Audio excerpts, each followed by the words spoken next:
Minister. Well, on the point about settler violence, if that is the point he is referring to, we believe that it is not good enough just to arrest those who are responsible. They need to be both prosecuted and imprisoned.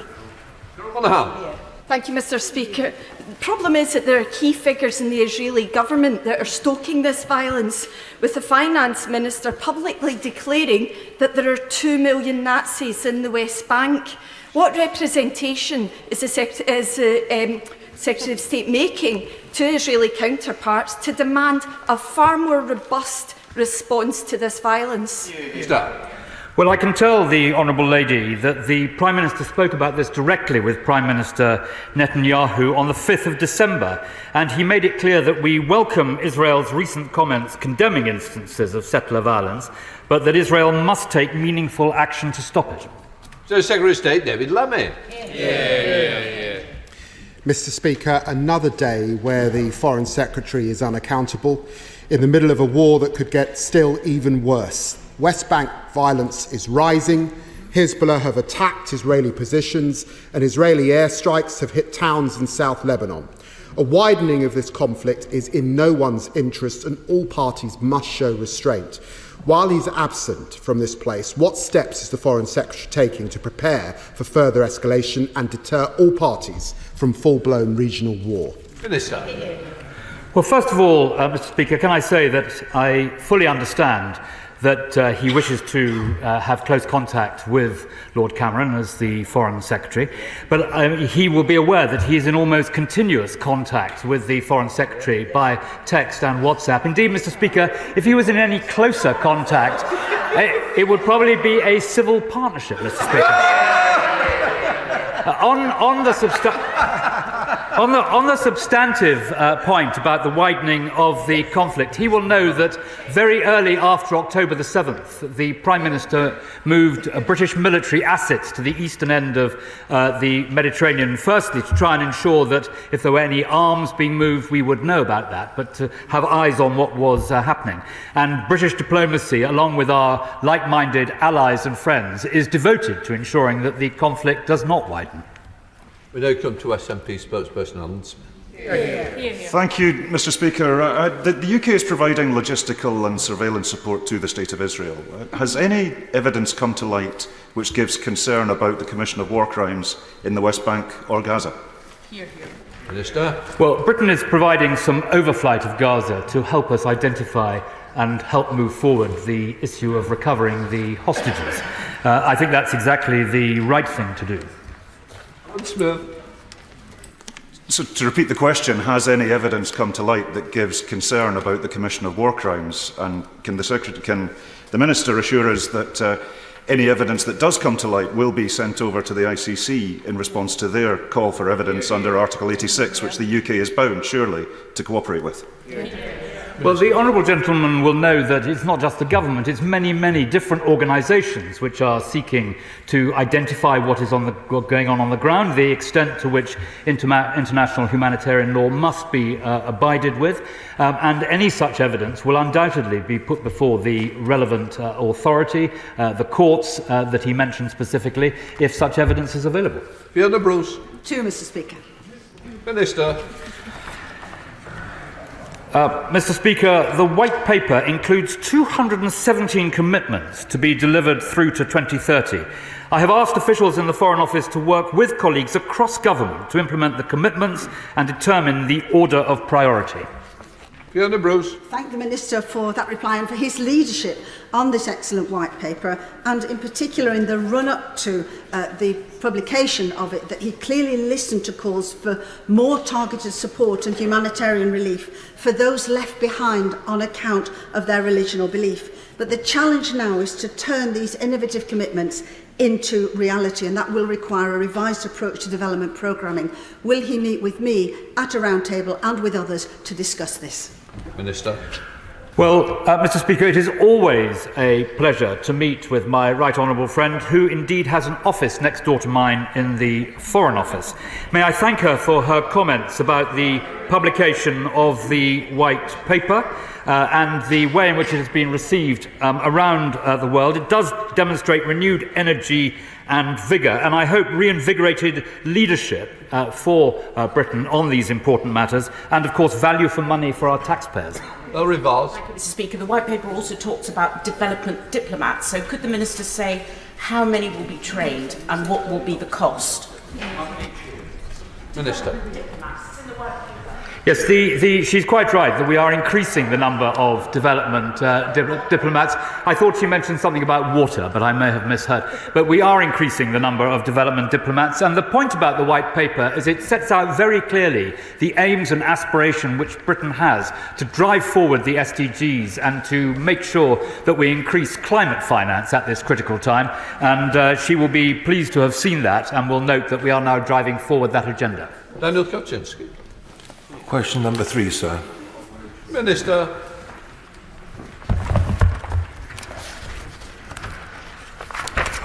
The Foreign Secretary has not yet had a chance to meet his Mauritian counterpart. However, the Prime Minister met the Mauritian Prime Minister at the G20 in September to assess the state of negotiations. They welcomed the progress made and agreed to meet again soon. Kaczynski. Could I thank my honourable friend for that answer, but in my 18 years of loyal service as a Conservative Member of Parliament, I've never been more disappointed, alarmed and angry at the conduct of the Foreign Office in this matter. In a neo-colonialistic way, negotiating with Mauritius, an entity over 2,000 kilometres from the British Indian Ocean Territory, without consulting the indigenous people, the Chagosians, who we expelled in 1968 to make way for an American Air Force base.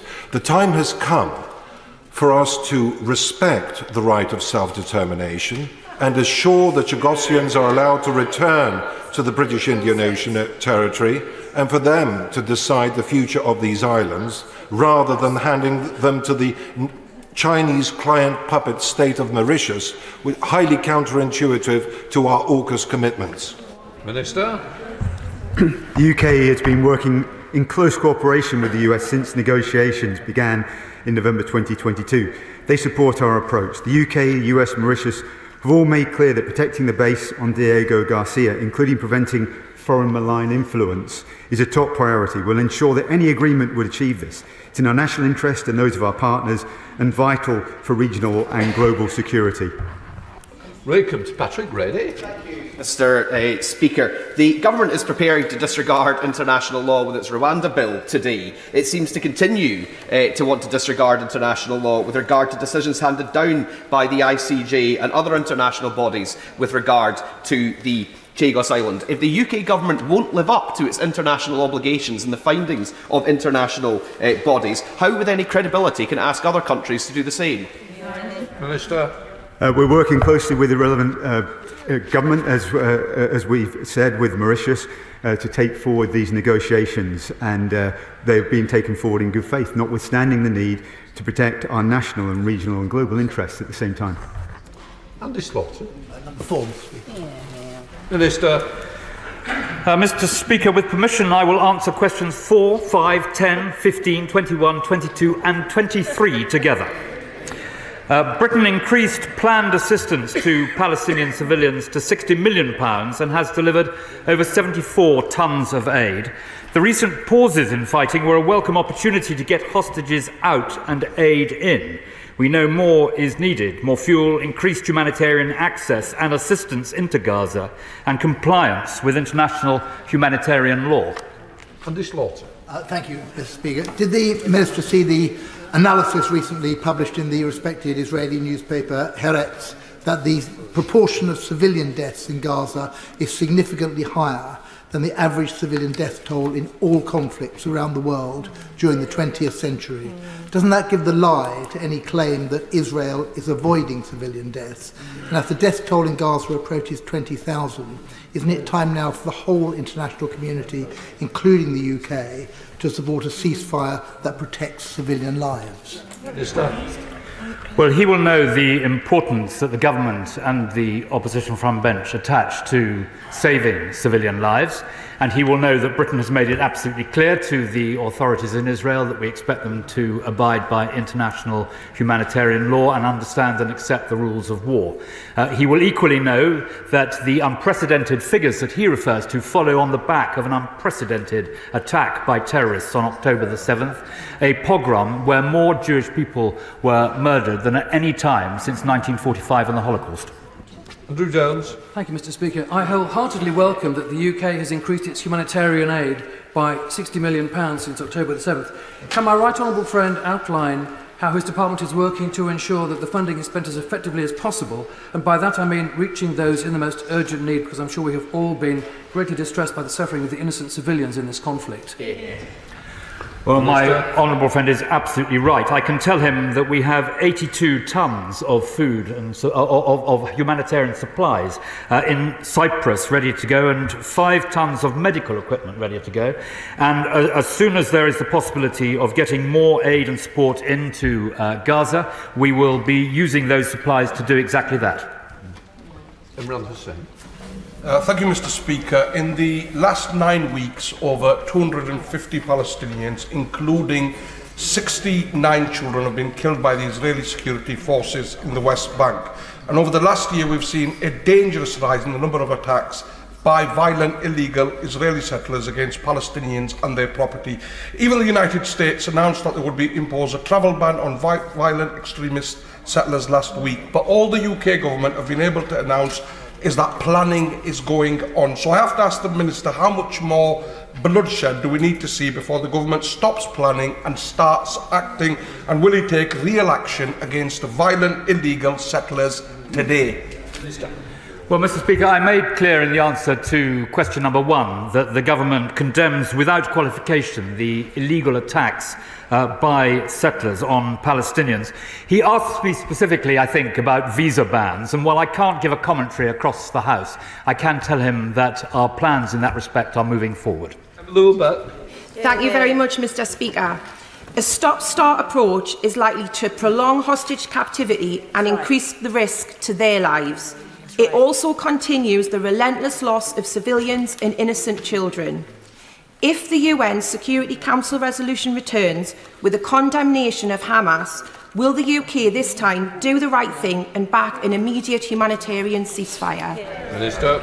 Well, as she will know, not least from the urgent question tabled by the right honourable gentleman yesterday in the House, neither the government nor the opposition believe that a ceasefire is the right way to proceed. But I can tell her that we are very heavily engaged in what is happening in these Security Council resolutions, and the Security Council permanent members were at Rafah yesterday looking in detail at the situation on the ground. Jeff Smith. Thank you, Mr. Speaker. There has to be a ceasefire to protect civilians in Gaza. And does the Minister agree with the US Secretary of State for Defence when he said that protecting Palestinian civilians in Gaza is both a moral responsibility and a strategic imperative? And if you drive civilians into the arms of the enemy, you replace a tactical victory with a strategic defeat. Are the government making those representations to the Israeli government? Well, of course, the position of the American Defence Secretary is exactly the position of the British government, and that is why we say at all points that everyone must adhere to international humanitarian law. Neil O'Brien. Mr. Speaker, the whole House is appalled by the atrocities committed by Hamas, but also by the civilian suffering in Gaza. Will my honourable friend, set out the steps he's taking to relieve civilian suffering, and also steps he's taking against illegal settlements and against the actions of violent settlers, because they're an obstacle to a two-state solution and a lasting and just peace? Minister. Well, Mr. Speaker, on the first part of his question, I can tell him that we have delivered 74 tonnes of aid to Al Arish, which we are trying to make sure gets in. Yesterday, in terms of specific relief, I can inform the House that 100 trucks did get across the border into Rafah, and 120,600 litres of fuel. So it's nothing like enough, but there was some progress yesterday. Thank you, Mr. Speaker. Israel has detained huge numbers of Palestinians in Gaza. The ICRC has received reports of 3,000 now missing between the 7th of October and the 29th of November, and many also in the West Bank. We've seen the images of those men stripped on the beaches. Haaretz has released an article showing that 10 to 15% of those were connected to Hamas. That meant that nearly 90% were not. Is this government making representations to the Israeli government about its treatment of Palestinian detainees? Well, the situation she describes is not clear in the fog of war, but what I can tell her is that we emphasise to everyone the importance of abiding by international humanitarian law and, of course, the Geneva Convention to which she was referring. Thank you, Mr. Speaker. Every life lost, whether Palestinian or Israeli, is a tragedy, and so often in conflict or wars, it's the children that suffer the most. On humanitarian pauses, can I ask my right honourable friend what further discussions he's had with the United States and other partners to have new humanitarian pauses? And finally, and I'm supportive of the government, but can I ask him whether he feels the Israeli response is proportionate? So in respect of the pauses, we are arguing in every way we possibly can that there needs to be humanitarian pauses. They need to be 5 days long so that we can get relief and humanitarian supplies into Gaza. In respect of his final point about a proportionate force, as I have said earlier today in these questions, that is why we emphasise continuously the importance of abiding by the rules of war. Minister Lindblom. Grateful, Mr. Speaker. In Gaza, almost 80% of the population have been forced from their home with nowhere safe to go. Sewage is flowing in the street with enormous risk to health, while hospitals and ambulances continue to be hit. Half the population is starving. The most recent reports have over 18,000 Palestinians killed, including utterly appalling numbers of children. I recognise the efforts of ministers, but it's barely even slowing down the tide of death when the humanitarian crisis simply needs to end. Can I ask the Minister, what is his strategy to do that? Well, at all points, Britain is trying to use its brilliant international network, working not only with other of the United Nations Security Council members, but also through our intense diplomatic network around the Middle East. So in terms of trying to see a political track when it becomes available, Britain, with its allies, is doing everything possible to achieve that. In respect of the suffering to which she described, and which everyone in the House will agree with her analysis of that, we have the Foreign Secretary announced recently an additional £30 million of support. We are looking at how that can be used specifically to assist with medical issues, and particularly with children in that extent. James Sunderland. Question 6, please, Mr. Speaker. Minister. FCDO are working in partnership with the territories to develop climate security assessments through the Conflict Stability and Security Fund. Our Blue Planet programme has provided over $35 million since 2016 to enhance marine protection and build climate change resilience. Mr. Speaker, thank you. I am reassured that the UK is investing heavily in climate change adaptation. Does my honourable friend agree that the best way of future-proofing this is for the FCDO to appoint a dedicated minister for all of the overseas territories and to ensure that the UK never relinquishes sovereignty for any of them? None of them.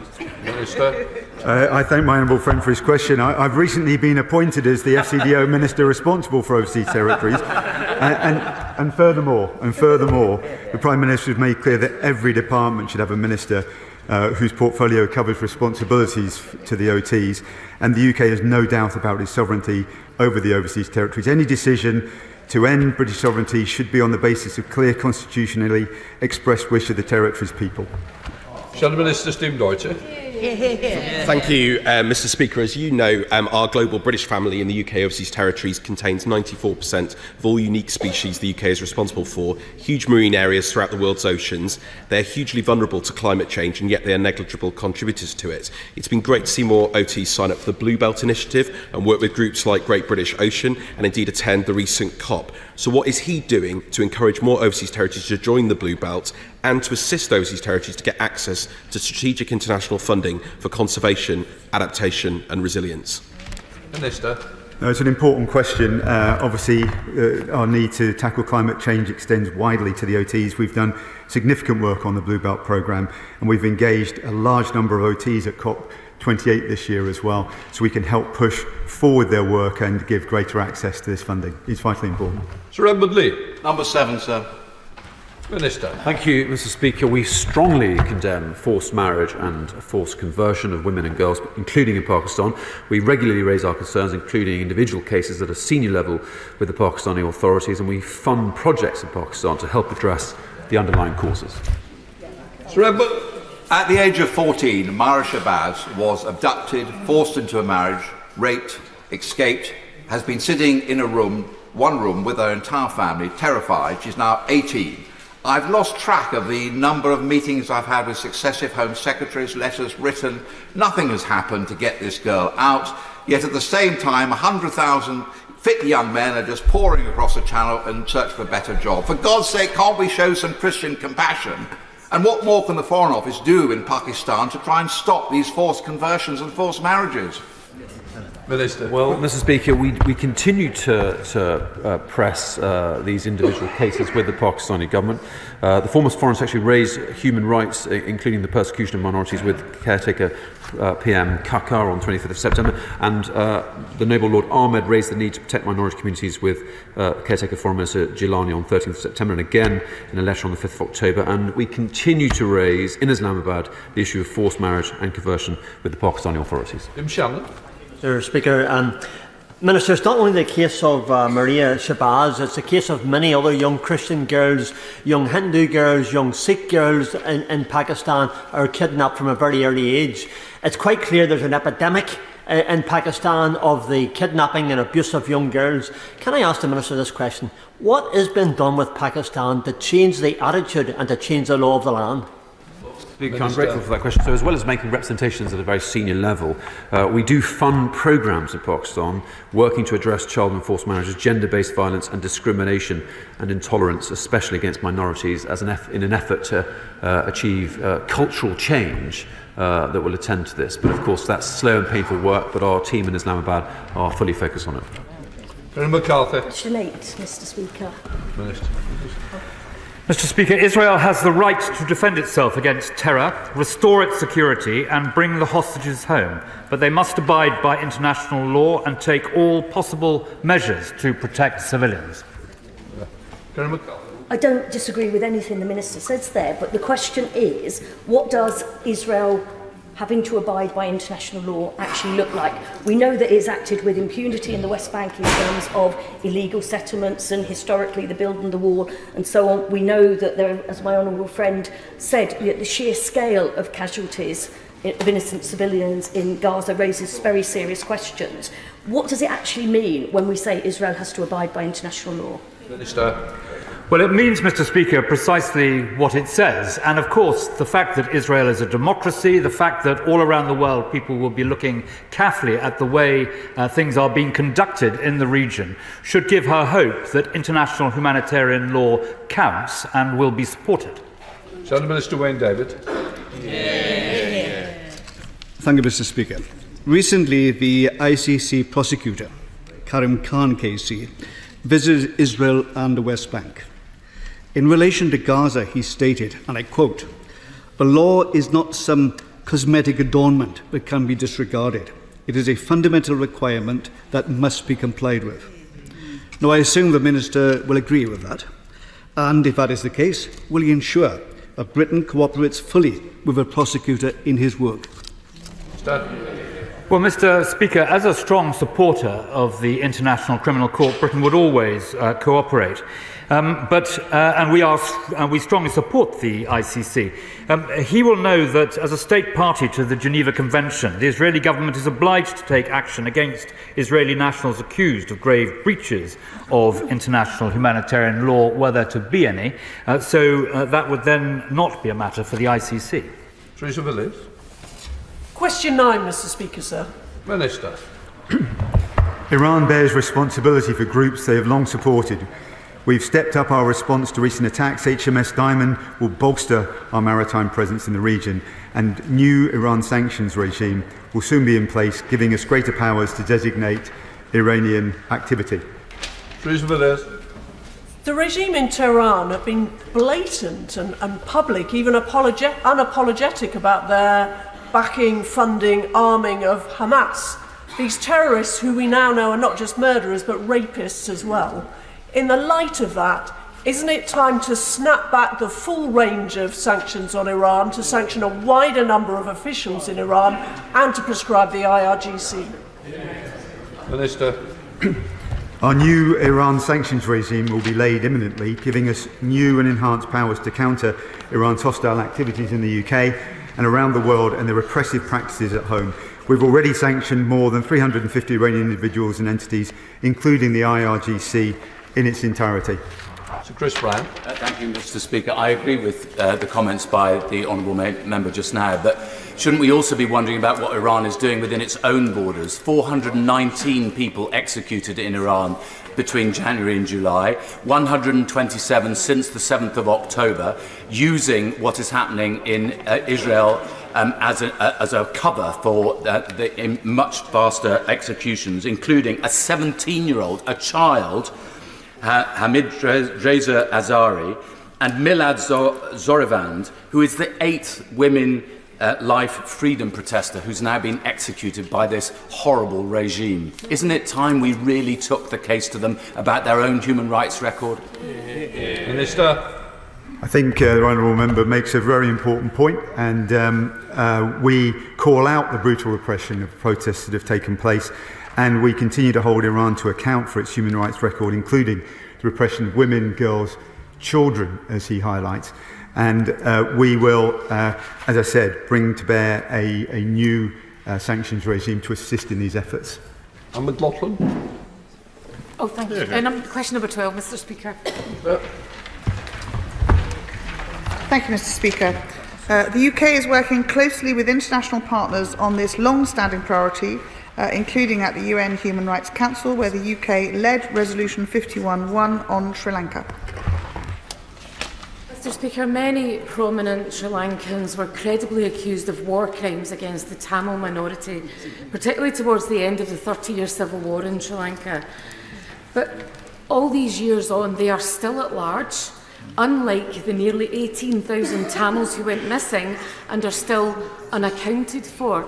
In response to the SNP spokesperson earlier, we were told that war crimes, evidence of it would be taken seriously. But how can the people of Palestine have any faith in that if the Tamil people of Sri Lanka have had the evidence sitting there for all these years and this government is doing nothing other than wringing its hands? Mr. Speaker, we all take these issues very seriously, and I was in Sri Lanka just a few weeks ago, and I was therefore to raise the need for progress on human rights, on reconciliation, and indeed on accountability with the President of Sri Lanka during my visit. Nick Colburn. Thank you, Mr. Speaker. As chair of the APPG for Tamils, could I ask my right honourable friend just to assure the House that the FCDO is actively considering the evidence for sanctioning those credibly accused of war crimes who are active participants in Sri Lankan high society, and that she will pass that evidence on to the United Nations Human Rights Council in line with Resolution 30.1? Minister. Mr. Speaker, I'd like to commend the Honourable Member of Carshalton and Wallington for his really active and championing work as chair of the APPG for Sri Lanka. And he's absolutely right, and we absolutely recognise the concerns of the Sri Lankan public and indeed victim groups about the creation of a credible domestic accountability process, and we continue to urge the Sri Lankan government to address these concerns. As I say, I raised those when I was there. I was also able to discuss the issues around human rights and justice with members of civil society and Tamil representatives and the Governor of Northern Province when I was also visiting Jaffna. Minister Catherine West. Thank you very much, Mr. Speaker. Sri Lanka is a key member of the Commonwealth family and occupies a strategically vital position geographically. Warm relations are vital, but for far too long those accused of brutal crimes in the past, including against the Tamil minority, have escaped justice. Will the Minister outline what steps she's taking to support the Tamils' cause for justice, including, if necessary, by taking action against existing and former Sri Lankan ministers? And will she outline support for Sri Lankan democracy and human rights? Minister. Sorry. Mr. Speaker, the Honourable Lady is absolutely right, and we welcomed the recent written update on Sri Lanka by the High Commissioner.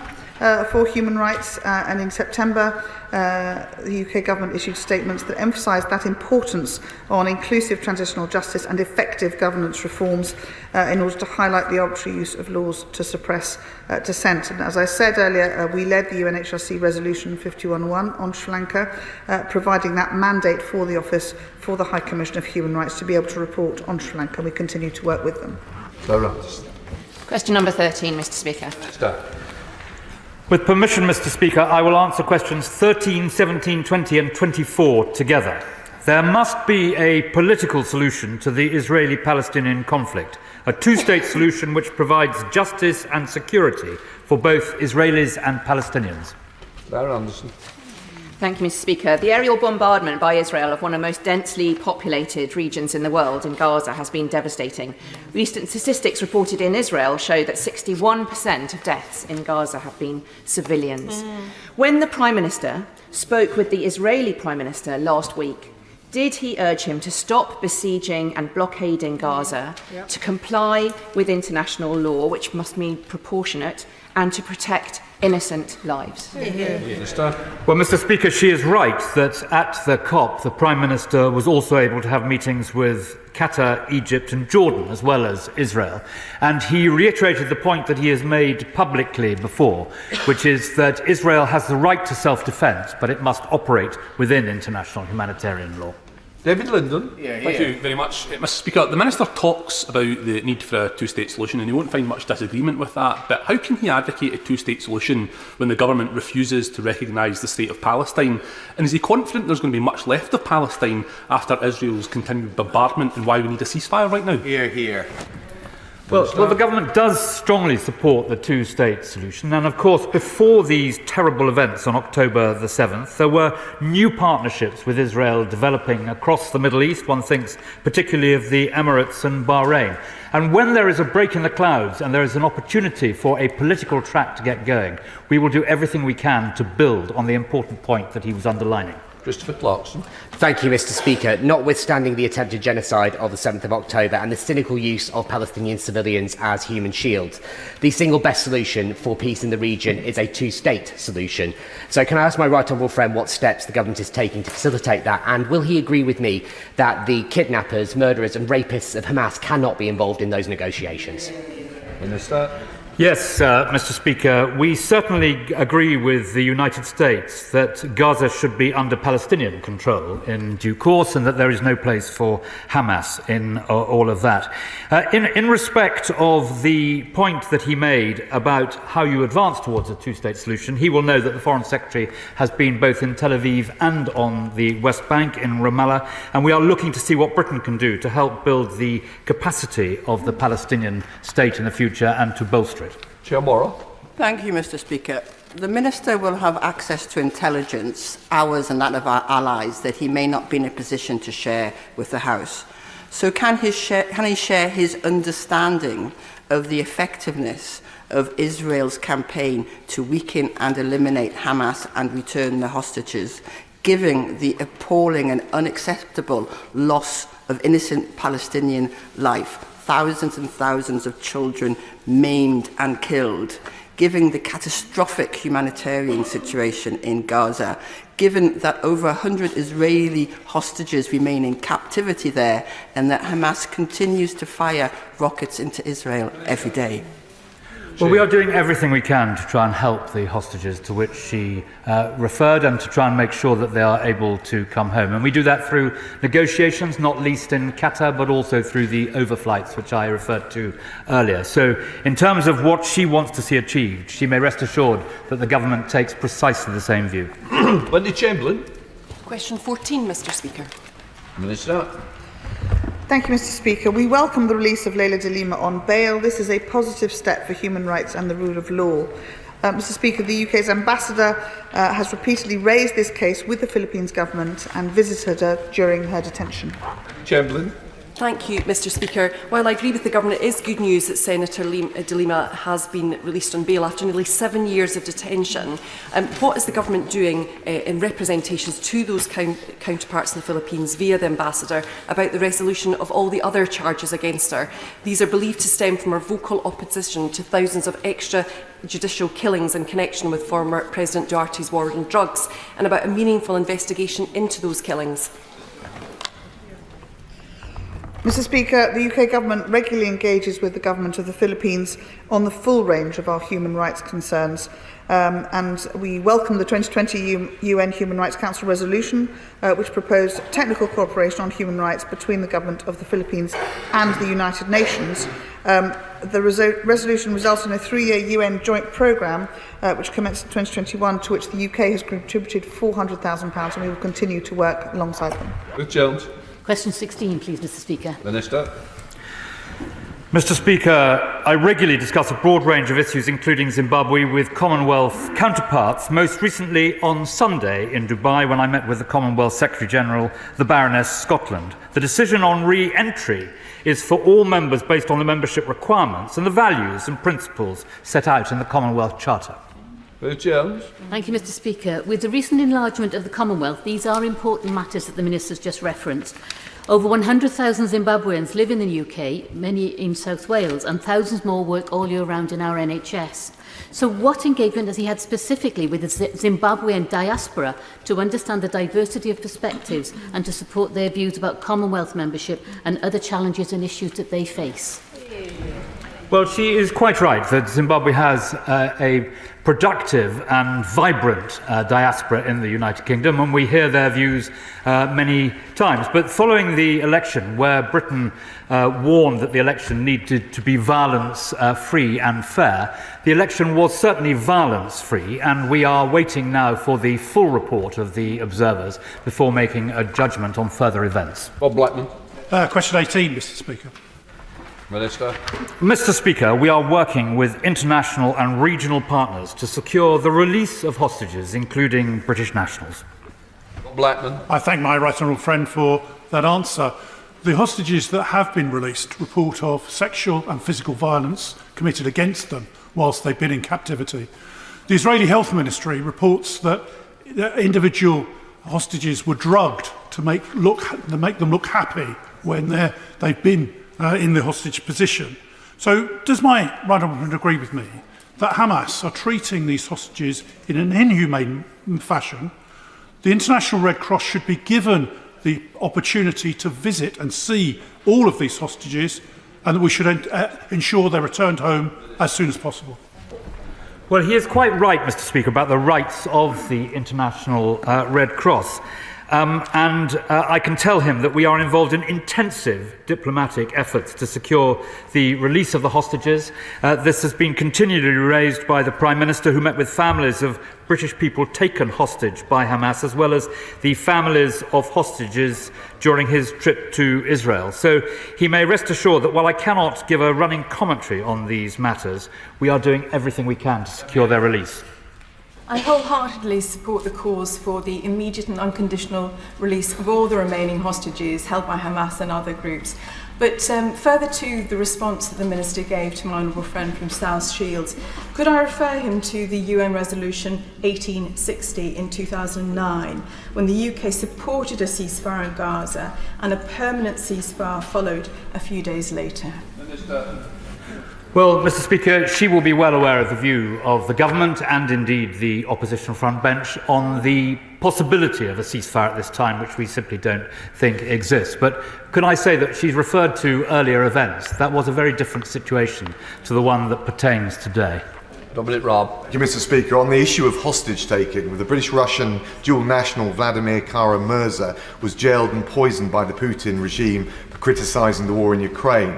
He's a de facto hostage of the regime. I've just met with his mother, who's in Parliament today. Will the ministers arrange for me to meet the Foreign Secretary with his relatives to hear about the condition and the torture he's been subject to? Well, I am advised, Mr Speaker, that ministers have indeed met the family, but I will see what I can do to facilitate a meeting as he requests. Rick Campbell. Mr. Speaker, small numbers of hostages have been released in the past as a result of pauses in the response by the Israeli authorities. Will the Minister undertake to ensure that there's wider understanding, both here and internationally, that those pauses are best activated whenever Hamas does not take advantage of them and embed themselves in hospitals and civilian populations again? Well, he is quite right, Mr. Speaker, to emphasise the importance of humanitarian pauses, and preferably humanitarian pauses several days long. And we are doing everything we can to try and ensure that the case for humanitarian pauses and the ability that would result of getting aid and support and supplies into Gaza is achieved. Bill Clark. Mr. Speaker, as a member of the Armed Forces... Question number 25. Thank you, Mr. Speaker. The UK regularly discusses support for Ukraine with NATO allies and partners, including at the recent NATO Foreign Ministers meeting and the NATO-Ukraine Council, which the Foreign Secretary attended alongside Ukrainian Foreign Minister Kuleba. Together, we approved an ambitious programme, including on energy security and interoperability. Allies remain steadfast in their commitment to support Ukraine through winter and for as long as it takes. Bill Clark. Thank you, Mr. Speaker. As a member of the Armed Forces Parliamentary Scheme, I recently visited NATO's Allied Rapid Reaction Corps headquarters in Gloucester. So I welcome that yesterday the Defence Secretary announced the UK-led Ukraine Maritime Capability Coalition to give our allies the power to rule the waves. So can I ask my right honourable friend what steps the UK is taking to help Ukraine to rebuild its armed forces and provide humanitarian assistance to its citizens? Well, Mr. Speaker, my honourable friend makes a very good point. The maritime domain is hugely important. And, Mr. Speaker, we will continue to work with NATO and Ukraine, including through NATO's €500 million comprehensive assistance package, to which we have contributed £82 million. In November, the Foreign Secretary attended the first meeting of the NATO-Ukraine Council at Foreign Ministers level, and he emphasised the need to sustain our support to Ukraine for as long as it takes. Mr. Speaker, notwithstanding President Zelensky's meeting in the White House today and the Foreign Secretary's visit to Capitol Hill in recent days, what is the government doing to ensure that that US support for Ukraine, which is the anchor of all the European and broader international support, remains steadfast despite the ongoing political situation in the US? Minister. Well, Mr. Speaker, we are leading by example. We don't come to topicals, Jason McCartney. Topical 1, please, Mr. Speaker. Thank you, Mr. Speaker. The government is focused on our vital priorities, notably supporting Ukraine, standing with Israel and providing aid to Palestinian civilians. The Foreign Secretary and I met with global leaders at COP28 who welcomed the UK's leadership at this critical time. We discussed our newly launched International Development White Paper, which seeks to get the SDGs back on track at this halfway stage when they are so far off. As mentioned before, I will deputise for the Foreign Secretary in this House and make regular statements to keep members updated. Thank you, Mr. Speaker. What steps is the Foreign Office taking to persuade and encourage our NATO allies to continue and enhance not just their military but also their civil support for Ukraine in their brave campaign against Putin's evil invasion? Well, my honourable friend is absolutely right to put it in those terms. The Foreign Secretary met the Ukrainian Foreign Minister Kuleba at the NATO-Ukraine Council. My honourable friend will know that nearly £10 billion in military, humanitarian and economic support has been provided by Britain since February 2022, and we were the first country to provide lethal aid, and we are the biggest contributor to the armed forces in Ukraine of any single nation. So, Secretary of State David Lammy. Mr. Speaker, an aggressive threat to a smaller neighbour, an attack on recognised international borders, an illegitimate referendum stoking historical grievances. The Putin playbook is being copied in Caracas by Maduro. We must stand up to bullies and tyrants with imperial ambitions. As we maintain our steadfast commitment to Ukraine, can the Minister reaffirm the UK's unwavering support for Guyana's sovereignty? Yes, I can, Mr. Speaker. And yesterday I attended a meeting convened by the Secretary-General of the Commonwealth, which put out a statement last night, which I very much hope will reassure him. Len Saxby. Thank you, Mr. Speaker. What progress has my right honourable friend made on granting full environmental protection to the waters around the South Sandwich Islands, plus additional protections and improved management around South Georgia? The South Georgia and Sandwich Islands Marine Protected Area provides comprehensive protection against the entire maritime zone. It's been rated as one of the most sustainable in the world, and the government is currently undertaking its second 5-year review. The review report is expected early next year. Colonel McCarthy.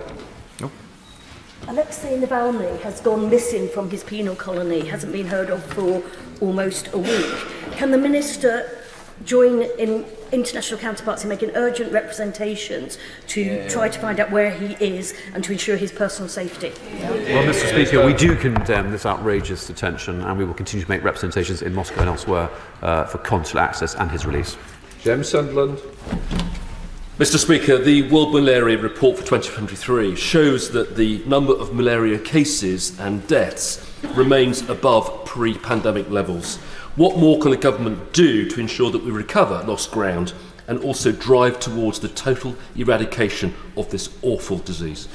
Minister. Well, he is right, Mr. Speaker, and British scientific expertise has delivered 2 new malaria vaccines, and we are working as a result of our donation, our replenishment of the Global Fund, to ensure that 86 million mosquito nets are delivered, providing 450,000 seasonal malaria chemo prevention treatments. David Griffith. Thank you very much, Mr. Speaker. Well, the Minister for Africa has rightly highlighted the RSF's involvement in atrocities in Darfur, and many in this place have flagged the links between external states and the RSF. So when the Minister was in Dubai for COP28, did he raise the issue of external support for the RSF with those deemed to be likely to be responsible? Well, I raise these issues not only at the COP, but whenever I have the opportunity, and not least in discussions with Hamdok, who was the last Prime Minister in Sudan. And while we welcome last Saturday's Intergovernmental Authority on Development Summit's call for an immediate cessation of hostilities, we remain acutely concerned at the events that are taking place, many of which bear the hallmarks of ethnic cleansing. Foster. Thank you, Mr. Speaker. The threat to Guyana's territorial integrity has already been highlighted. Can he reassure me that we are taking steps with our allies in the region to deter any use of force by the Maduro dictatorship? Minister.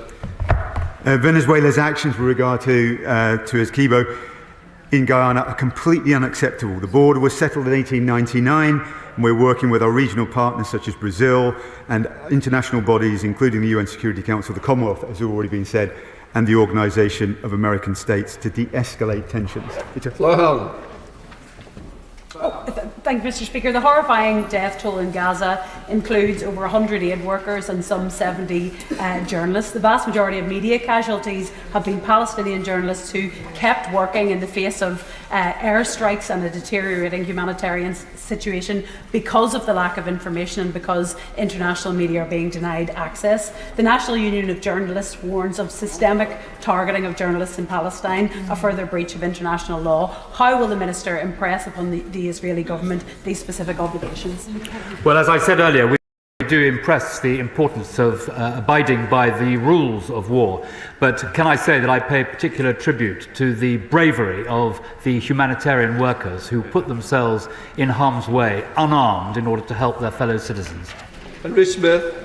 Thank you, Mr. Speaker. What precedent does the current negotiations between London and Port Louis over the future of the British Indian Ocean Territory have on the sovereignty of other uninhabited overseas territories and indeed the British sovereign base areas in Cyprus? Can we cast? Sorry, Minister. Yeah. I'm doing 2 things at once. As raised earlier in the topical, in the substantive questions, we continue to have our negotiations on BIOT, which we're taking forward in good faith. Mr. Speaker, not just citizens of the United Kingdom, but the government of Cyprus are being denied information as to what the US military may be. Cyprus, we've been working very closely with our allies, attending to the need for security which may pertain to the release of hostages. So I think this is entirely a good thing. Mark Logan. Mr. Speaker, as Vice Chair APPG Japan, we hosted over 60 companies here in Parliament recently, with thanks to the Minister for Investment and Blake Rothenberg.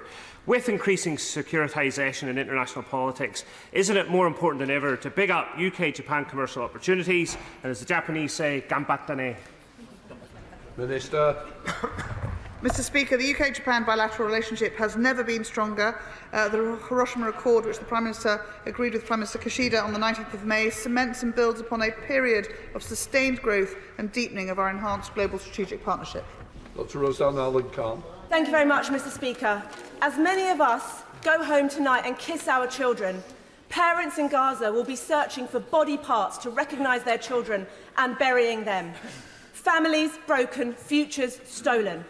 Is the Minister comfortable with over 18,000 innocent Palestinian civilians being killed, many of them children? And when will he do the right thing and call for a ceasefire? Minister. Well, Mr. Speaker, she reflects the pain and agony that those parents feel with great eloquence, and which is felt across the House. But the issue is, how do we address the causes of what happened on October the 7th, and the fact that a pogrom was imposed by Hamas, killing so very many Jewish people. And we have to move towards a moment where the political sky is clear and there is an opportunity for a new political initiative. Thank you, Mr. Speaker. I refer the House to my register of interests.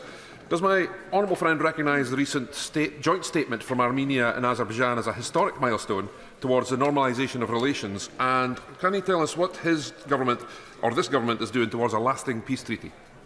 Well, thank you, Mr. Speaker. We are greatly encouraged by this joint statement from Azerbaijan and Armenia, and confirming their intent to normalise relations. As I made clear to both countries during my recent visit, we fully support their efforts to achieve a historic and lasting peace.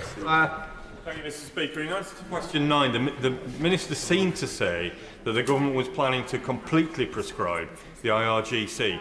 Could he confirm that? Because if that is the case, it will be welcomed across both sides of the House. I said that what we were going to be doing is introducing a new sanctions regime, just to be clear. My constituent Amani Ahmed, Mr. Speaker, arrived here from Gaza for her PhD just days before the outbreak of the war and is now desperately trying to bring her husband and 3 children to the UK. UKVI advises travelling to the nearest visa application centre, but that's impossible as they're unable to leave Gaza. Can the Minister urgently intervene to ensure Amani's family are able to join her safely in the UK?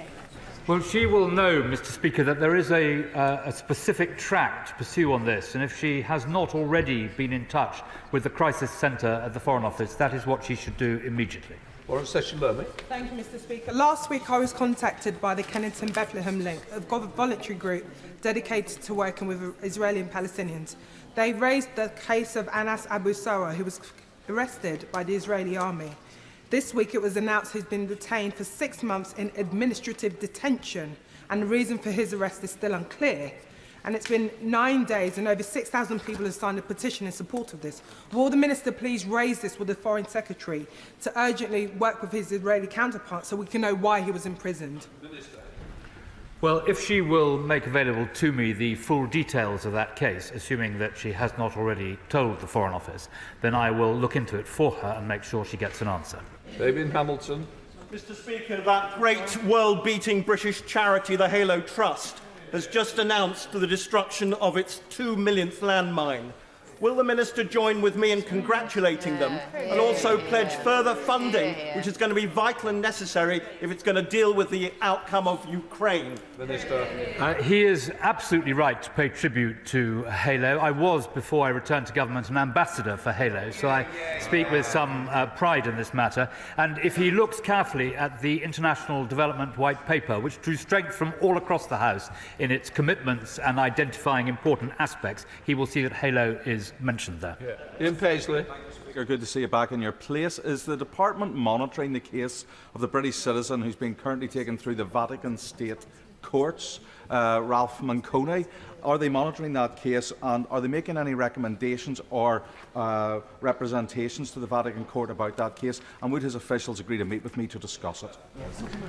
Well, I can certainly organise that someone meets the honourable gentleman to discuss this, but as he will know, the arrangements with the Vatican were changed substantially in the year 1534, in the reign of King Henry VIII. And as far as I know, there's been no change since then to reverse that. Alison Doulis. Thanks very much, Mr. Speaker. India's Supreme Court has upheld the Indian government's decision to revoke Article 370 of the Constitution, which granted special status to Jammu and Kashmir. Can the Minister tell me what assessment he has made of this situation, as many Kashmiri constituents are quite worried about this? Minister. Mr. Speaker, we took note of the Supreme Court decision and we continue to discuss with both parties the need both to resolve that continuing situation, but also to have constructive dialogue with those Kashmiris involved. That completes questions. A point of order, Curry McCarthy. Thank you, Mr. Speaker. With crucial talks at COP28 locked in disagreement, we're hearing reports that the Climate Change Minister is on his way back to the UK. It is said he will continue to be the lead UK Minister for negotiations, with any final decisions agreed with him. I don't see how that can quite be the case when he's on an aeroplane. We can only assume that he's being called back because of tonight's Rwanda vote, and that saving the Prime Minister's skin is somehow seen as more important than trying to save the planet. So can Mr. Speaker tell me, how can we bring the Minister to this House to explain why he has left the COP talks and what that means for our negotiations? Well, the good news... sorry, Minister. Mr. Speaker, further to that point of order, a government, as she will know, is seamless, and while the Minister for Climate Change is anxious to support the government in the important legislation tonight, my noble friend Lord Benyon, one of the UK's greatest experts on climate change, is in Dubai today at the COP to ensure that a senior minister is representing Britain in these vital negotiations. Right, let us move on to presentations of bills. Dame Maria Miller.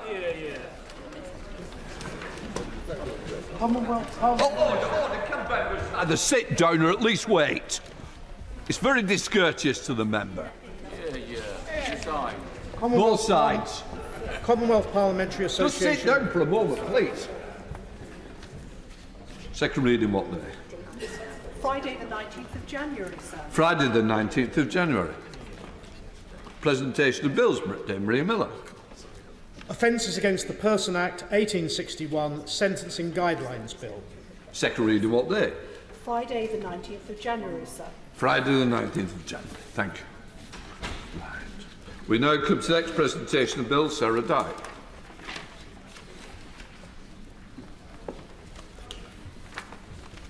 Public Transport Rural Areas Bill. Second reading what day? Friday the 26th of January, sir. Friday the 26th of January. Thank you. Right, let people now leave.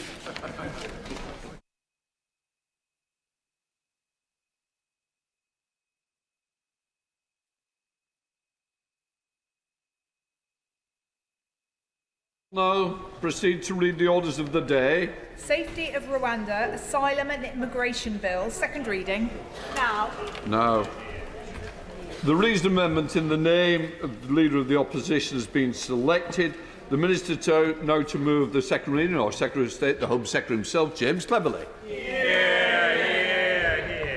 Mr. Speaker, with your indulgence, and before I formally move the bill, the House may well be aware that tragically there has been death on the BB Stockholm barge. I'm sure that the thoughts of the whole House, like mine, are with those affected. The House will understand that at this stage I'm uncomfortable in going into any more details, but we will of course investigate fully. Mr. Speaker, I beg to move that the bill be now read a second time. Yeah. This government is stopping the boats. Arrivals are down by a third this year as illegal entries are on the rise elsewhere in Europe. Indeed, small boat arrivals are up by 80% in the Mediterranean They are down by a third across the Channel. The largest ever small boats deal with France, tackling the supply of boat engines and parts. The arrest and conviction of people smugglers. A 70% increase in the raids on illegal working. These things are having an impact, and a positive one. We have signed returns agreements and cooperation agreements with France, with Bulgaria, with Turkey, Italy, Georgia, and Ethiopia. 50 hotels are being returned to the local communities, and the initial asylum backlog, which stood at 92,000, is now under 20,000. We have sent back 22,000 illegal migrants, and the UK's arrangement with Albania proves that deterrents work. Last year, not just yet, I've just started. Last year, a third of all those arriving in small boats to the coast of this country were Albanian. This year, we've returned 5,000 Albanians, and arrivals from that country are down by 90%, 90%. But in recent years, some of the government's efforts to tackle illegal migration and deport foreign national offenders have been frustrated by a seemingly endless cycle of legal challenges and rulings from domestic and foreign courts. Of course, just momentarily, of course, this government respects court judgments, even when we disagree with them. But Parliament and the British people want an end to illegal immigration, and they support the Rwanda plan. I'm very grateful to the Home Secretary for giving way, but he's pointed to deterrence, and he's often used the Australian model of offshoring detention centres as a gold standard. What are his comments then, the fact that Australia has recently shut down their offshore centre because of the high financial and human costs? Home Secretary. The Honourable Lady raises the case of Australia. Their illegal migrations by boats, 55,000 they had, trended pretty much down to zero. Deterrence works. Deterrence works. I thank my right honourable friend, I'm sure, will agree that the British are world champions at queuing. We don't like queue jumpers, which is why illegal immigration grates with us. Can he confirm that the government will take all steps to ensure that we will remain within international law, just not now, but going forward? In which case, I will certainly be supporting the bill tonight. But can he also, does he also agree with me that some colleagues in this place need to be careful what they wish for? Secretary. So I am confident, and indeed the conversations that I've had with the government's legal advisers reinforce my belief that the actions that we are taking, whilst novel, whilst very much pushing at the edge of the envelope, are within the framework of international law. And that is important. That is important because the UK is a country that demonstrates to the whole world the importance of international law. We champion that on the world stage, and it's important that we demonstrate it. I'm going to make further progress. Judges, of course, play an important role. But they are not policymakers. They should not be policymakers. And so when the courts find a particular formulation of policy unlawful, it is the job of politicians to listen to their views, respect their views, and find a solution. I will make further progress. Thanks to the efforts on the part of the UK government and the government of Rwanda, that is exactly what we have done in response to the verdict from the Supreme Court. The new treaty that I signed last week with Rwanda and the bill that accompanies it are game-changing. The principle of relocating people to a safe country to have their asylum claim processed there is entirely consistent with the terms of the Refugee Convention. Both the High Court and the Court of Appeal unanimously confirmed this point. I'm very grateful to my right honourable friend. He was an excellent Foreign Secretary, so he will know the extraordinary tensions that exist between the Democratic Republic of Congo and Rwanda. The Democratic Republic of Congo accuses Rwanda of sponsoring the M23 terrorist organisation, which is violating Congolese women and killing Congolese soldiers. The Congolese president has named the Rwandan president as a Hitler-like figure this week. What is his response to the concerns of our Congolese friends in this regard?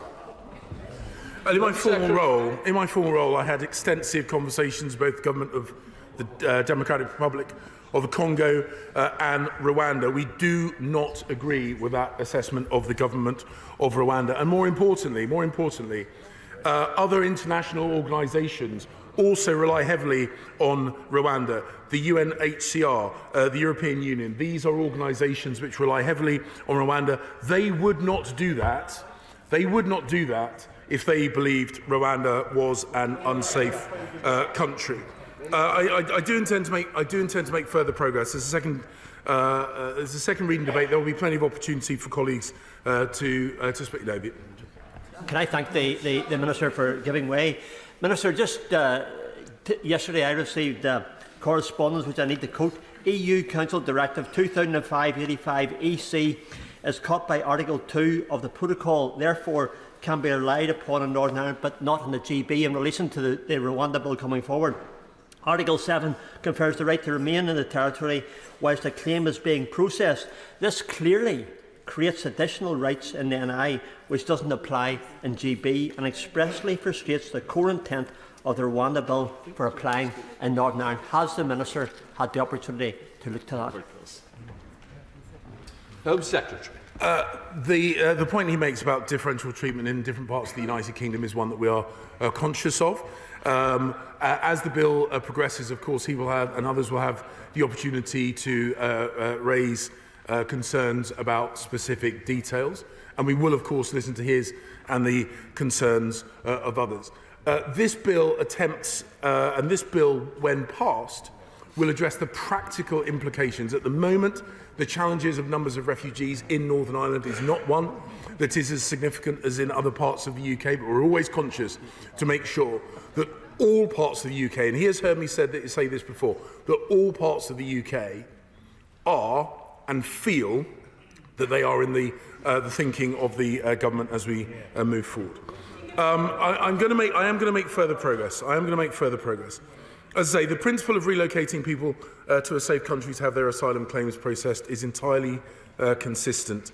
And as I say, the High Court and the Court of Appeal unanimously confirm this. And the Supreme Court, in their findings 3 weeks ago, did not dispute those findings. I will give way, and then I'm extremely grateful to my right honourable friend.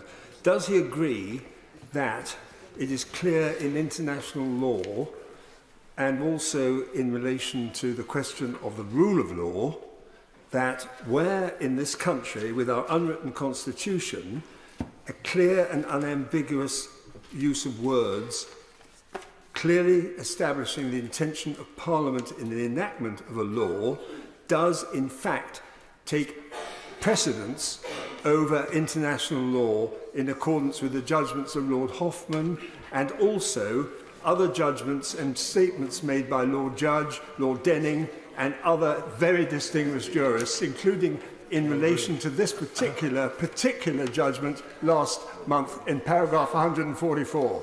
Secretary. My honourable and learned friend makes an important point, and he is right, that when the wording of a bill is clear and unambiguous, where there is a deeming clause, that is the express will of the Parliament, that Parliament is sovereign, and that thinking must be adhered to through the legal process. Yes. So he is right on that. I am going to make progress. A few weeks ago, the Supreme Court upheld the judgment of the Court of Appeal, meaning that we cannot yet lawfully remove people to Rwanda. This is because of concerns that they expressed that relocated individuals might be refooled.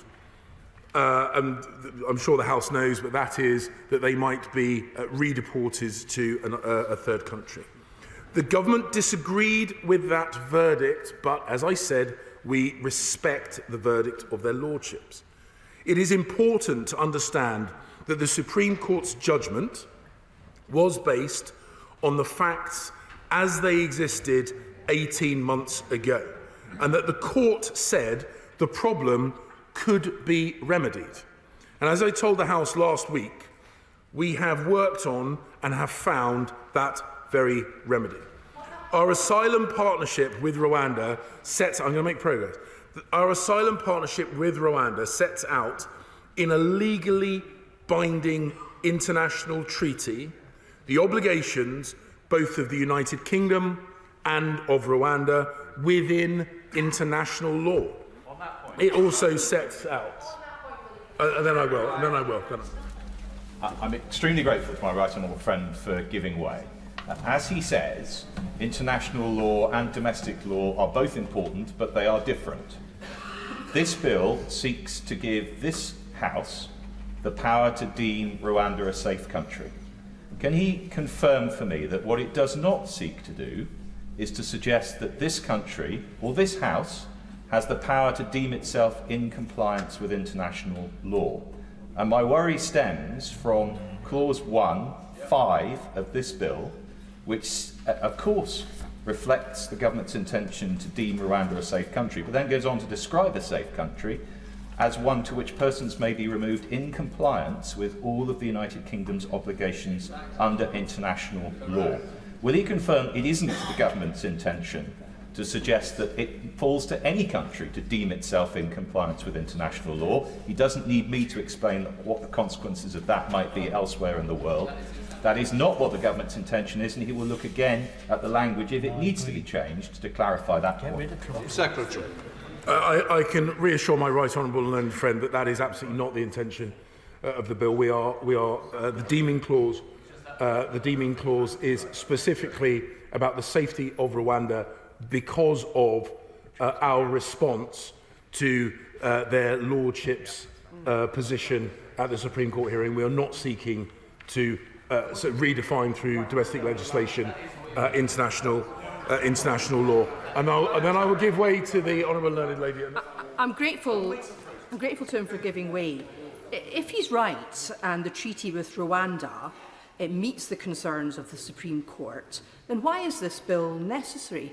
If Rwanda is now a safe country as a result of the treaty, why is this highly controversial bill that's clearly causing him great problems in his own parliamentary party, why is it necessary? Because we are putting forward legislation which will be clear and unambiguous, so as to support the treaty. And the treaty addresses the concerns raised by their lordships. And with the indulgence of the House, Mr. Speaker, I do intend to make some progress. I want to make sure that others have the full chance to speak in this debate.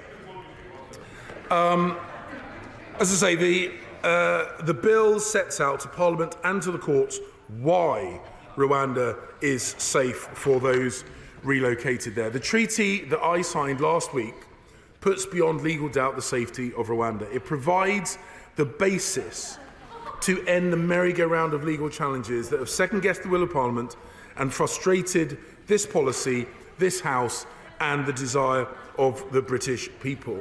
Rwanda will introduce an even stronger end-to-end asylum system. Stronger still than the one which underpins their relationship with the UNHCR. It will have a specialist asylum appeals tribunal.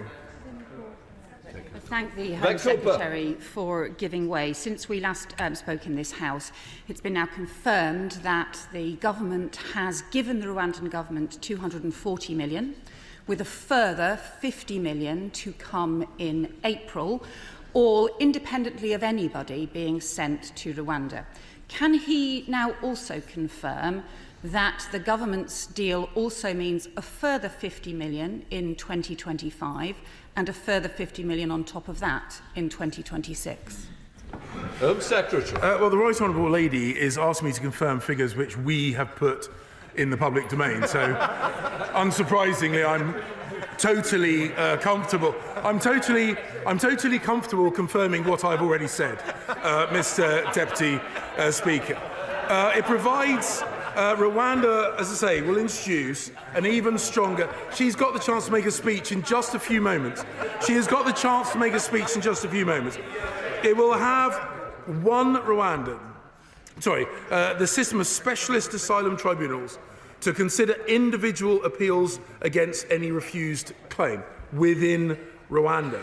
It will have one Rwandan and one other Commonwealth co-president, and will be made up of judges from a mix of nationalities selected by the co-presidents. We have been working, and this comes to the point she's making about the money that has been spent by the British government. As is the case with many countries around the world, the government spends money capacity building with our international partners. And we have been working extensively with, I'm going to make progress, we have been working extensively with Rwanda to build capacity too. The treaty makes clear that anyone we locate to Rwanda cannot be removed from Rwanda to another country except back to the United Kingdom. It is binding in international law, and it enhances the role of the Independent Monitoring Committee, which will have the power to set its own priority areas for monitoring. The committee will have unfettered access to monitor the entire relocation process, from initial screening to relocation and settlement in Rwanda. Relocated individuals and legal representatives will be able to lodge confidential complaints directly with that committee. It is this treaty and the accompanying evidence pack that enables the government to conclude with confidence that Rwanda is safe. We will need to be certain that domestic and foreign courts will also respect the treaty. And that is why we have introduced the bill. And I'm grateful to my right honourable friend. On that point on foreign courts, 5.2 of the bill says that it's for a Minister of the Crown to decide whether the United Kingdom will comply with the interim measure. Is the advice from the Attorney General that it will be compatible with international law for a minister to refuse to comply with such an indication? Secretary. Well, my right honourable friend, who is an expert proceduralist in this House, will know that advice from the AG to government is privileged, and I am not going to be sharing it at the dispatch box. But he will also know that the government's position is clear and unambiguous, that this is in accordance with international law. So he can rest assured on that.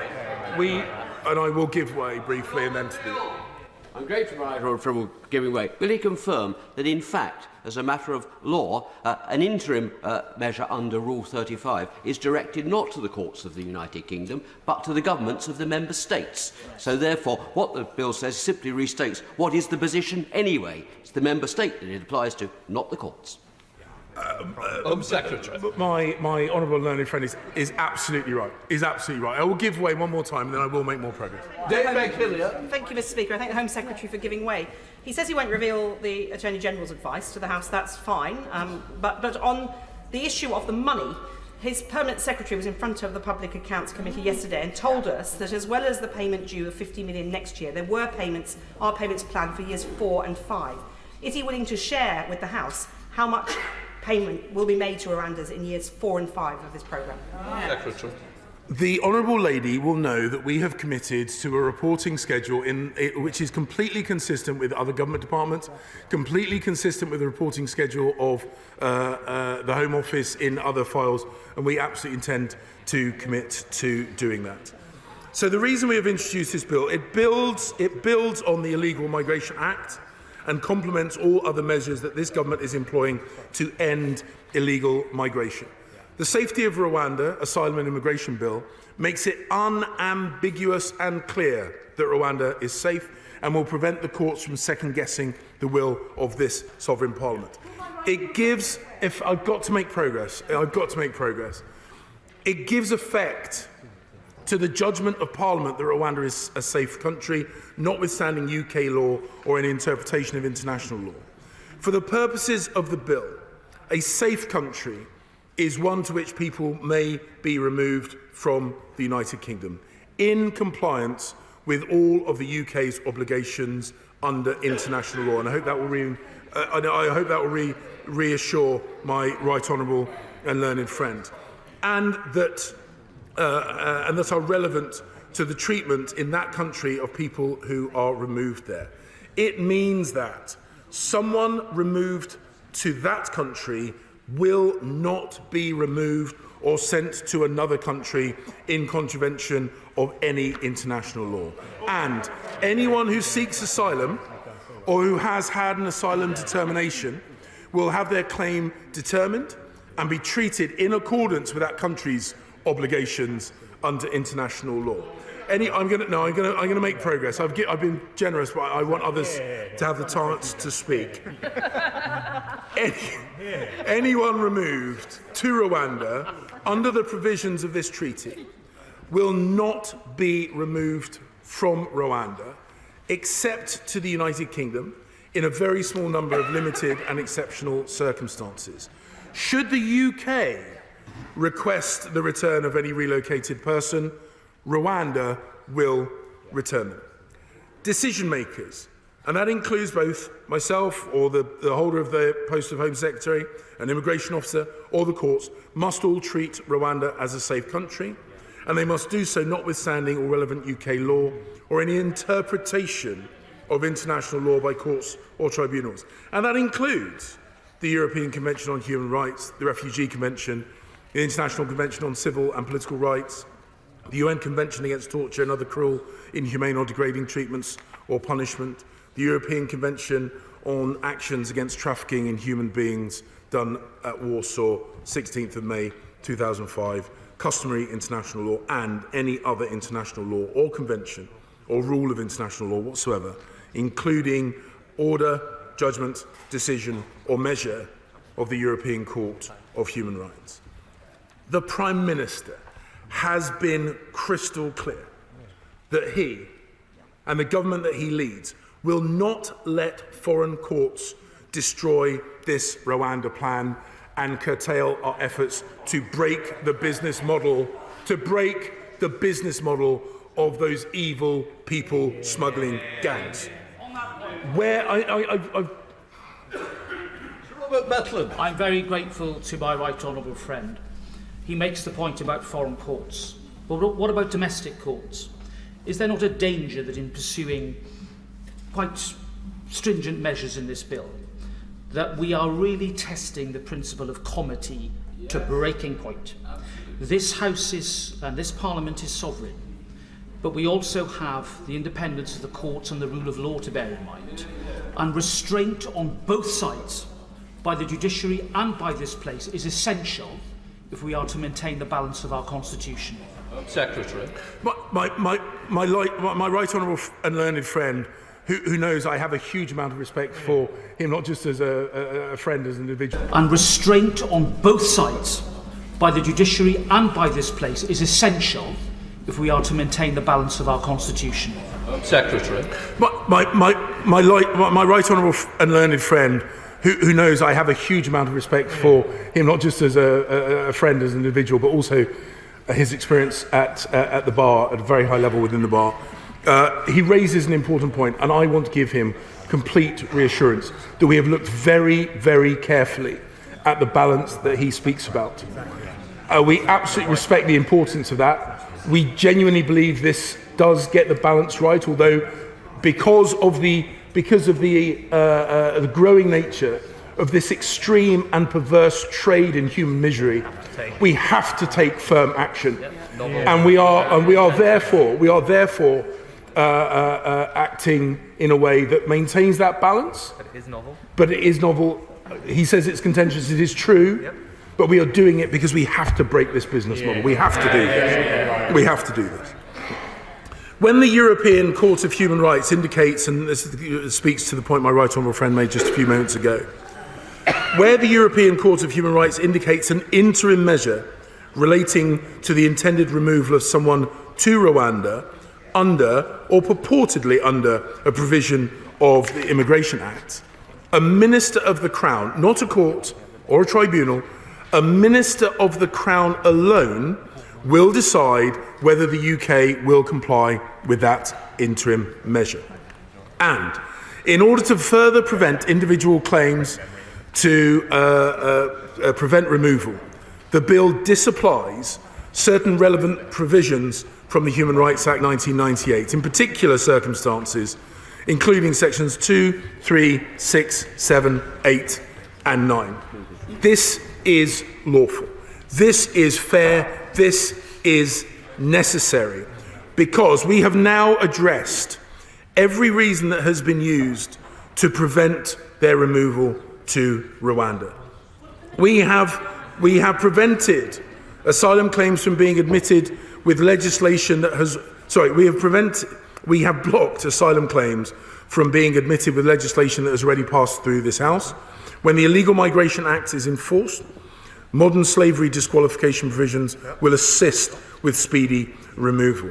The only possible blocking of removal is if an individual can demonstrate with compelling evidence that there is an immediate risk of serious and irreversible harm to them in particular under their individual circumstances. This sets the bar, rightly, very high, so that the chances of that happening are, rightly, extremely small. Mr. Speaker, the only way to deter people from coming here illegally is to convince them that if they do, they will be unable to stay. Instead, they will be detained and swiftly removed to a safe third country or their home country if it is safe to do so. I'm going to conclude. I've been at my feet for a while. I'm going to conclude. This is how we will save lives at sea. This is how we will deter illegal migration. And this, Mr. Speaker, and the House should take note of this, this is how we will break the business model of the most evil and perverse trade that we currently can see, and that is the trade in vulnerable people. The people smugglers, they are not humanitarians, Mr. Speaker. They are vicious criminals, and we must take action to prevent them. This is how we restore confidence in our immigration system and assert full control over our borders. Let me conclude. I'm nearly done. Let me conclude. This is how we will overcome the intolerable pressure on taxpayers, on public services, and on local communities that illegal immigration creates. That's how we will make sure that the system is fair. Fair to those who play by the rules, and fair to the British people who are rightly sick of people arriving here from France in small boats. From France, a safe and wonderful country. Rwanda stands ready to welcome those new arrivals. They stand ready to find a solution, to work with us to find a solution on this global issue, rather than being part of a problem. And for that, I believe they should get our thanks and admiration. This is an innovative and humane solution to a growing global problem. Other countries are looking at what we are doing and are making similar plans of their own. A new treaty and this bill make clear in law that Rwanda is a safe country in which to relocate illegal migrants. And I want to extend an offer to the whole House.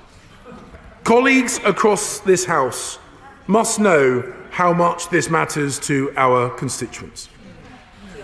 Our voters, for whatever party they vote for, are warm and welcoming people to those in genuine need.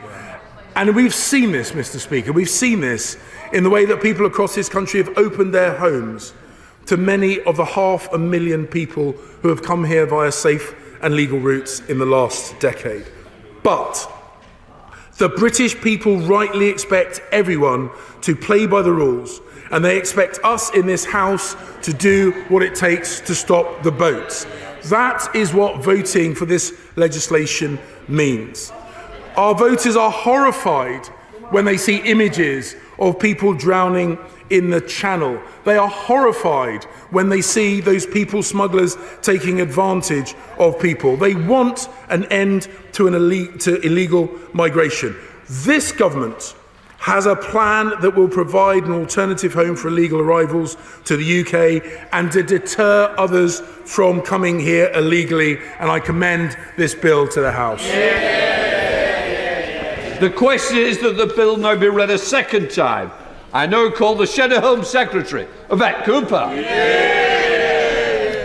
Thank you, Mr. Speaker. Can I join with the Home Secretary in expressing our sympathy with the family and friends of the asylum seeker who has apparently died on the Bibi Stockholm, and I understand he cannot say more about that at this moment. But this should be a debate about how we prevent lives being lost, about how we strengthen our border security, about how we stop dangerous boat crossings, and how we fix the broken asylum system. Instead, we've just got total Tory chaos. What a fine mess this week Prime Minister has got them all into and got the country into as well. Tearing lumps out of each other over a failing policy while they let the country down. We've had a Home Secretary sacked, an Immigration Minister resigning, and they've spent almost £300 million of taxpayers' money on Rwanda without sending a single person, and the Home Secretary seemed to confirm today that in fact that is £400 million without a single person being sent. More Home Secretaries sent to Rwanda than asylum seekers. It's about £100 million per trip. The Climate Minister called back from the Dubai COP for the vote. Well, I guess they can say at least one flight has taken off as a result of this legislation. The third Tory Home Secretary sent to Rwanda in 2 years, the third bilateral agreement with Rwanda in 2 years, and now the third Tory law on asylum and Rwanda in 2 years. And they're about to write their fourth cheque to Rwanda. Turns out they set out a direct debit, hundreds of millions of pounds for a failing scheme that's only ever likely to cover a few hundred people.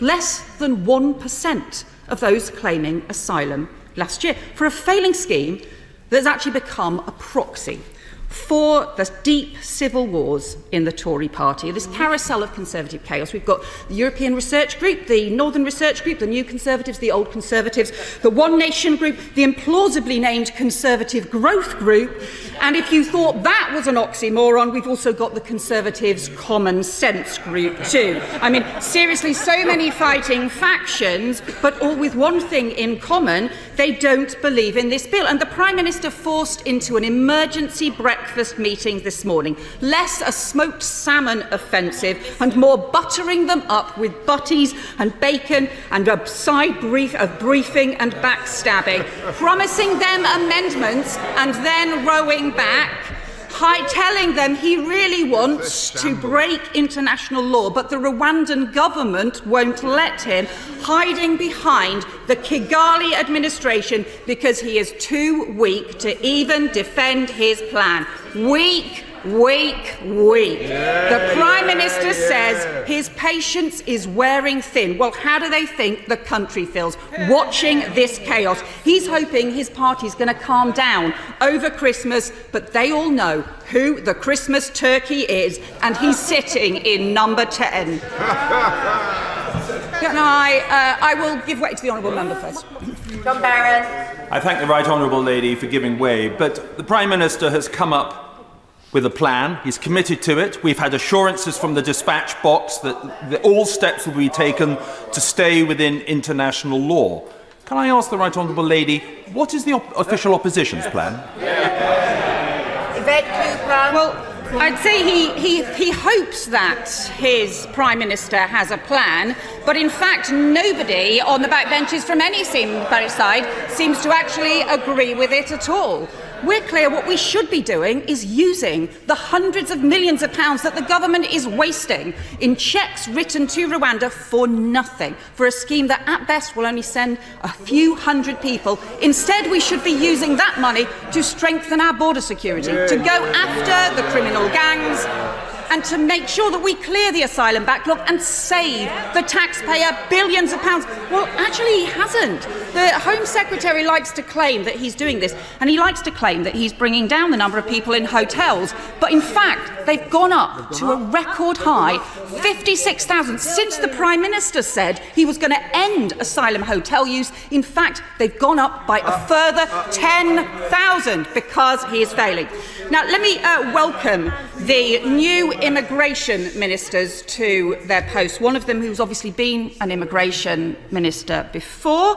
I think during the time he was immigration minister before, net migration trebled and the number of boat crossings also trebled, but I'm sure nobody will hold that against them.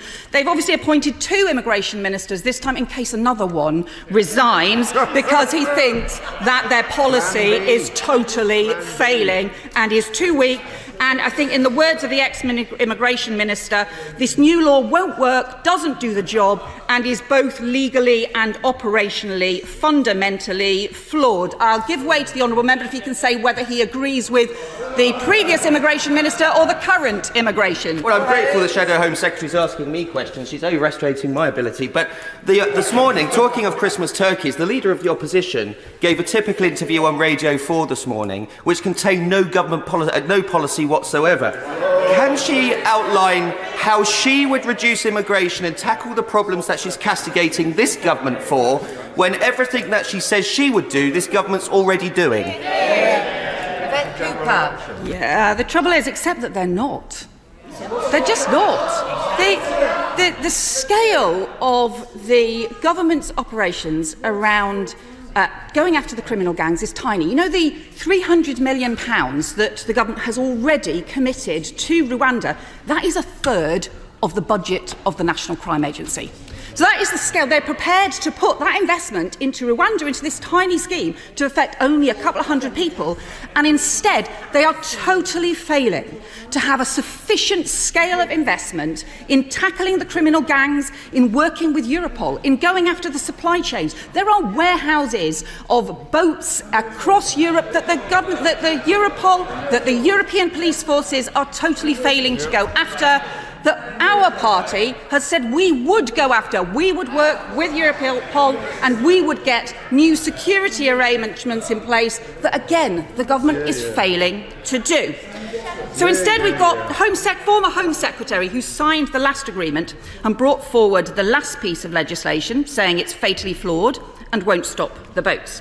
The backbenchers saying yesterday that the bill should have been pulled because it's partial and incomplete, and the Home Secretary, who privately called this whole thing batshit, is out to bat for it today, even though he knows it won't work.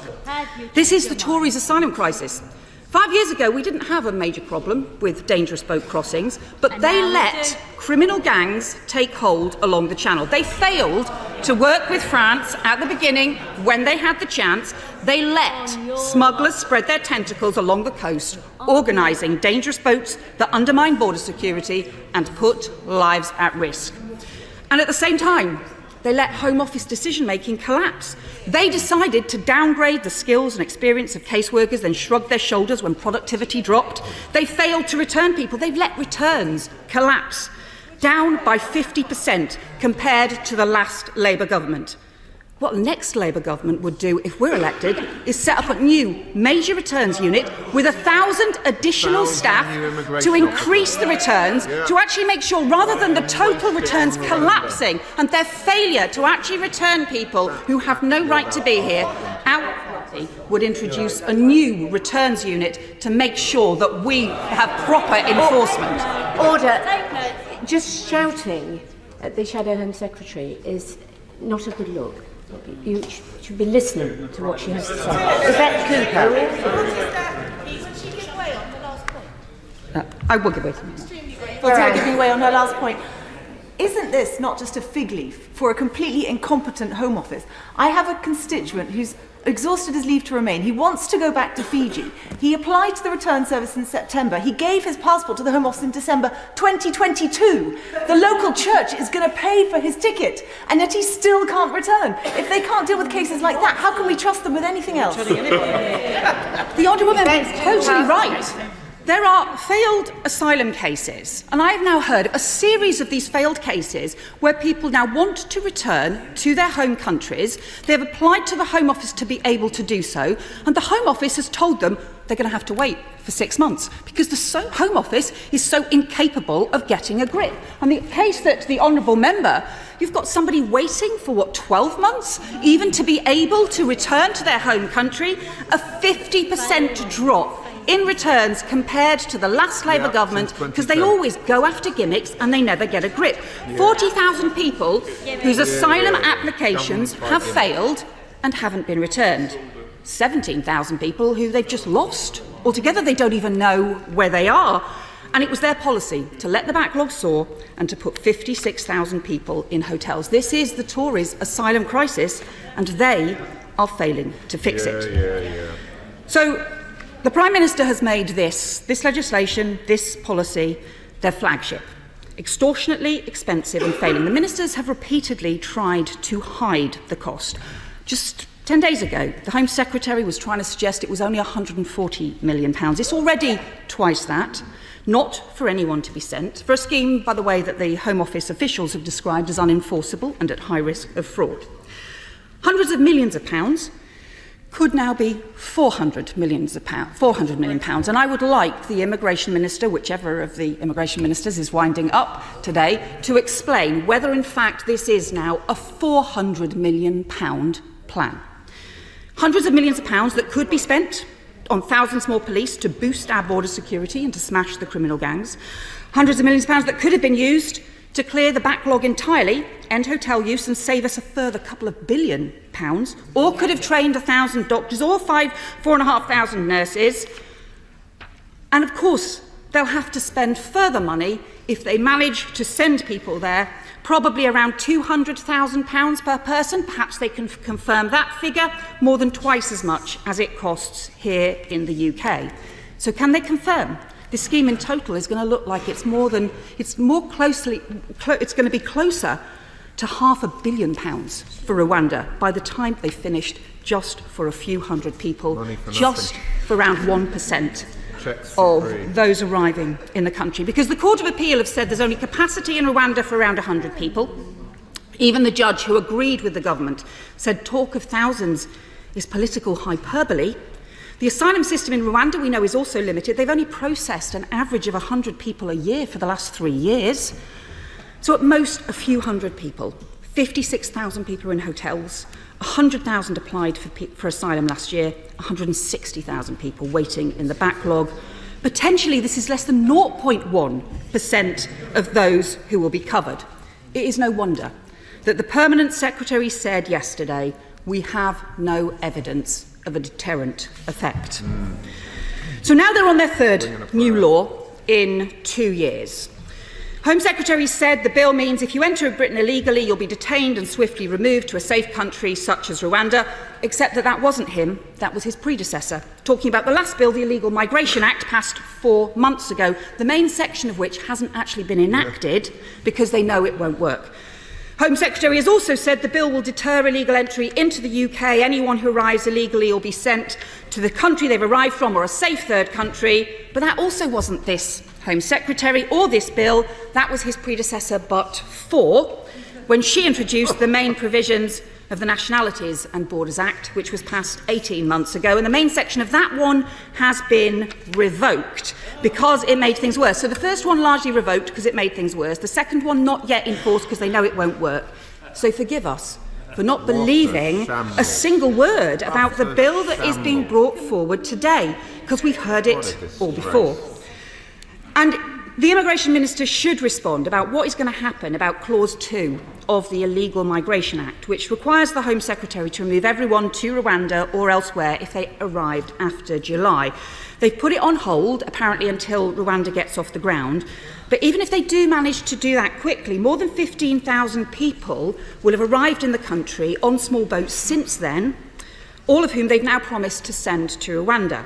So if Rwanda's only going to take a few hundred people a year, it's going to take them over 100 years to send the 15,000 people who have arrived since they passed the last law. It'll take them 10 years to send everyone who's arrived in the last fortnight alone. And in the meantime, while they focus on this gimmick, they're failing to get a grip and they're failing to bring down the backlog. And instead, we've got people in asylum hotels at taxpayers' expense at the astronomical cost of £8 million a day. I will give way to a member. And I've listened with interest for almost 15 minutes to hear what her solution to this incredibly difficult problem is. She refers to the fact rightly that we have asylum seekers in hotels at considerable cost and at considerable difficulty when it comes to the disbursement to our local authorities and to all of us as constituency MPs. But I do not hear a single word of recognising that what the government is coming up with is a solution which may not work completely, but which may have a deterrent effect and which may be a welcome step in a series of steps to help reduce illegal immigrants into our country. Does she not recognise that? Cooper. Well, £400 million for a failing plan is a hell of a lot of money. What we need to do is clear the backlog, and Labour has set out a proposal for 1,000 new caseworkers to clear the backlog, a new returns unit to make sure instead of this 50% collapse in returns, we actually return people who have no right to be here. Do that, clear the asylum and end the asylum hotels, and that will save the taxpayer £2 billion. Instead of throwing hundreds of millions of pounds, this will save the taxpayer billions of pounds. I'll give way to the honourable member, former colleague on the Home Affairs Select Committee on the back row. To the right honourable lady in giving way, and absolutely we work together on the Home Affairs Select Committee. I'm a Kent Member of Parliament, and we need to make sure we take firm, decisive action to deal with illegal migration. I'm open-minded to looking at this bill to see if it delivers that. But does she agree with me when I try to intervene on the Home Secretary? The point is this: the number of people in the UK who've lost their asylum claims, but yet they are still in the UK. What are we going to do, and what is the government plan to ensure that those people are removed? Because that is a deterrent. And I haven't been given the numbers of how many of those who've lost all their claims have been removed in the last year, for the last 2 years, or the last 3 years. Because if we want deterrent, we need to look at that as well as this. Cooper. So I totally agree with the honourable member. And that is why I hope there should be cross-party support for a plan to have a major new returns unit to actually turn that round. You've got 40,000 people who are here, who've had their claim rejected, who should be being returned, and they're not being. A 50% drop in returns under the Conservatives over 13 years of the Conservatives. Actually, a further 17,000 who've just disappeared into the system altogether, where there should be proper enforcement as well. But the government's not taking action on any of those things. There's no grip in the system. So actually, Labour would do that. We would set up a new major returns unit with 1,000 staff to make sure that we have proper enforcement in place. And the combination of that and the caseworkers will save the taxpayer £2 billion as well. But this treaty and the legislation before us, Mr. Progress first, the treaty and the law before us, we've got the treaty says that numbers are limited by Rwandan capacity. The number of vulnerable refugees sent here, of course, is not limited. The treaty says Rwanda can terminate the deal at any time, doesn't have to take anybody. The treaty also says the UK will fund the support of asylum seekers and people granted refugee status for 5 years. That includes accommodation and 3 meals a day for 5 years. Well, that's more than here in the UK.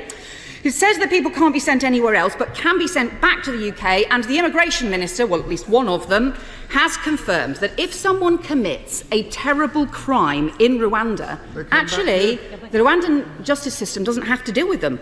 They can just send those criminals back to the UK. So you couldn't make it up.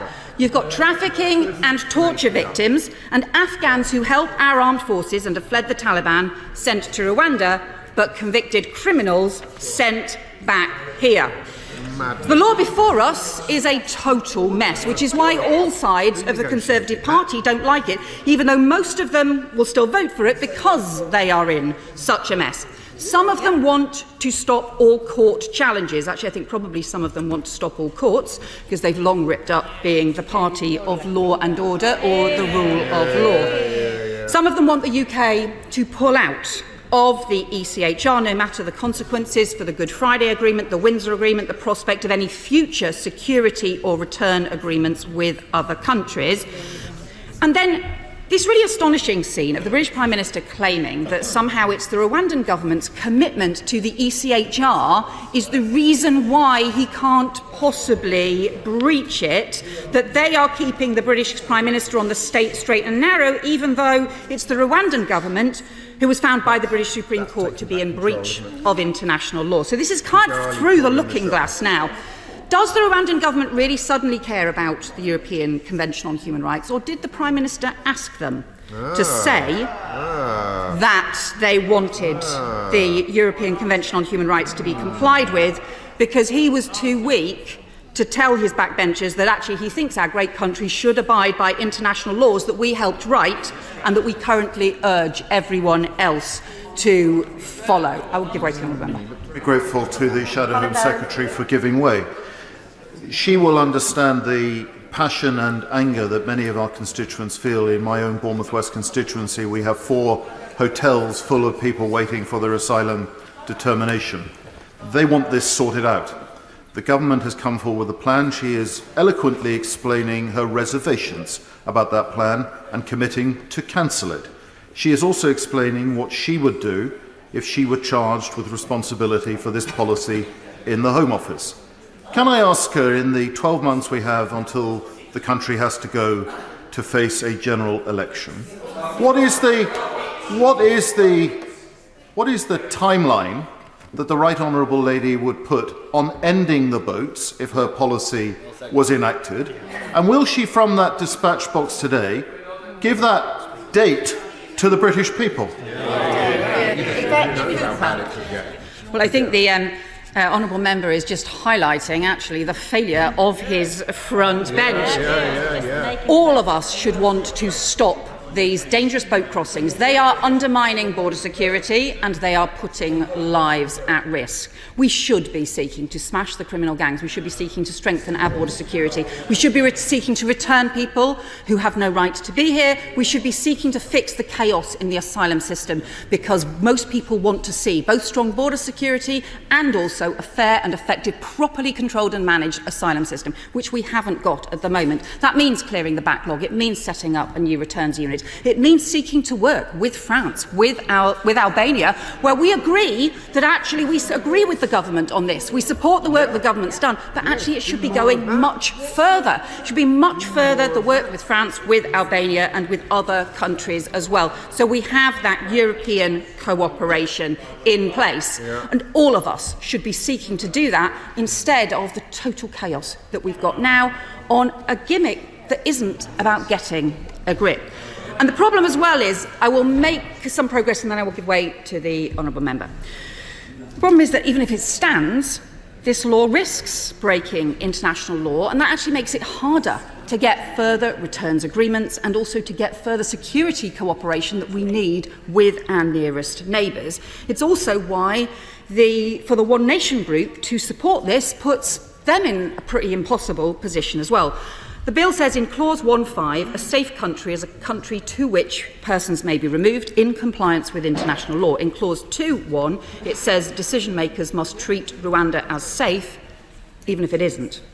So even if Rwanda does what it did over the Israel-Rwanda deal and breaches international law and does send people back for refoulement, even if Rwanda introduces new policies to send people abroad, even if there is a coup in Rwanda, even if Rwanda fails to stop organised gangs moving people to the border, even if asylum seekers are shot at in Rwanda, all things that the Supreme Court found had happened in the past. Even if the treaty is designed in good faith, if it fails, the government is still saying that British courts cannot consider the facts.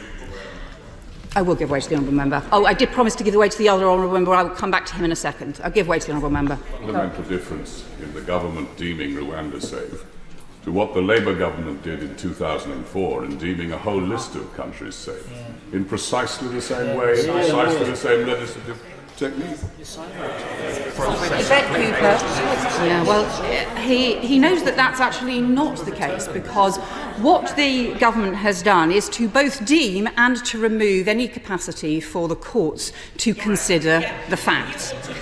And it shows how absurd that even the government figures this is. A second.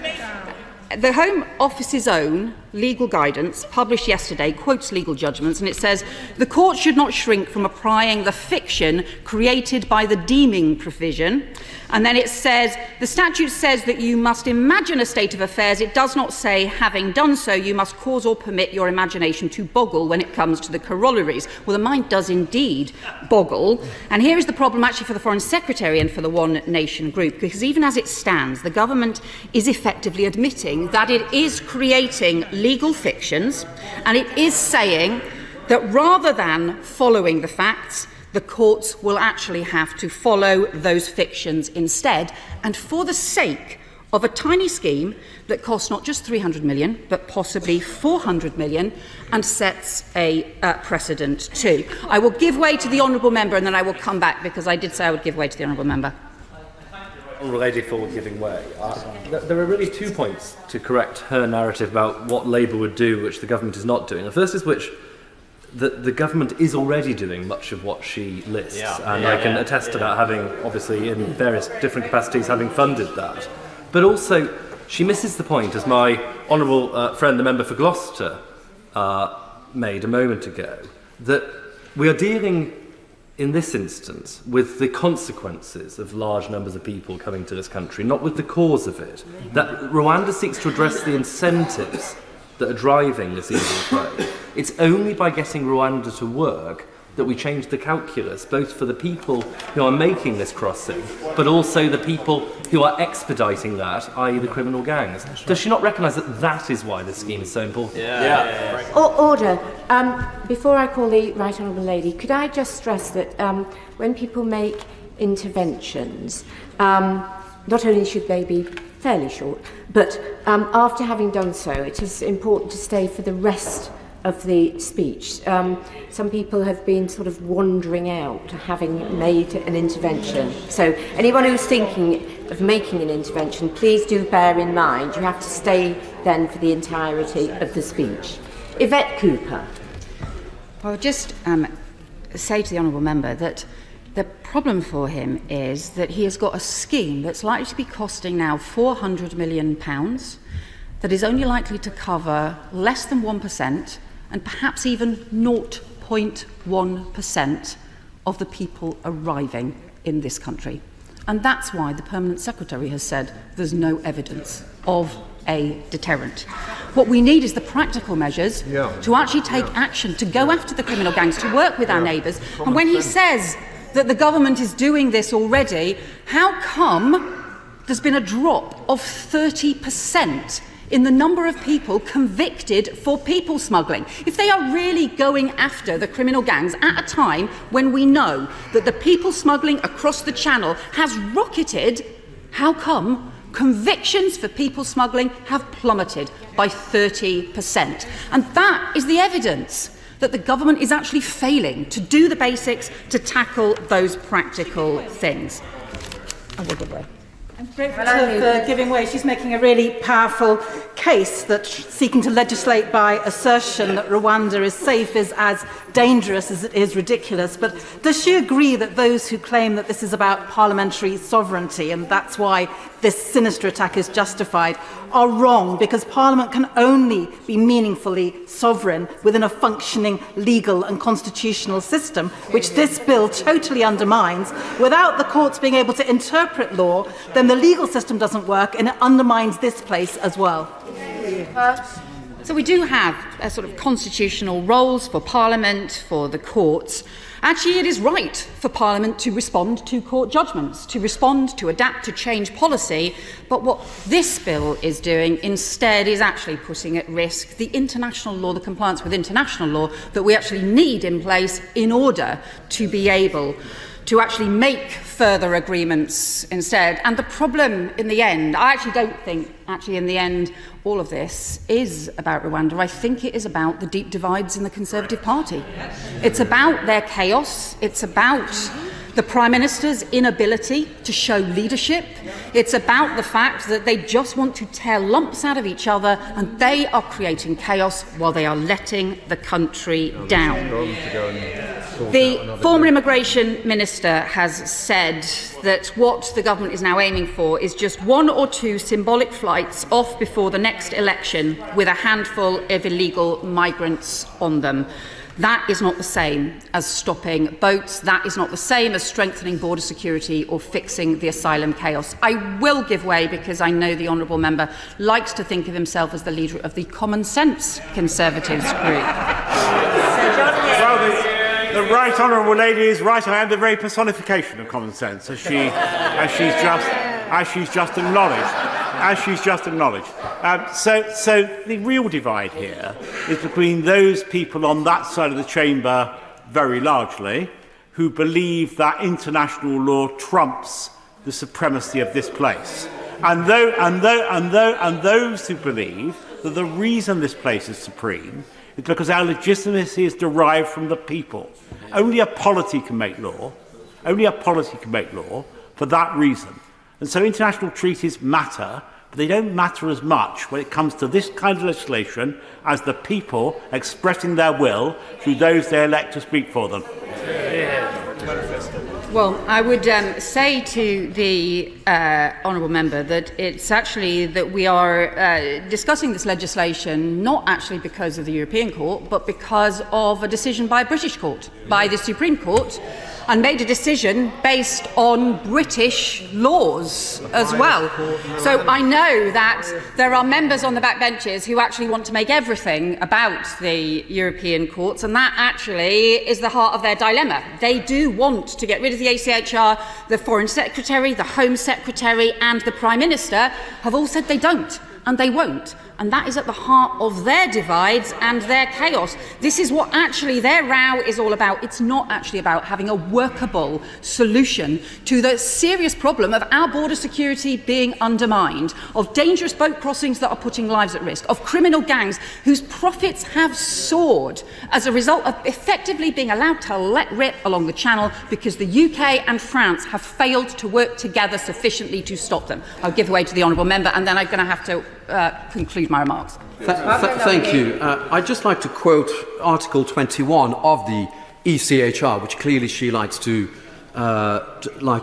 support in so many ways. That the will of the people shall be the basis of the authority of government.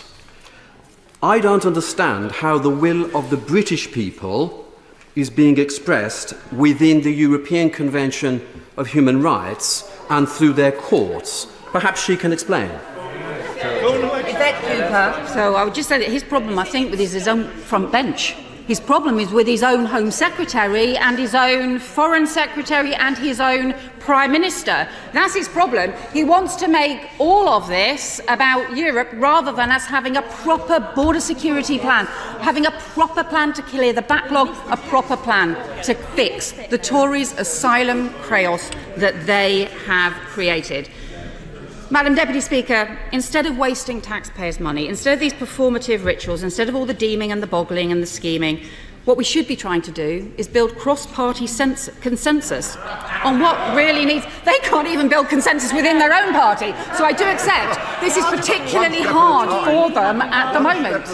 But we should be trying to build a cross-party consensus on what really needs to be done to stop the boat crossings that are undermining border security and putting lives at risk, strengthening border security, smashing the criminal gangs that have spread their tentacles, going after the supply chains instead of ignoring these warehouses and lorry loads of boats crossing Europe unchallenged, getting real-time security information instead of carrying on with this ludicrous situation where we don't even know when suspected smuggler operatives are flying into our country, getting prosecutions and convictions for the smuggler gangs and their vile trade, clearing the backlog, not making it bigger, ending asylum hotel use, doing more of the things that we support, the cooperation with France, the deal with Albania, getting more workable deals in place, and working together across this country and with other countries to stop dangerous boats, to smash the gangs, to strengthen our border security, and ultimately to save lives. It is time to end all of this chaos. Time to ditch the gimmicks. Time for the government to get a grip. The original question was that the bill be now read a second time, since when an amendment has been proposed as on the order paper.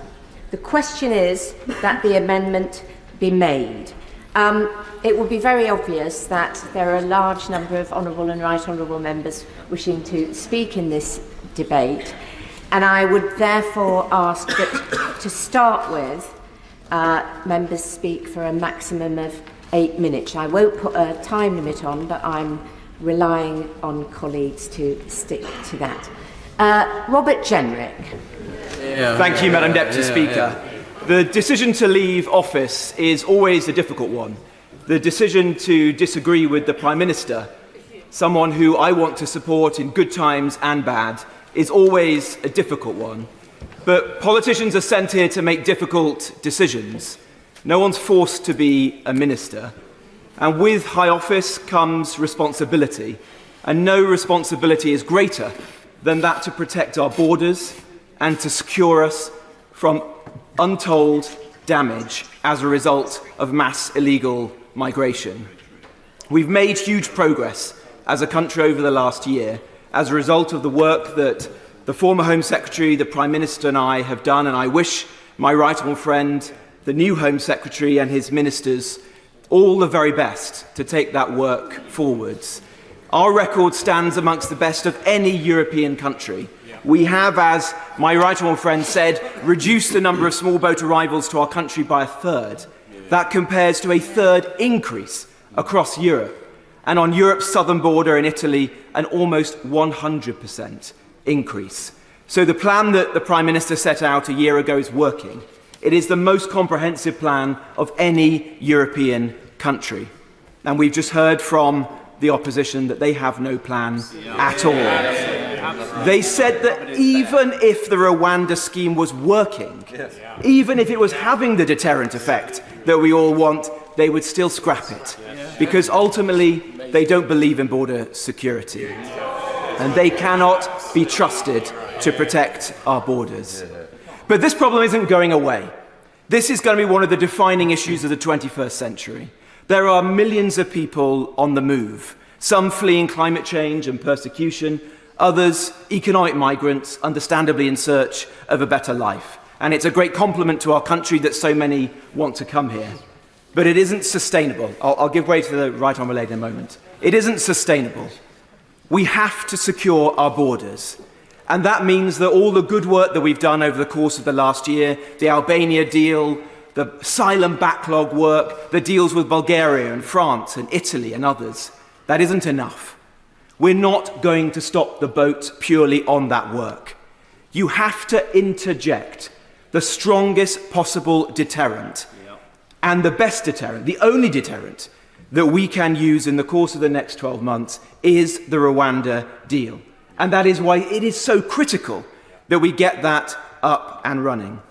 I genuinely believe, having immersed myself in this issue for 14 months, that this is a good policy, that it can work, and that it will help our country to fight back against this great scourge.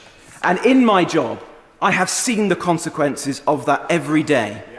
I've been with my honourable friend, the member for Dover, to meet her constituents, whose homes have been broken into and whose lives have been ruined by illegal migrants. I've been with my right honourable friend, the member for Bournemouth, and I've read about his constituent who was murdered by an asylum seeker who posed as a child and then killed somebody on the streets of Bournemouth. I've worked with almost every member in this House on their determinations to close asylum hotels. Even the greatest advocates for open borders change their minds when there's an asylum hotel in their constituents. Hypocrisy is all over this issue. This is why we've got to fix this problem. And that's why I say, when I said whatever it takes, I meant it. And I honestly believe that that is shared by all of us on this side of the House and many good colleagues on the other side as well. To do that, we have to make sure this policy works. And this is a good faith disagreement. There are good people on both sides of this House, and certainly within my party, who have disagreements about how we can make this policy work. But my point of view is this. When untold damage is being done to our country, when this issue will be with us for years and not decades to come, where if we do not operationalise this policy correctly, we will see the numbers rise, and we'll see them rise for many years to come. If, God forbid, there was a Labour government, there would be a decade of small boat arrivals. I want to stop that. There are two big flaws with this bill to my mind. The first one, as I've said to many people who've asked me, and I've said on the media, is that it doesn't address the question of individual claims. If I've learned anything in this job, it is this, that those seeking to frustrate their removal from our country will stop at nothing. The small boat chasing law firms and legal representatives will help them to find each and every way. Give them an inch, they'll take a mile. Even the best meant things that we've done as a country in recent years, like our world-leading modern slavery laws, are abused. 70% of those people who are seeking to remove put in a modern slavery claim at the 11th hour. I won't give way at the moment. Every time this is proven to be correct. So why would we not put into this bill a provision that says that those people cannot bring forward individual claims? I'll give way in a moment. And this means two things. Firstly, it means legal certainty. But secondly, it is for operational reasons. And I have not met anyone who really understands the operationalisation of this policy who does not believe it is critical to do this. Those advisors have told me time and again that this scheme will be seriously impeded. People will put in those claims. They will go to court. The upper tier tribunal, which is already under pressure, will be overwhelmed. Our detention capacity, just a few thousand spaces, will be full. In a single week in August, 2,000 beds in our detention capacity could be filled. Those arrivals will go onto our streets. They'll abscond, as they always do, never to be seen again, and the scheme will be brought into quick disrepute. I don't want to see that happen. I'll give way to the Right Honourable Lady. Thank you, Madam Deputy Speaker. Though I have to say I'm not a Right Honourable, but thank you, Madam Deputy Speaker. I thank the Right Honourable for giving way. He casts aspersions on Labour's approach to this. He is in the presence of two former immigration ministers, myself and the Right Honourable member for Birmingham Hodge Hill. And when my Right Honourable friend was the member in charge of this, there was one person being returned every 8 minutes at the end of the last Labour government. I know from my own caseload that people who have reached the end of the line are still dribbling around the system, either, as others have raised, they want to actually leave the country. What was his record after 14 months as an immigration minister in returns? Tenfold increase in the pace of asylum decision-making. So we have absolutely transformed the decision-making system. We've massively increased the number of returns. The Honourable Lady is on rocky ground, I'm afraid, on this one, and 22,000 people have been returned. But the difference between this side of the House and hers is that we have the guts and the determination to fix this problem once and for all. And that means interjecting the strongest possible deterrent. And I worry what would happen. I worry for this country if there was a Labour government, because I think we would see a massive increase in the number of small boat arrivals. The people smugglers would be celebrating if there was a Labour government. That is why it is so important to us on this side of the House that we use, I won't give way with all due respect, because I only have a few minutes left. We need to use the time that we have left in government before the general election. Of course, I hope we win the next general election, but the public are watching us. They expect us to fix this problem. So why would we not put into this bill all of the strongest protections that are at our disposal? The second important thing that needs to change in this bill is this. It is inevitable, in light of the Supreme Court's judgment, that the Strasbourg Court will impose further Rule 39 interim measures. That is, after all, what bedevilled my right honourable friend, the member for Whittam's flight a year or so ago. We have to stop that. It is a matter of sovereignty for our country that ministers acting on the instructions of Parliament do not allow those flights to be delayed. The provision in the bill today is sophistry. It is the express policy of the government that Rule 39 injunctions are binding, and to ignore them would be a breach of international law. So we are being asked to vote for a provision which it would be illegal to use. I do not want to be in the position that my right honourable friend, the member for Whittam, whose determination I do not doubt, was in. I don't want my right honourable friend, the Home Secretary, or my successors as Immigration Minister to be in that position. We as a House are giving them a hard deal. We're doing them a disservice if we allow the bill to continue in that way. They must have the full power of Parliament to ignore those Rule 39 injunctions and to get those flights in the air. There are other things I know that others will contribute, not least my honourable friend, the member for Stone, and the work that he's done, drawing out some of the other challenges with this bill. But I'll close with this. This is not a bad bill, but it is not the best bill. I want this bill to work. The test of this policy is not, is it the strongest bill we've done? It's not, is it a good compromise? It's, will it work? That is all the public care about. They don't care about Rwanda as a scheme. They care about stopping the boats. And we are sent here to do that for them.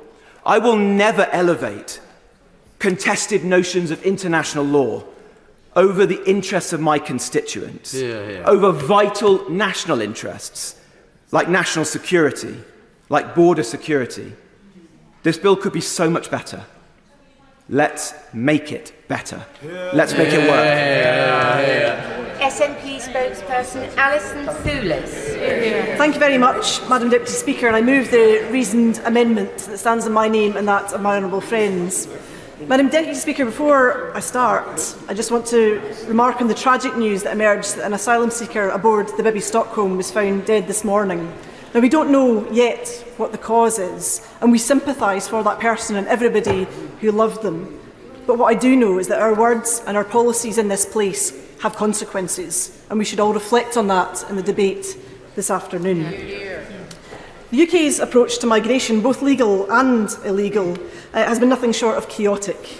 Poisonous rhetoric swirling around the plight of the world's most vulnerable at the Channel on a stormy night. I'd like to take a moment to reflect upon how the Tories have taken us to this parlous state. A former Home Secretary, the Honourable Member for Maidenhead, doubled down on Labour's hostile environment policy in a speech 11 long years ago. She promised to make life really difficult for those who came to our shores, to deport first and hear appeals later. The Immigration Acts of 2014 and 2016 fostered a toxic culture of suspicion and disbelief in the Home Office, turning health staff, employers and landlords into border guards. This led to the Windrush scandal, to the TOEIC scandal, to lives fractured and still not put back together, to go-home vans and the highly skilled migrants 3225 scandal. People being forcibly removed despite having done nothing wrong.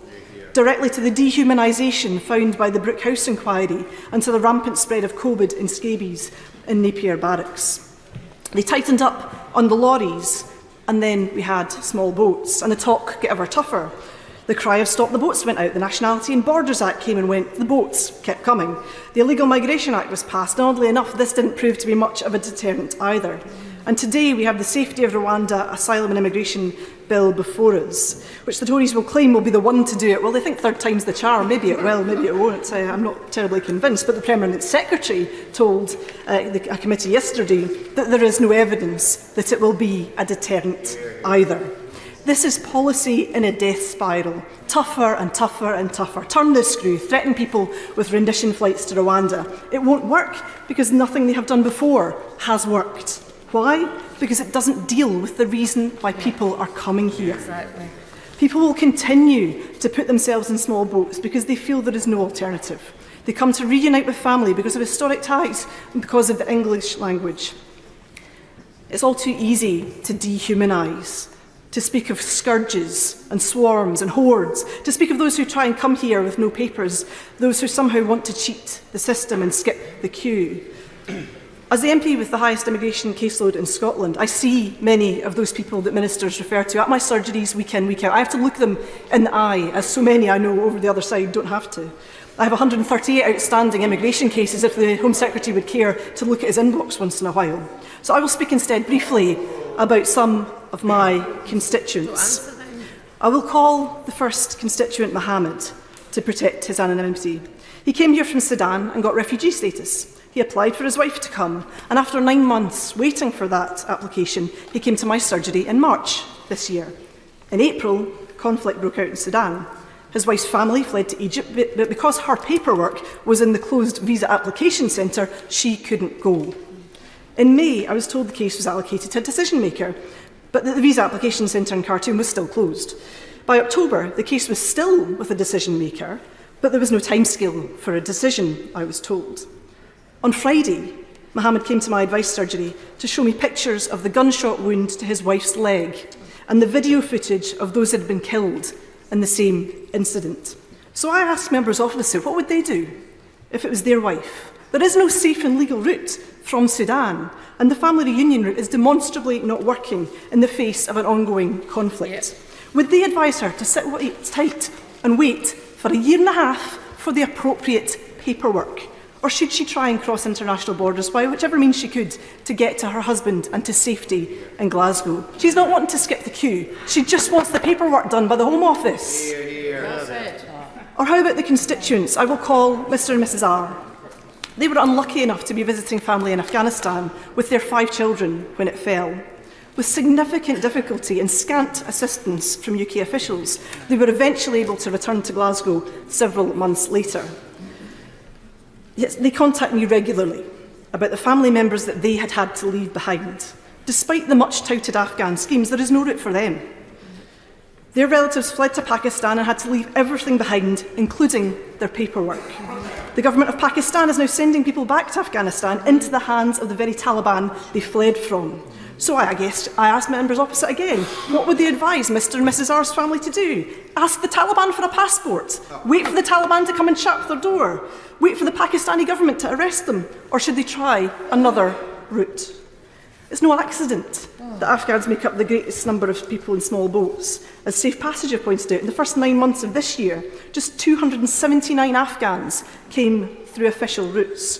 For every person arriving through the Afghan seams, 17 Afghans are crossing the channel in a small boat.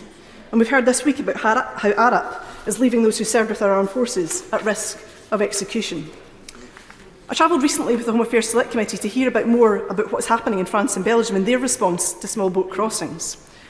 The French Red Cross said that they have worked with young unaccompanied asylum seekers that they find who are trying to cross the channel to reach family members in the UK.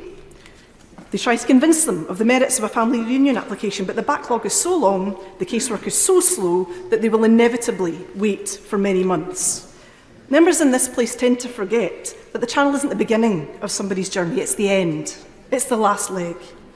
The channel holds little fear, given the dangerous journeys some have already made to be here.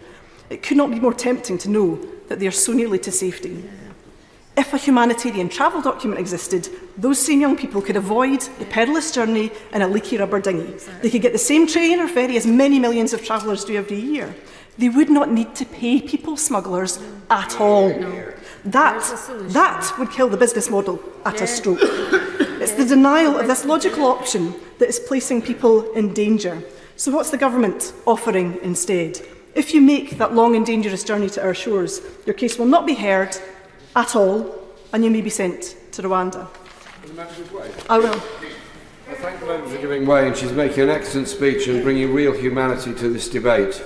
Is she aware that those people in Calais that are trying to cross the Channel are homeless, poor, desperate, and often victims of war and human rights abuses, and that walking away from international law and international conventions won't offer them any protection, won't offer protection for any other desperate people in the world, and will be a terrible message to the rest of the world that this country is turning its back on international law that we established in 1948.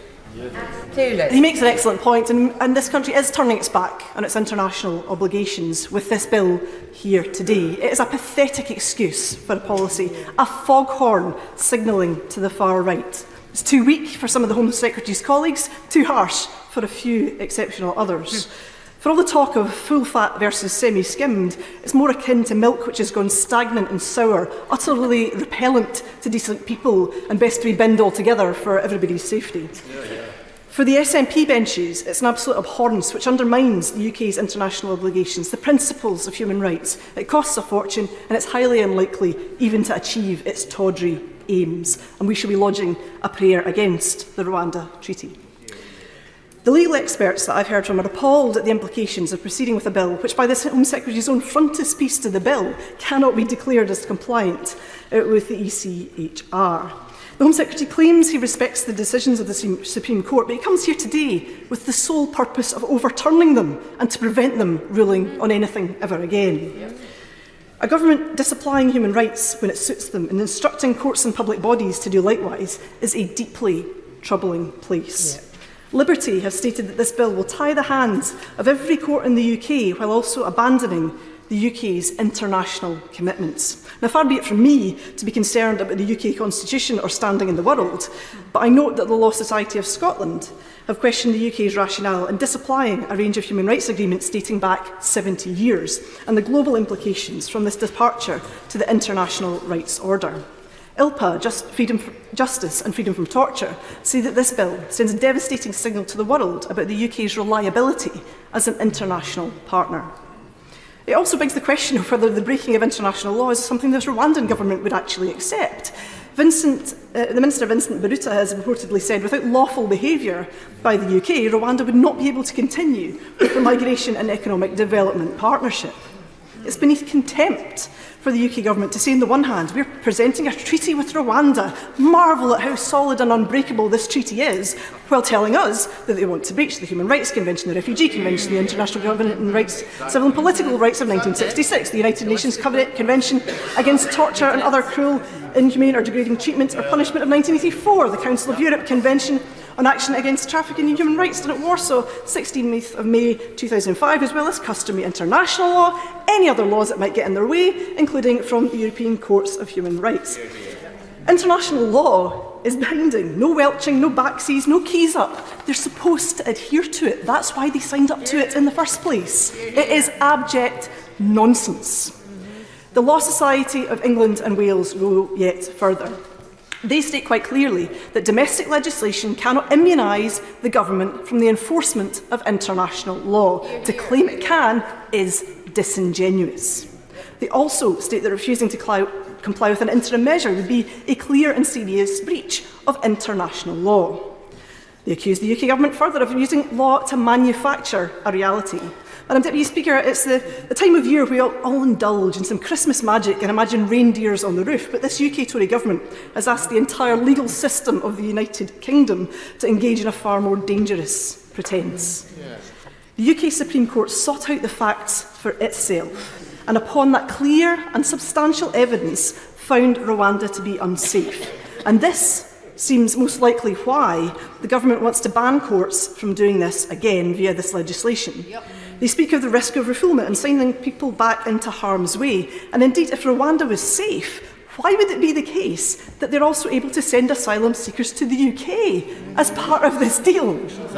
Exactly. The Rwandan opposition leader, Victoire Ingabire Umuhoza, was sentenced to 15 years in jail for speaking out against the Rwandan government. Despite being released in 2018, he still, to this day, cannot exercise his political rights. His criticism of this deal has had to be done in the international media because he says the local media dared not give him a platform. If the Honourable Member could explain to me why Rwanda is safe, I'll certainly take his intervention. The key thing about this whole debate is the tension that she's described, actually. Is she familiar with the rulings of Judge Denning, of Lord Hoffman, of Bingham, and more recently, of Reid, all of which directly contradict what she said about the balance between international law and laws passed by this Parliament? All of those very distinguished jurists say that the opposite of what she said. And does she at least acknowledge that truth? I acknowledge that different lawyers will have different opinions, and the Law Society of England and Wales in their briefing says that the government is being disingenuous in what it is claiming here, and I will take their word for that, and my honourable friends, I'm sure, got a point on this too. Picking up on the honourable gentleman's point, he cites various judges, but of course the most Supreme Court in the United Kingdom is the UK Supreme Court, and they were very clear in the Miller 1 case that while parliamentary sovereignty might mean that the law can be changed internally, this Parliament cannot legislate its way out of its international obligations. Now, does the Honourable Lady, my Honourable Friend, agree with me that no matter what various judges may have said at various times, it's a recent massive constitutional case of the UK Supreme Court we should look to on this issue? She is absolutely correct, as her learned knowledge comes in many of these issues. And I think it is important that we reflect on these cases and what that actually means, rather than what members opposite wish that those cases mean. This legislation before us today declares Rwanda safe in all circumstances. In so doing, they are undermining the rule of law and the separation of powers, preventing the courts from establishing their own facts and driving a sleigh and a squad of reindeer through the principle of restraint. My torture metaphor ends here because far from being Santa, the Home Secretary makes the Grinch look generous, and he truly does have a heart that is 2 sizes too small. This treaty creates new rules for Rwanda, but in reality nothing has changed in the weeks since the judgment. Lords Reid and Lloyd Jones said that intentions and aspirations do not necessarily correspond to reality. The question is whether they are achievable in practice. The Supreme Court found that Rwanda had thus failed to meet international obligation and is unlikely to meet additional ones. And there is no evidence that the long-term culture shift required is likely to happen quickly. Rwanda processed, I understand, only 228 decisions on asylum claims in 2020 and rejected claims from countries such as Afghanistan, Syria, Yemen, Iran and Eritrea. I don't want to get dragged into the merits or otherwise of Rwanda as a nation, as there is a far broader principle in play here. If we start to offload our international responsibilities to a third country, any third country, we're effectively surrendering our influence over what then happens next. This government themselves have become the people traffickers, sending human beings offshore against their will as if they were some kind of waste to be processed rather than human beings alike in dignity.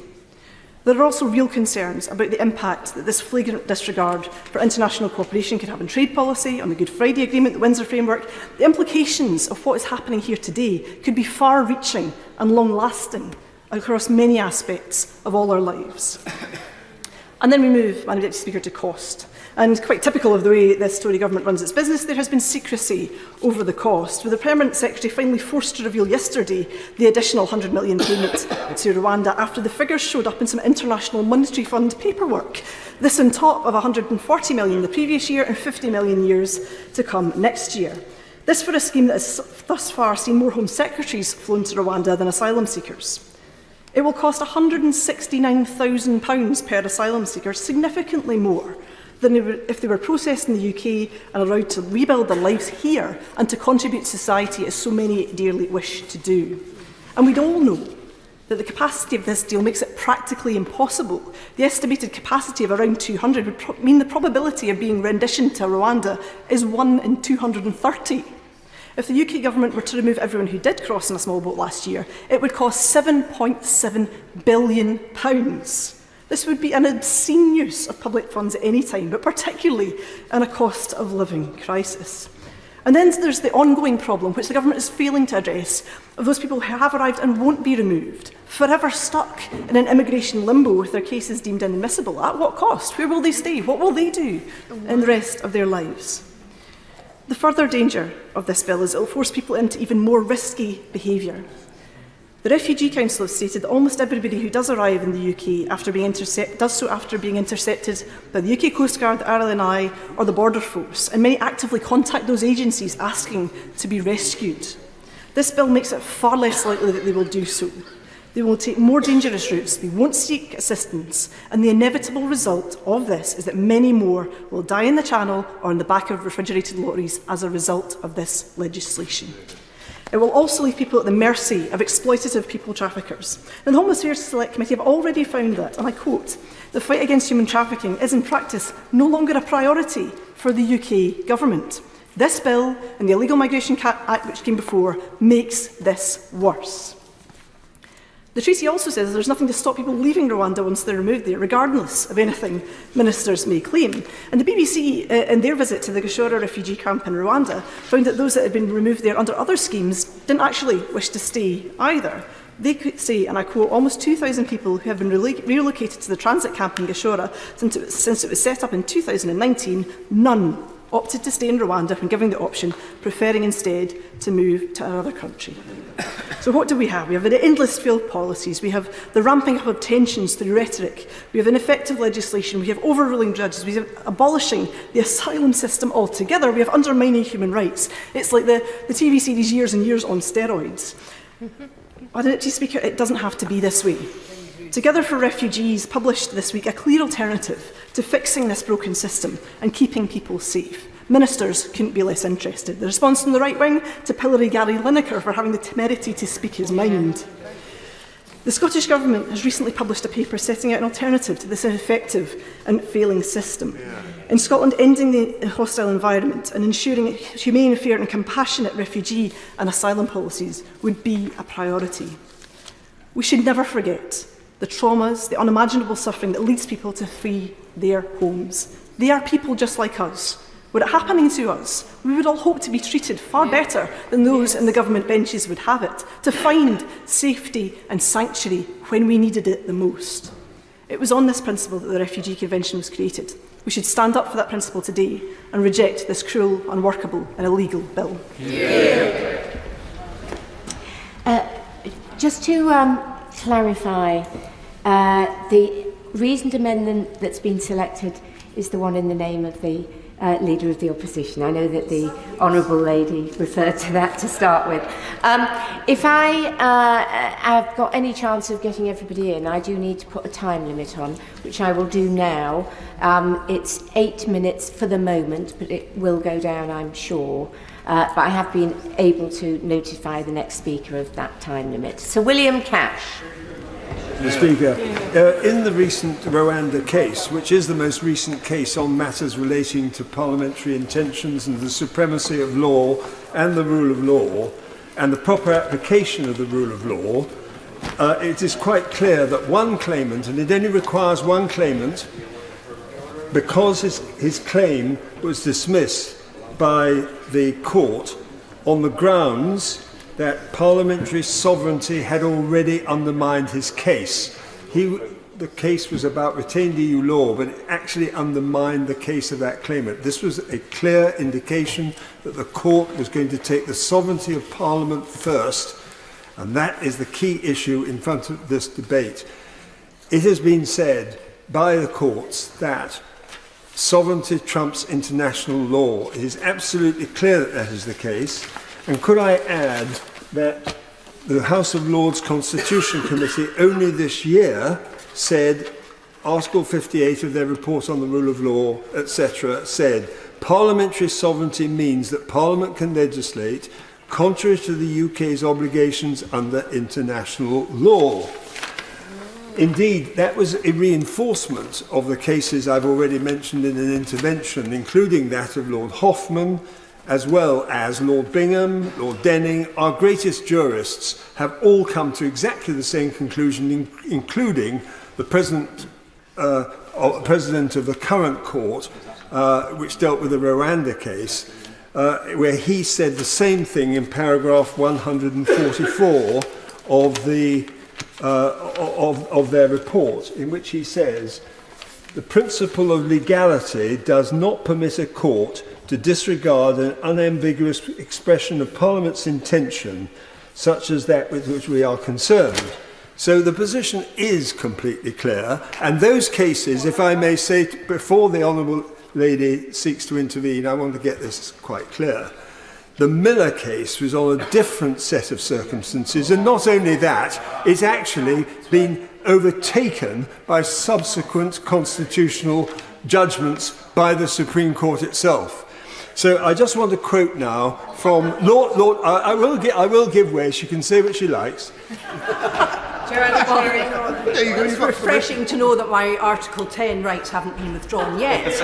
But the point is this: he may be right as a matter of the domestic law of England, that the sovereignty of Parliament. He may be right. It's in dispute, as we know.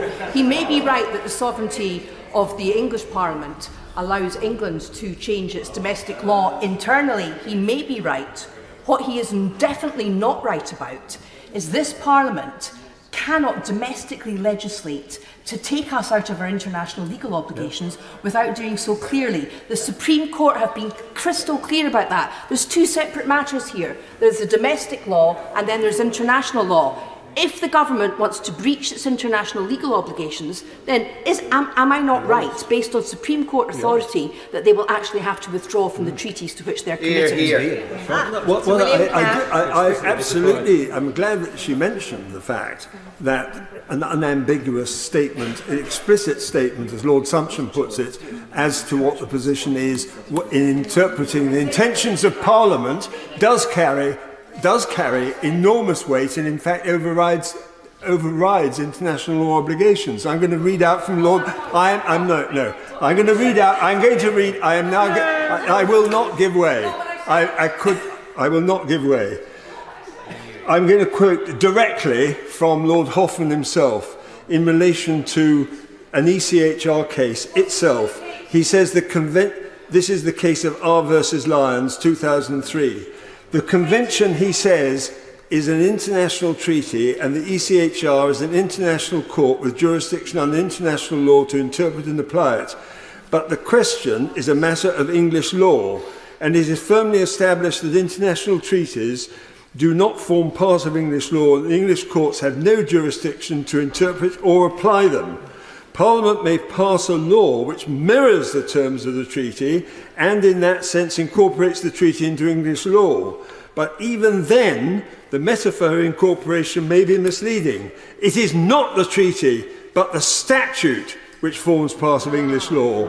And English laws will not, unless the statute expressly provides, be bound to give effect to the interpretations of the treaty by an international court, even though the United Kingdom is bound by international law to do so.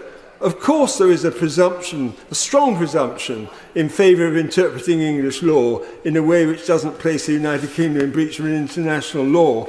But, and this is what he says, this is absolutely crucial here, but the sovereign legislator in the United Kingdom is Parliament. If Parliament has plainly laid down the law, it is the duty of the courts to apply it, whether that would involve the Crown in breach of an international treaty or not. That is what the law is. And that is a straightforward interpretation and statement of what has been said. Now, there is an issue which I want to come on to, because my honourable friend, who I praise for his courage, actually, and also for a brilliant speech, I would simply say, I would endorse every word he said. I also would just simply like to say this. We want the government to succeed in its legislation, but it has to be legislation that works. And as I've explained in relation to the Supreme Court, the whole question turns on the intention of Parliament and the sovereignty of Parliament. It's a question of justiciability as well. If there are to be amendments, and I put this to my right honourable friend at the moment, I'm sure he'll be right honourable very soon. The fact is that when it comes to it, in this bill, we can make changes. It is possible to extend the scope of the bill, and it is possible, and I hope he will have discussions with the Clerk of Public Bills, who I've had discussions with already. The point is this, that it is absolutely clear that the scope of the bill will determine amendments, whether they're from the government or from backbenchers. And it does matter that we're entitled to have a proper debate about this fundamental question about international law and its relationship to sovereignty.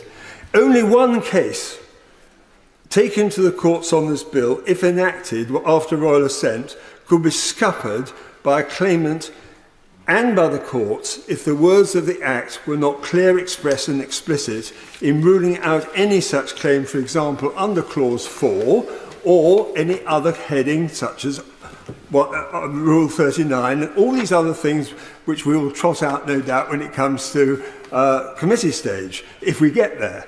What I can say, however, is that you have to address the question of the scope of the bill, because that's the way Parliament functions. That is the way the Speaker has to decide about the selection of amendments. So this is crucially important. I would also just like to conclude by saying, because I've got much more I could say, but I want to just draw attention to this global issue. The fact is that in the whole of the European Union, there is a real problem. They are tearing their hair out because they have got the Charter of Fundamental Rights on the one hand, and they are bound by qualified majority voting to comply with a situation which is actually not the same as us, because we have a unique opportunity in our parliamentary system with the sovereignty of Parliament to be able to make amendments and to provide domestic law that will satisfy the voters of this country. Chair of the Home Affairs Select Committee, Dame Diana Johnson. Deputy Speaker, can I first start by expressing my condolences on the news of the death of an asylum seeker on the Bibi Stockholm barge this morning. It's now almost 1 year since the Prime Minister pledged to stop the boats. No one here is arguing against that goal. We all want to see an end to people risking their lives by getting in small boats and crossing the Channel. However, the Home Affairs Select Committee stated very clearly in our report on Channel crossings last year that there was no silver bullet to end small boat crossings. We said it would take a variety of policies to be adopted, including safe and legal routes, additional cross-border policing to go after the criminal gangs, and many more recommendations. We even suggested the innovative idea of piloting asylum claims being piloted in reception centres in France in a similar way to the juxtaposed border controls that we already have with France. In April 2022, the then Home Secretary, the Right Honourable Member for Whittam, announced the Rwanda scheme, and since then, an extraordinary amount of financial and political capital has been poured into this policy. Whilst we accept progress has been made on some of the recommendations that we made in committee, including clearing the legacy backlog and developing work with France and Belgium, the eyes of the government have been locked on the Rwanda policy and its implementation. However, the underlying assumption of this policy is that the prospect of being sent to Rwanda will act as a deterrent for those thinking of crossing the Channel. Let's not forget that the Rwanda policy required a ministerial direction to the Permanent Secretary to get the scheme underway. Why? Because the Permanent Secretary wasn't convinced the scheme constituted value for money. In this case, there was and remains no clear evidence base that the deterrent effect would actually work, casting doubt on the scheme's value for money. Likewise, the Home Affairs Committee was concerned that the policy was good at generating headlines, but lacked a clear evidence base and full costings. And the Home Affairs Committee has been attempting to scrutinise the policy ever since. What has been really striking about this is, though, how difficult it has been to get facts and information from the Home Office on the details of the Rwanda scheme. And this has undermined the committee's ability to perform our scrutiny function. For example, we know that an initial £120 million has been paid at the start of the agreement, and that there would be a payment for each individual sent to Rwanda on top. to process their claim and for successful claimants to receive up to 5 years of support from the United Kingdom. We've subsequently learned that a further £20 million has been paid as a down payment on the initial costs for processing asylum seekers. So we know a total of £140 million had been paid. We'd repeatedly sought information, but were always met with claims of commercial confidentiality whenever we asked those questions about additional funding. So it was with some surprise, therefore, that I and the Honourable Member for Hackney South and Shoreditch received a letter from the Home Office Permanent Secretary last Thursday evening informing us that an additional £100 million had already been paid to the Rwandan government in April 2023 and a further £50 million will be sent in 2024. Just want to turn to the issue of the payment for each person that will be sent to Rwanda. At the Home Affairs Select Committee on the 29th of November, we couldn't bottom out with the Permanent Secretary what the actual cost per person of being sent to Rwanda would be either. The impact assessment to the illegal migration bill had estimated £169,000 per person, but the Home Office officials couldn't actually confirm that in November. So in asking Parliament to support this bill today, it is essential that we know the costings, whether this is actually value for money, and whether it will actually work. Parliament is being asked to assess whether the bill before us today will deliver a scheme that is an appropriate use of public money, without the government actually telling us exactly how much public money is due to be spent. So I hope the Minister will be able to confirm today exactly how much money has been spent, has been pledged, and budgeted for each year of the UK-Rwandan memorandum and now the treaty, and that he will commit to providing quarterly financial updates to Parliament. And I want to turn to the specific provisions in the bill. Under this bill, we all know the aim will be for irregular migrants arriving in the UK to quickly be sent to Rwanda, with very few legal opportunities for appeal, and with Clause 3 expressly disapplying several parts of the Human Rights Act. The Home Affairs Committee noted in our report last year that the government risks undermining its own ambitions and the UK's international standing if it cannot demonstrate that proposed policies such as the Rwanda Partnership, now being legally challenged at that time, are compatible with international law and conventions. As we know, Clause 2 of this bill would require all decision makers to accept Rwanda as a safe country for removals, despite the ruling of the Supreme Court. As a very distinguished former Solicitor General, Sir Edward Garnier KC, has said, it's rather like a bill that has decided that all dogs are cats. Indeed, the bill does not resolve any of the issues raised by the Supreme Court. The Supreme Court decision was based on evidence that Rwanda had previously violated international human rights treaties. This bill is not a magic wand that suddenly makes that evidence disappear. And I would question, why is the need to legislate that Rwanda is a safe country in this bill? If the treaty says Rwanda is safe, shouldn't the government be confident that the courts will now come to a different view and conclude themselves that it is safe? The bill will prevent the courts carrying out independent and rigorous scrutiny of any claim that there are substantial grounds for fearing a real risk of refoulement or treatment contrary to Article 3 of the European Court of Human Rights. However, I understand that this would be incompatible with the UK's international obligations under the Refugee Convention and ECHR. So is the Minister concerned about the impact of the bill on the UK's international standing, particularly given the absence of an evidence base for its deterrent approach? And is the Minister also concerned by effectively reversing by statute a Supreme Court judgment on the facts that this bill could undermine the constitutional role of the judiciary? Just turning now to some very practical questions. Within the treaty, it talks about the seconded independent experts who will be supporting asylum decision-making for the first 6 months. It talks about asylum appeals made by a new appeal body. It also talks about free legal advice and representation from legal professional members of the Rwandan Bar Association. All of these things will take time to develop and will need investment, and I wondered whether there is an additional cost there that the Minister might like to tell us about.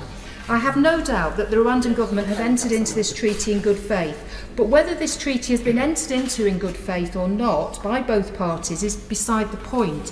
What matters is whether Rwandan officials will recognise and comply with their obligations and whether there are sufficient resources and adequate capacity on the group to enable this. neither of which can be guaranteed by the treaty or this bill. So I hope that the Minister will provide that evidence today, that capacity building and attitude change has taken place, therefore addressing the Supreme Court's concerns. The challenge of stopping dangerous small boat crossings is real. But so is the challenge of clearing the backlog, ending the use of expensive hotels and delivering an asylum system that works. They all warrant serious evidence-based solutions with full costings. Cox. Speaker, in defending this bill, which I will attempt, one has to reckon with those who think that it goes too far or may go too far, and those who think it goes not far enough. So let me, Madam Deputy Speaker, first address those who think it goes too far, of which the Honourable Lady who has just spoken is an example. This bill is criticised on the basis that it deems Rwanda to be safe. It is said that is an illegitimate legal technique. It is said it perpetuates or perpetrates a fiction in law. That is precisely the same fiction which the Labour government adopted in 2004 in the Immigration Treatment of Claimants Act, 2004. Yes, it is.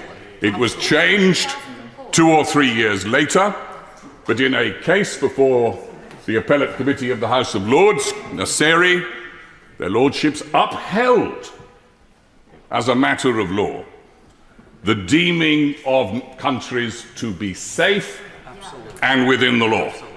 And indeed, they went on to say, Lord Hoffman, I think, being one of them, that while Parliament deemed it such, there was plainly risks if the Home Office did not keep an eye on the state and conditions in the nations and the countries that were thus deemed, but otherwise it complied with the law, and the courts would respect Parliament's decision.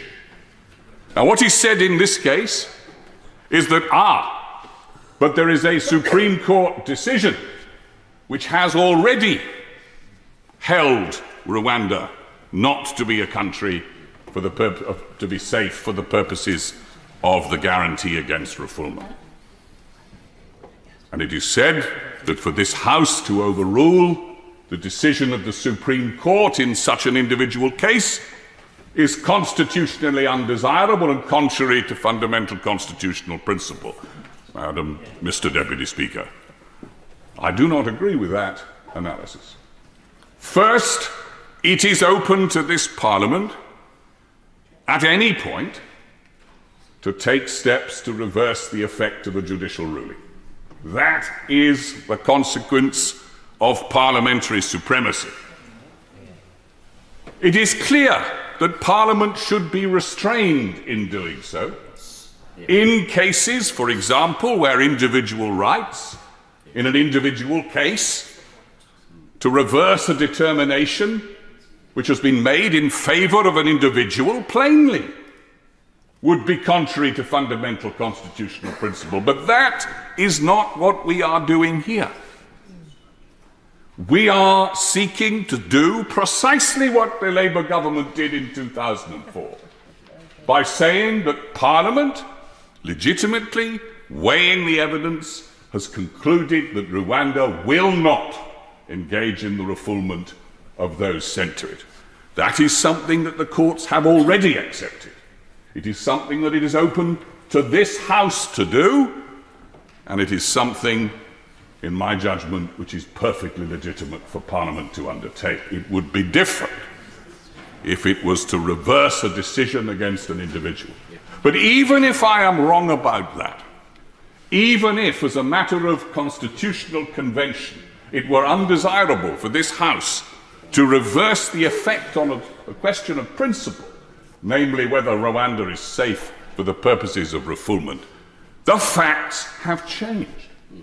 There is now a binding treaty, which is not only binding in international law, but is binding in domestic Rwandan law. Because Rwanda has a system, my right honourable friend, the member for Stone, has rightly analysed the situation of international law, In this country, we have a dualist jurisdiction where treaties are not self-executing. But in Rwanda, the treaty is self-executing. So the treaty will be binding not only as a matter of international law on the Rwandan government, but on the Rwandan government as a matter of its own law. And that treaty contains a range of important safeguards, including as a long stop the fact that no individual removed to Rwanda from this country can be removed to a third country without the consent of the United Kingdom. If that long stop is in place, if it is binding in Rwanda law, if it is binding as it is in international law, I would suggest there is simply no credible risk if treaties and legal rules mean anything in the countries, both in the United Kingdom and in Rwanda, of refoulement. If the risk of refoulement has been removed, then there is nothing inappropriate with this House determining, as the Labour government did in 2004, that this country, Rwanda, for the purposes of refoulement, is safe. So I say to the House, it is appropriate, it is a judgment that we can make as the House to take the step that we are now doing. Now let me move to the third question, because the third question to me about, I can't give way, don't have time. The third question is the most important. The exclusion of access to courts. This bill carefully preserves the right of individuals to come to court in extreme cases of individual justice. I would submit to those who think this bill goes far enough, and I listened impressed by my right honourable friend, the member for Newark, that we cannot sacrifice the principle of access to a court. If we eliminate it entirely, not only would this bill collapse, because it will be interminably impeded in the House of Lords, it will probably lead to the Rwandan government withdrawing, and it is conceivable that the courts themselves may entertain for the first time a complex challenge about the right of this Parliament to do away with fundamental constitutional principles such as access to a court. This House and its supremacy does not necessarily mean that it does not operate within a complex system of constitutional institutions, each of which it has its own place as a component part in that system. No, I cannot give way. I simply do not have time. I simply do not have time. Constitutional principles compete in creative tension. Parliamentary sovereignty is the most important of them, but there are others that are fundamental, and one of them is access to a court in extreme cases. That is what this bill preserves. And I say to my right honourable friends, I understand the frustration and the deep and intense dissatisfaction with the current situation. I share it. I think there are tightenings that we can do, particularly on Rule 39. But on the preservation of the right to go to court in an extreme case, I say that is part of the British Constitution that our fathers and our party has supported and fought for generations. And it would be wrong for us to compromise with it. Order. I'm sorry to have to interrupt. Order. I'm sorry to have to interrupt the honourable gentleman, but he is fully aware we have to stick to the time limits. After Sir George Howarth, order, who I'm going to call next. I'm afraid, given the number of honourable members that wish to participate in this debate, we'd have to reduce the time limit to 6 minutes. George Howarth. Thank you, Mr. Deputy Speaker. The government's failure to arrive at a workable solution to the problem of asylum seekers is not just about how they have tried to deal with refugees, as many have already demonstrated, but its failure to create the capacity in our country to maintain reliable services to such an extent that many British people find themselves unable to gain access to basic needs and services to which they are entitled. and also about the stewardship of the economy. Additionally, it's rooted in the government's careless conduct of our relationships with other countries, particularly in Europe. So crucially, in dealing with this sensitive issue, it is, in my view, important to be clear about the principles any approach should be based on. The problem is, however, that the government too often confuses slogans with policy, and in doing so, it fails to take account of the principles on which a realistic policy should be based. Its cynical obsession with creating dividing lines is a barrier to building the sort of consensus my right honourable friend, the member for Normanton, Pontefract and Castleford, referred to. Now let me, for the purpose of clarity, say at the outset that our country's capacity to admit migrants is finite. It follows that we need a much more structured method of determining how many people can be accommodated, which takes into account the capacity of our public services and our economy.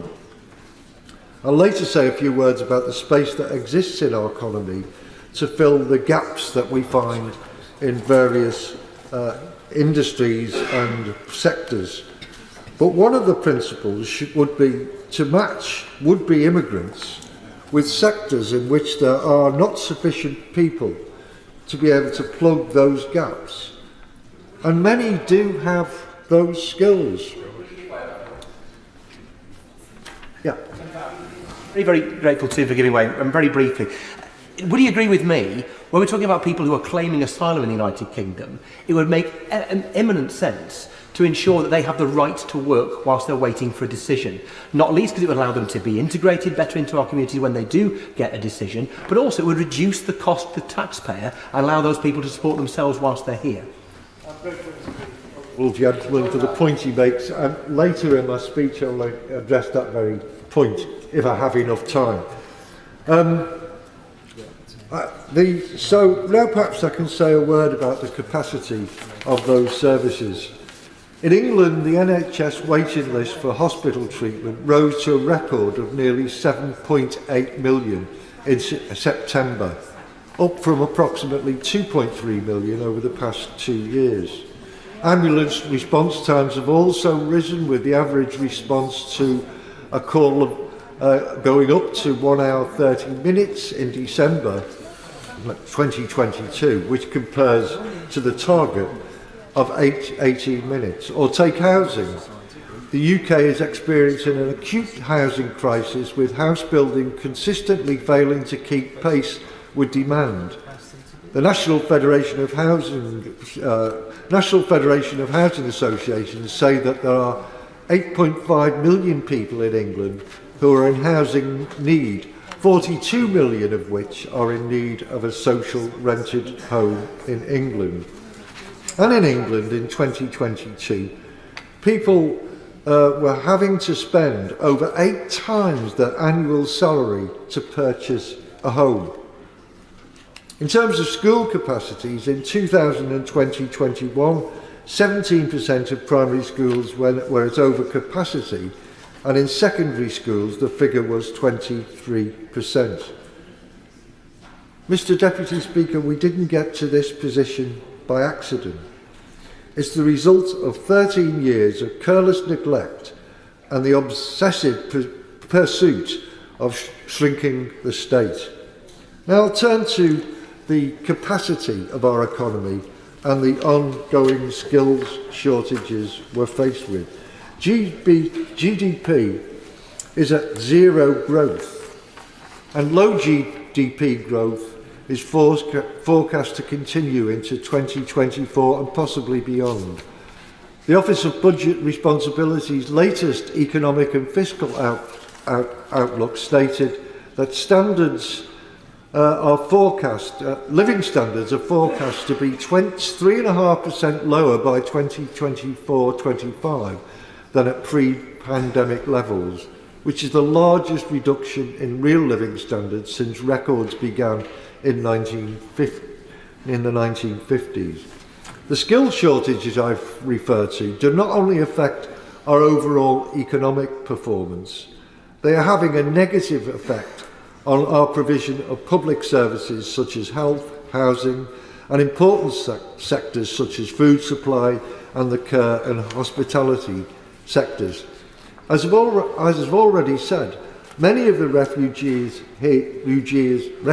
here already do have those skills, and with a constructive approach from the government, would be able to plug the gaps in those sectors and consequently help grow the economy.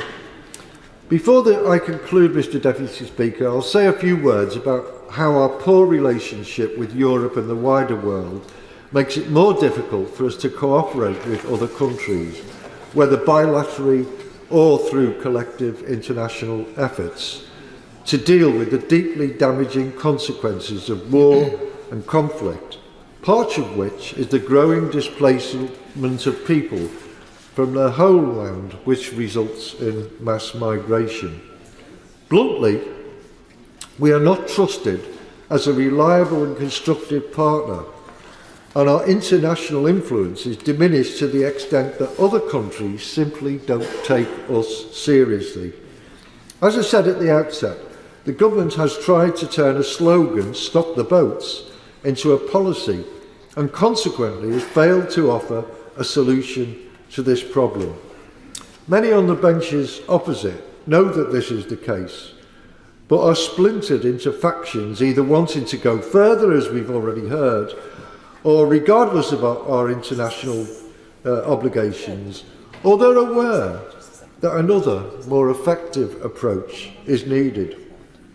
Sadly, this bill and their conduct illustrate that the Conservative Party is not a competent or coherent party fit to govern, but rather one riven by warring factions.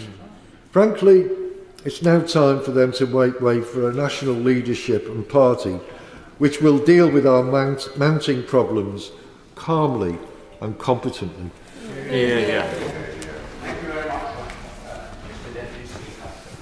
After a good deal of hesitation, I shall support this bill tonight, but it's a hesitation that has been real, because for me it goes as close to the wind as one can constitutionally do.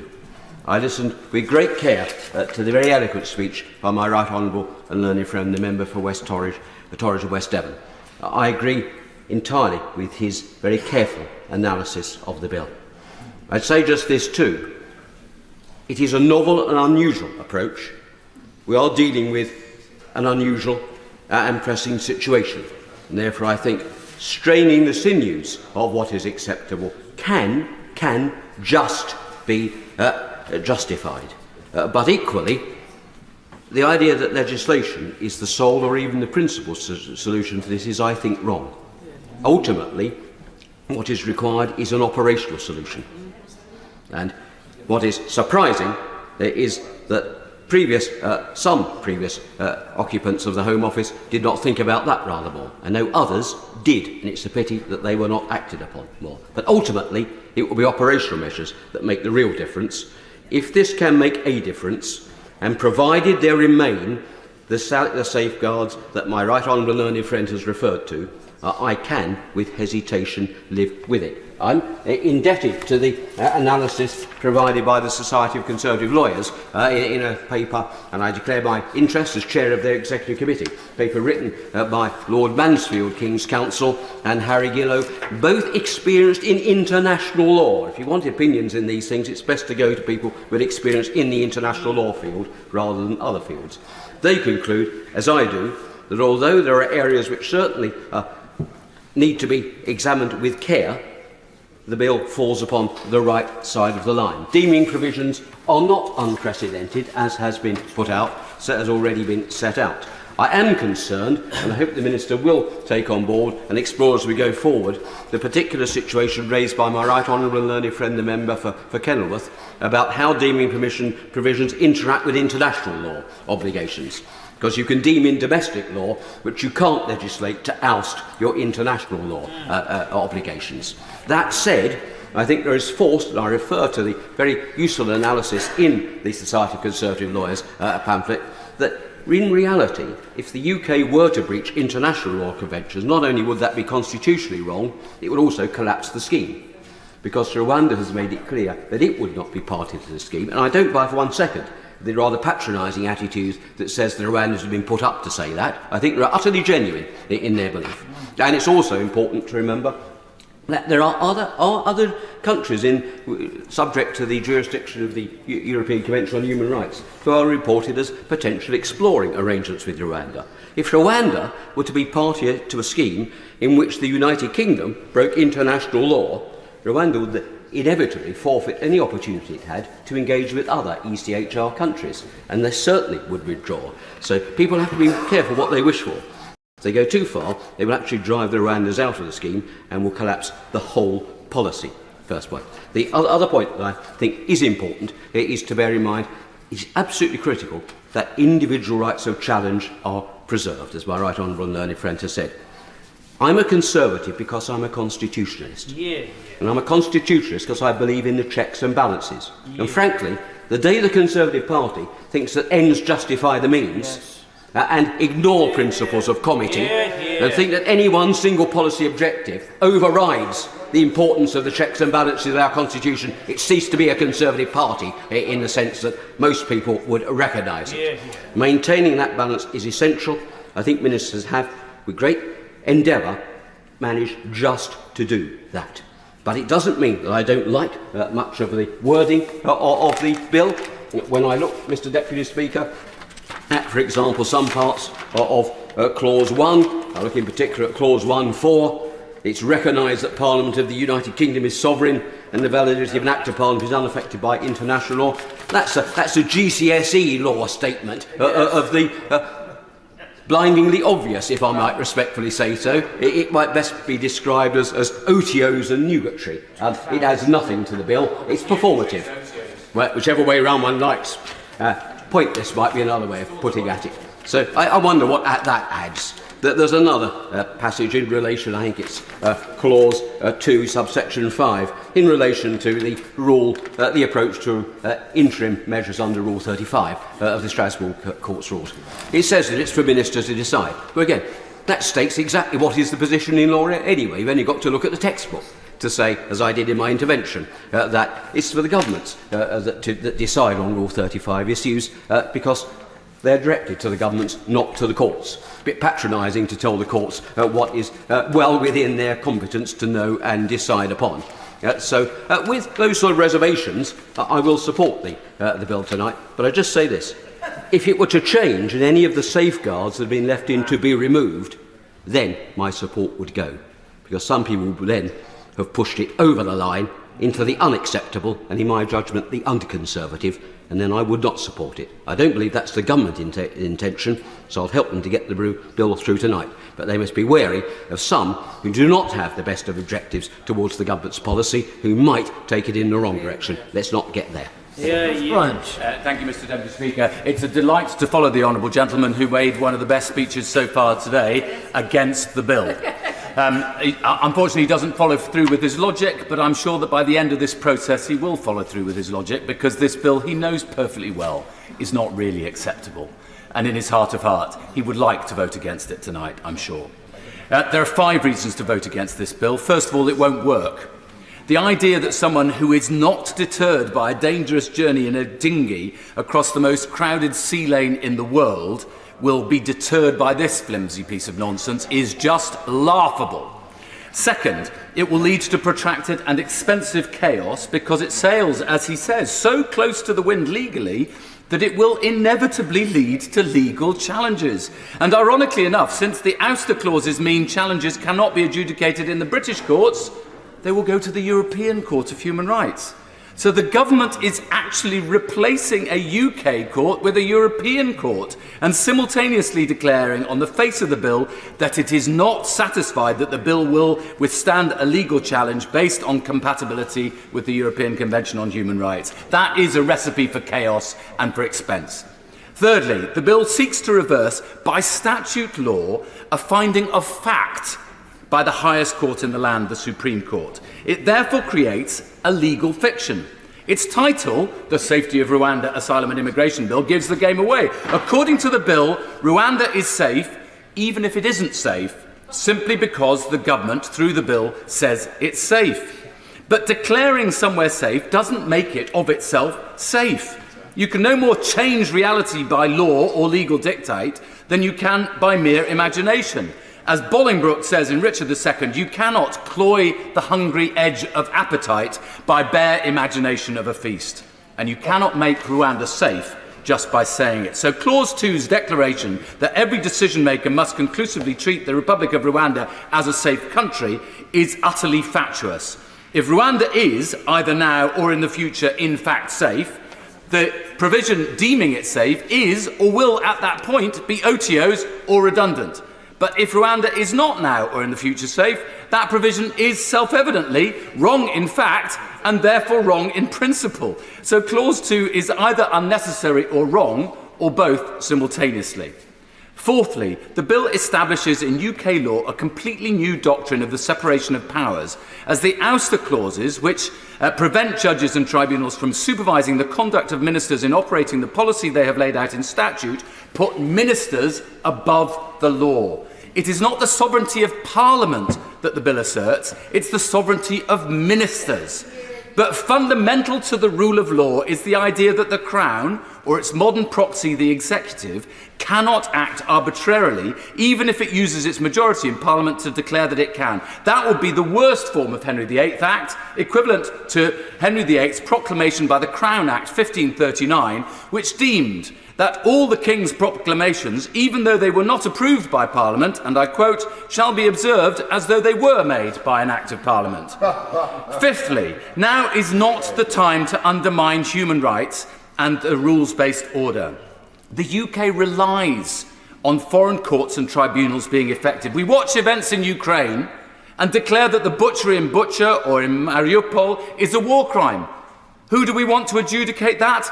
An international court. We rightly lecture China about human rights abuses in Xinjiang province and about abiding by the United Nations Convention on the Law of the Sea. We invoke Magnitsky sanctions against human rights abusers around the world.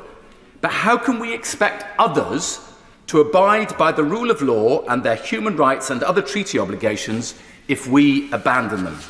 The member for Torridge and West Devon was right about one thing. He was wrong, incidentally, about 2004, because what we didn't do at that time was put in an ouster clause, meaning that ministers were free to do what they want.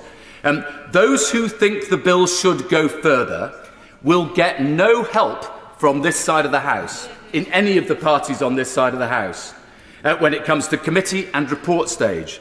And as we've just heard, if the member for Stone's demands were to be met in amendments at committee and report stage, Rwanda would withdraw, and the member who's just spoken would withdraw his support for the bill. I don't know why anyone would vote for this bill, but voting for it, despite knowing that it's legally offensive, or believing that it is fatally flawed, in the desperate hope that the government will help you amend it, is just delaying the inevitable. Because the most extraordinary irony of all is that the Prime Minister has had to rely on the Rwandan government to tell him and his MPs that Rwanda won't accept any law that breaches international law. Rwanda, which is theoretically, nominally democratic, but is in effect and in actuality an authoritarian one-party state. That's who's keeping us on the straight and narrow legally. Just think about that before you vote for this nonsense. Thank you, Speaker. It's a pleasure to follow the honourable gentleman, and I was very pleased to hear his strong invocation of the fallacy that we live in a separation of powers constitution. We do not. We live in a constitution of checks and balances. We are proud to have an independent judiciary, an independent legal profession underpinning the rule of law, which we are all equal and subject to. We also have a parliament that is supreme. The crown in parliament is in fact the phrase, which is why, like my honourable friend, the member for Bromley and Chislehurst, I take issue with some of the wording in clause 1, but that's by the way. But the principle of comity Mr Deputy Speaker, is one that we can ill afford to overlook. What do I mean by that? Well, I mean that mutual respect that has to exist between the different arms of the Constitution. This place is sovereign. We derive our sovereignty from the people. But we also have a responsibility to use that in a responsible way. And this is not a new challenge, Mr Deputy Speaker. Previous generations have faced similar dilemmas, because I am not going to stand here and minimise the emergency that we face from illegal migration, or minimise the challenge that the entire West faces from the mass migration of people who might seek a better life, who are either fleeing war-torn countries or are coming for economic reasons. It's an unprecedented challenge for all Western democracies. But challenges like that have been faced in the past. When we were at war, we had to make very difficult decisions in this Parliament to make sure that we struck the right constitutional balance between defending these islands against dictatorship, but not in a way that defended us and protected us out of our very freedoms. Our very liberty itself is at stake. And the way in which we legislate has to be responsible and has to be in line with that respect for our fundamental freedoms. And as my right honourable and learned friend, the member for Torridge and West Devon, said, there is a fundamental truth here that we cannot avoid. And that is, if this bill is amended to create an utter, complete ouster from any individual-based challenge, then that goes beyond the parameters of reasonableness and into the sort of legislation that inevitably sets up a fist fight, not with international courts, Mr Deputy Speaker, but with our very own courts themselves. And I'll give way to my honourable friend. Of course, my right honourable friend is more than aware of the Privacy International case, and he knows as well as I do that in fact in that case there was a dissenting judgment by both Jonathan Sumption and Lord Reid. I think that sort of sums it up. It was very, very finely balanced on the facts of that particular case. My honourable friend, contrary perhaps to mythology within the Conservative Party, and I agree on many of these key issues. He and I, for example, would have legislated to overturn the Evans decision, the Prince of Wales letters decision, because we felt that their lordships went too far. But that is an example of this House, potentially this Parliament, legislating to correct a legal decision by the courts. Of course we're entitled to do that, and we should do it where the will of Parliament dictates. But there is a difference, I think, between a scenario like that and the one that we are facing at the moment. Because without more evidence and without more work by the government to blithely create a deeming provision in the face of, let's face it, a very strong Supreme Court decision against the government, would have been to invite disaster. And that's why not only the treaty that has been signed between Rwanda and Britain is crucial, but also the policy statement that has been published by the Home Secretary today, laid in this House, which I urge all honourable and right honourable members to read, because there is no doubt that the facts are evolving and that they are changing, and that we should remind ourselves that the Supreme Court, when it made its decision, looked at the law and the facts as of summer of last year, 18 months ago, when we have moved on considerably. Now, of course, deeming provisions are not constitutionally unprecedented. They're unusual, and that is why the government has to be restrained. But without clause 4 in this bill, I am afraid that what the government will do is to set up a massive glass jaw to be smashed by a court in future, and to invite the sort of constitutional conflict that any good Conservative would not want to see. We don't want our courts being drawn into politics. I have spent my career in this place and my political life arguing against the politicisation of the judiciary, and I've been the first to bring forward legislation to oust the court's jurisdiction. We did so in the Judicial Review Reform Bill and the CART jurisdiction that my right honourable friend finished the job on. Of course, I'm more than happy to be robust about the position of this place and the importance of not having undue and capricious interference with the will of Parliament. I'm the first one the first person to assert the authority of this place. But what I won't do, Mr. Deputy Speaker, what I won't be a party to is legislation that in effect invites the courts to come on up if you're hard enough. That is not the approach that we as responsible Conservatives should take.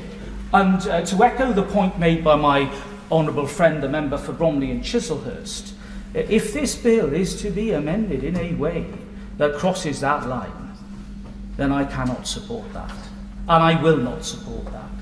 And if anything, the government should be thinking very carefully about making sure that this bill is engineered to provide as perfect a balance as possible between its obvious right as a government to get its policy objective through, to reflect the huge concerns of our constituents, but at the same time to work within the parameters of our unwritten constitution. Because I say this is a Conservative government today. What if it was a government of another colour that was doing something that we as Conservatives found mortally offensive? What then would we have to rely upon in the defence of the balance of this constitution? What would be left for us to defend against an overmighty socialist government? Not a lot. And that's why today this has to be, yes, about principle, but we mustn't, at the end of all of this, lose sight of the fact that as Conservatives, it is our constitutional duty to maintain that balance. Remember comity, Mr. Deputy Speaker, and we won't go wrong. Alistair Carmichael.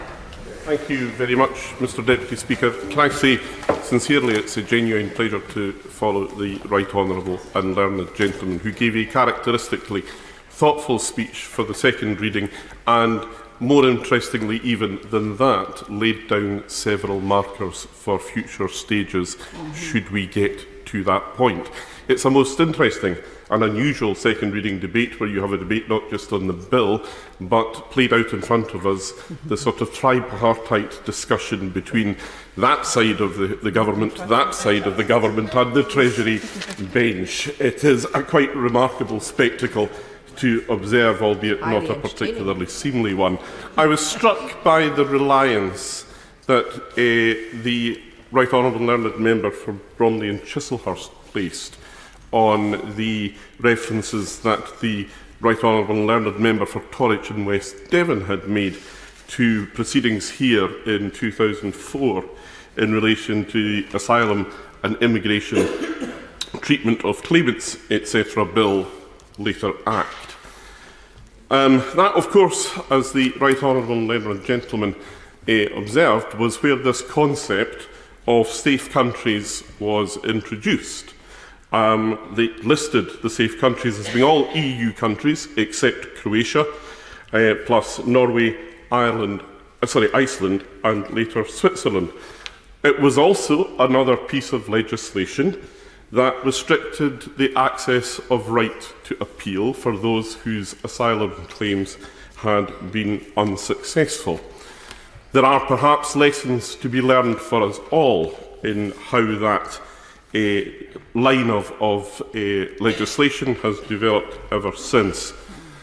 For me, though, the enduring lesson that I take from it, in fact, is that that bill, not that it was brought in by a Labour government, because it was a Labour government that had David Blunkett as the Home Secretary, but actually it was a bill that was opposed with some controversy at the time by the then Conservative opposition. They described it then, and rightly so, as being to execute the case for safe and legal routes. Why is it that we don't find people from Ukraine or Hong Kong trying to cross the channel in small boats? It's because we offer them safe and legal routes. The Rwanda scheme is an unworkable scheme, and we know that because it's never been made to work. The barriers are well rehearsed, but every time they are thwarted, the response of this government is to throw a foot-stamping tantrum. Anyone who ever had any doubt about the depth and scale of Tory self-entitlement can see it laid bare here today. This bill is not about making the system work. It's not about providing an effective deterrent. It is simply about trying to keep a disparate range of forces within their own party together. How many will Rwanda actually take over the 5 years of the agreement? As far as we're concerned, and the only reliable information about this comes from Rwanda themselves, it will be a few hundred. What sort of deterrent effect is that going to have? And everything that we know about this bill, everything we know about the cost of it, actually, comes not from the Home Office, but from the Rwandan government themselves. It is because of the information that they put into the public domain that we learned about the extra £100 million that the government has committed. They were never going to tell us. The problems facing this policy are manifest, and they are not going to be wished away. We should not forget, however, that even were those issues wiped away at a stroke, this bill and this scheme would still represent a moral vacuum where our asylum system should be. It is wrong in the practicalities, but it is also wrong on the principle. It is a liberal value to take personal responsibility to live up to your obligations. Passing on our asylum responsibilities to another country is the opposite of that value. It's a step back from the world. It is a move towards isolationism. It suggests that we have no responsibilities to the wider world. Much like this bill's rewriting of reality to impose a judgment of safety to Rwanda, these plans would reverse decades of the UK leading the way on the international rule of law and rules-based order of which we should be so proud. Many across the House have to ask themselves, having boasted about global Britain, do they now really want to turn us into Fortress Britain? This bill suggests a grim and illiberal mentality that is a far cry from the confidence that our country used to project. And that, Mr Deputy Speaker, is why we should reject it this evening. Well said. Dame Priti Patel. Speaker, I have to say, as having been the Home Secretary that negotiated the original Migration and Economic Development Partnership, I find it quite odd to be sitting in this debate today, hearing some of the comments that have been made, in particular, people running down the country of Rwanda in the way in which they have been. I just think that is absolutely appalling. And I say that because the partnership with Rwanda was established as a world-leading, innovative way to tackle the challenges caused by mass migration and the displacement of people, Mr Deputy Speaker. It was carefully designed with our friends in the Rwandan government to do one thing that no one in this House has mentioned at all today, which is to raise the international bar when it comes to the treatment of asylum seekers with compassion and support when it comes to their resettlement. And I think it is quite astonishing that so far today, particularly on the part of the benches opposite, while they've been speaking down and talking down the government of Rwanda for the last 20 months, we should actually recognise and welcome the fact that it's a country that already supports and has resettled 130,000 refugees through schemes established with UNHCR and through international conventions. I won't give way, there is no time to give way, and the gentleman knows this. And effectively, these are the types of schemes that we need, the resettlement and working with third countries, to actually deal with this awful, awful, abusive and illegal trade in people smuggling. And it's a stain, I have to say, Mr Deputy Speaker, on this House with some of the awful comments that I've heard thus far about Rwanda and this scheme. We have a moral imperative to raise the bar and effectively look at how we can be better as governments around the world to address these issues. And that is why when I negotiated and agreed the partnership in April 2022, we all knew it would face criticisms and legal challenges, and the government of the day was prepared for this. I said it at the time, and in fact we gave some very clear statements in this House as to the steps that we would take forward. And it was in fact a year ago the High Court found the plans to be lawful. The Court of Appeal ruled against the policy, citing concerns over the issue of refoulement, which are well known. But importantly, as the Supreme Court has since referred to as well, these are issues, and the Supreme Court has emphasised this, that the principles of the policy and recognise the commitment given by the Rwandan government to make the partnership work, they are all fine and they are sound. But there are operational measures, Mr Deputy Speaker, that have to go further, which the government has since outlined through this bill, but actually through statements in this House, which would help to make this viable.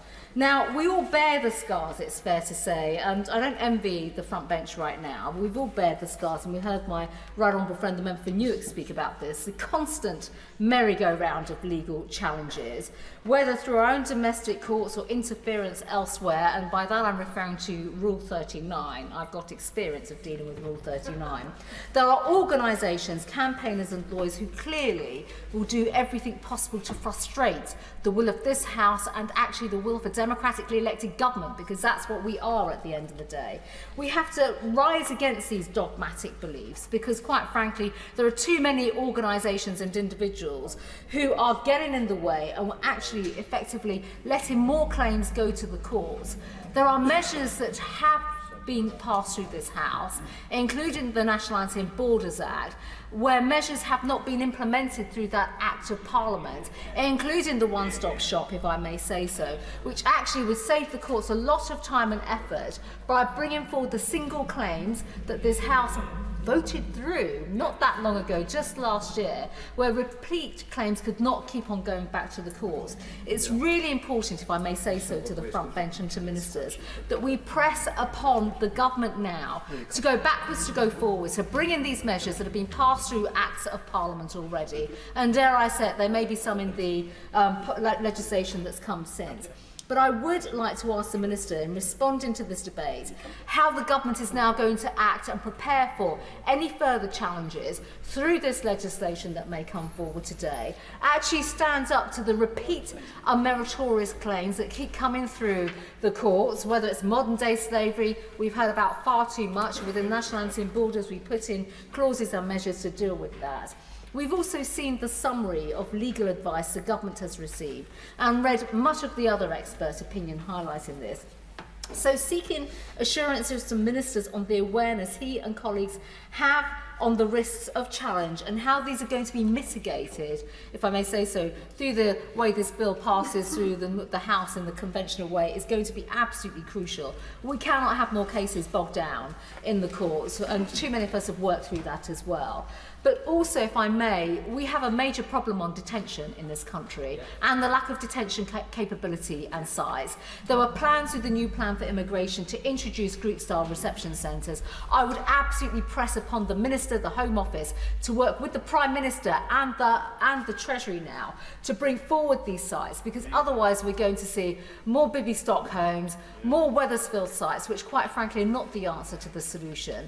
These Greek-style reception centres will help with the fast-tracking of processing claims and the fast-tracking of removal of individuals that have no right to be in this country. And I would absolutely press the Minister in particular and the Home Secretary to now have an integrated approach so that we can deal with this national issue. The public voted for change. We want to deliver that change for them.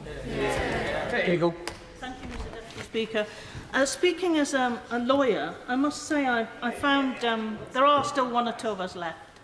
I must say I found reading this bill I felt quite queasy reading this legislation. It's not the kind of thing that I would expect this Parliament to be considering, and I detected the same level of queasiness in some of the other lawyers who've spoken from the government benches, the former Justice Secretary, the current chair of the Justice Select Committee also apparently found it a queasy experience reading the legislation. I agree with the former Tory law officer Lord Garnier, who used to be in this House, who called this bill political nonsense and legal nonsense.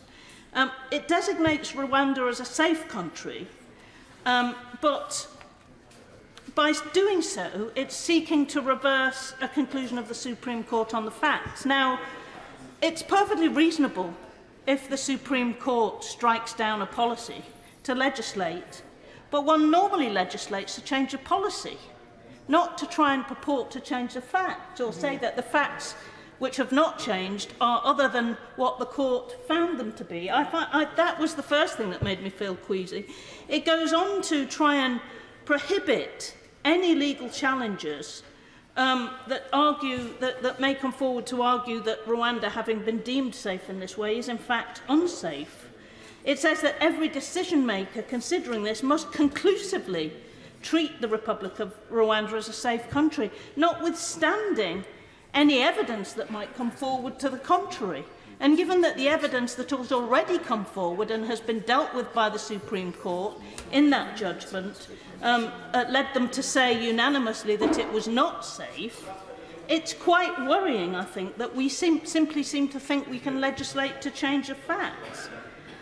It allows a very narrow range of claims, and this comes to the heart of the argument between those on the government benches who wish to beef it up even further to exclude any kind of legal change, and those in perhaps the One Nation side of the Conservative Party that are trying to put a line in the sand to say they won't accept any further amendments. It does allow a very narrow range of claims, but based only on compelling evidence relating specifically to the person's individual circumstances. And even those sorts of claims are excluded in some circumstances, those that relate to refoulement.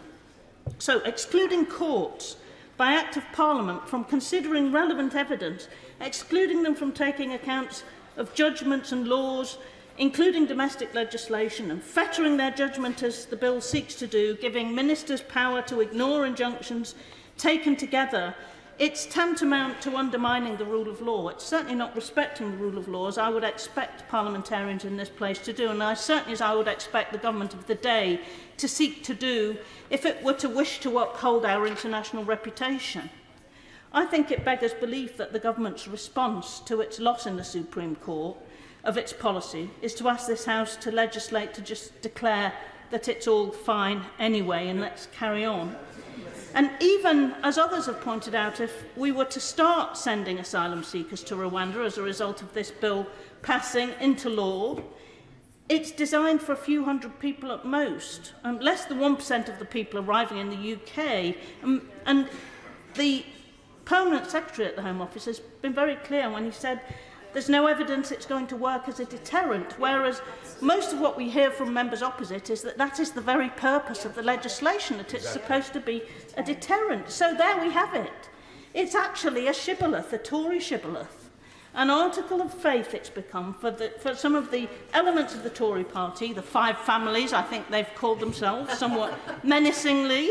And as we see this Tory psychodrama unfolding yet again today, in order to try and decide the fate of the latest unelected Tory Prime Minister, to be threatened with defenestration by some of the more right-wing elements of the five families. The country deserves better, and as my right honourable friend from the Labour front bench set out in her excellent speech, time and again they're going for gimmicks and infighting over basic competence and good administration.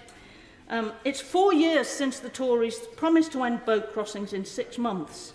Almost a year after the current PM promised again to stop the boats, 30,000 more people have arrived. Hotel use is going up, not down, as the Home Secretary claimed.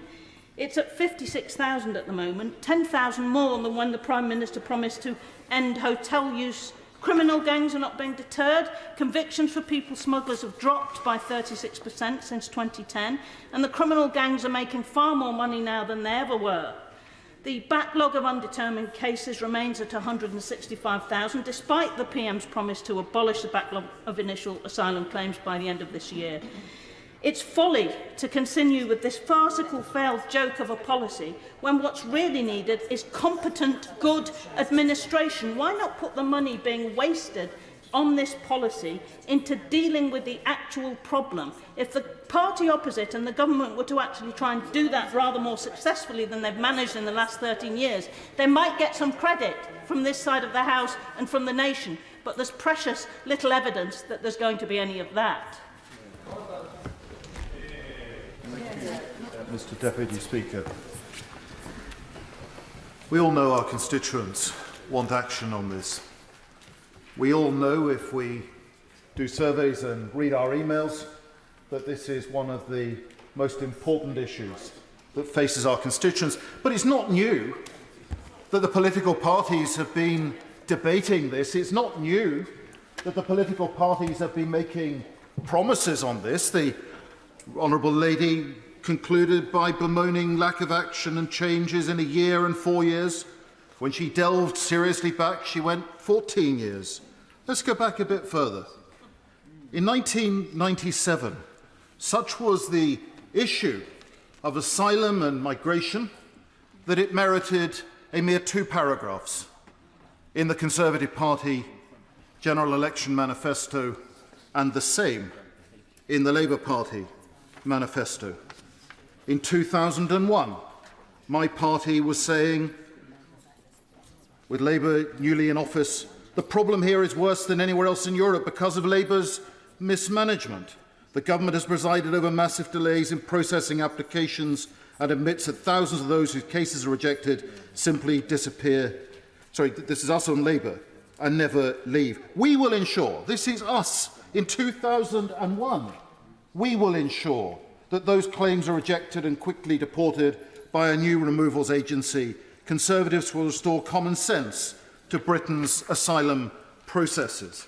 By 2005, Labour are promising a points-based system. We will establish a points-based system, and they're saying we will ensure that only skilled workers are allowed to settle long-term in the UK with English language tests for everyone who wants to stay permanently and end chain migration.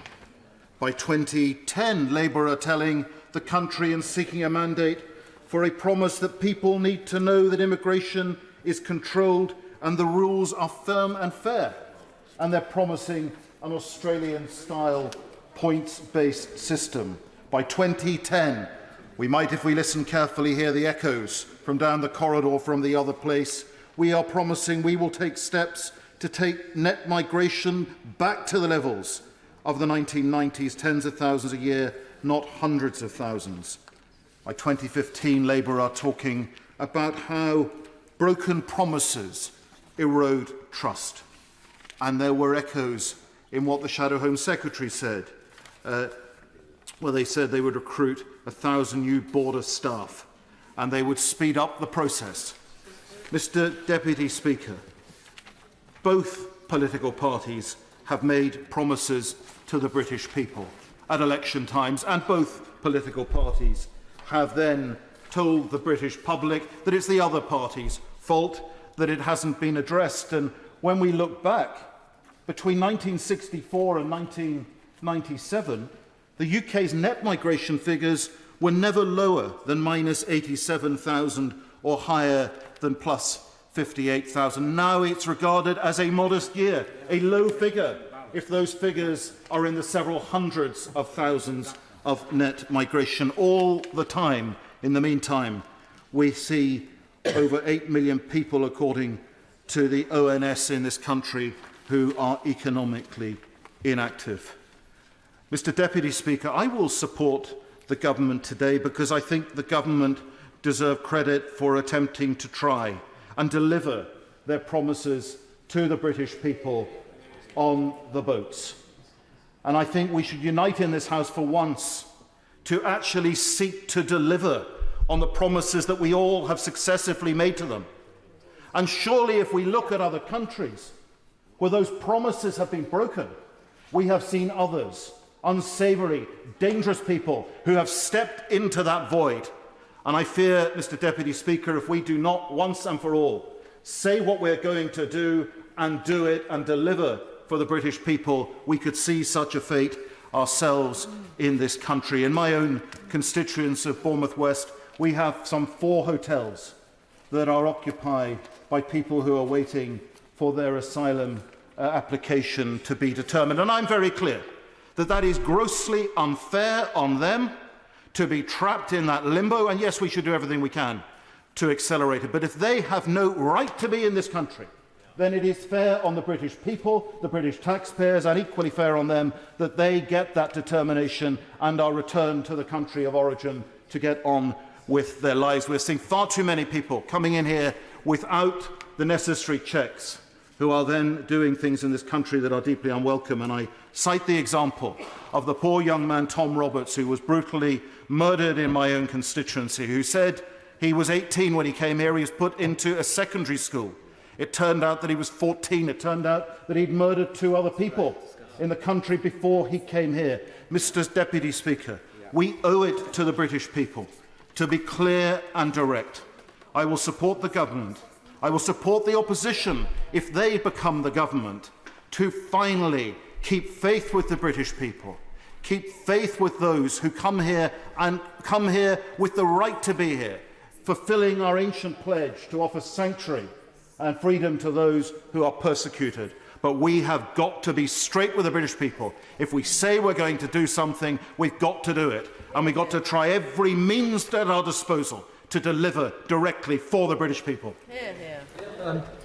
Thank you very much, Mr. Deputy Speaker, and I'm glad today's debate has provided some therapy for former immigration ministers to come together and to share a little bit of experience about some of the principles that are at the heart of this bill. I served as immigration minister for nearly 2.5 years. In fact, I think I'm the longest serving immigration minister still in this House.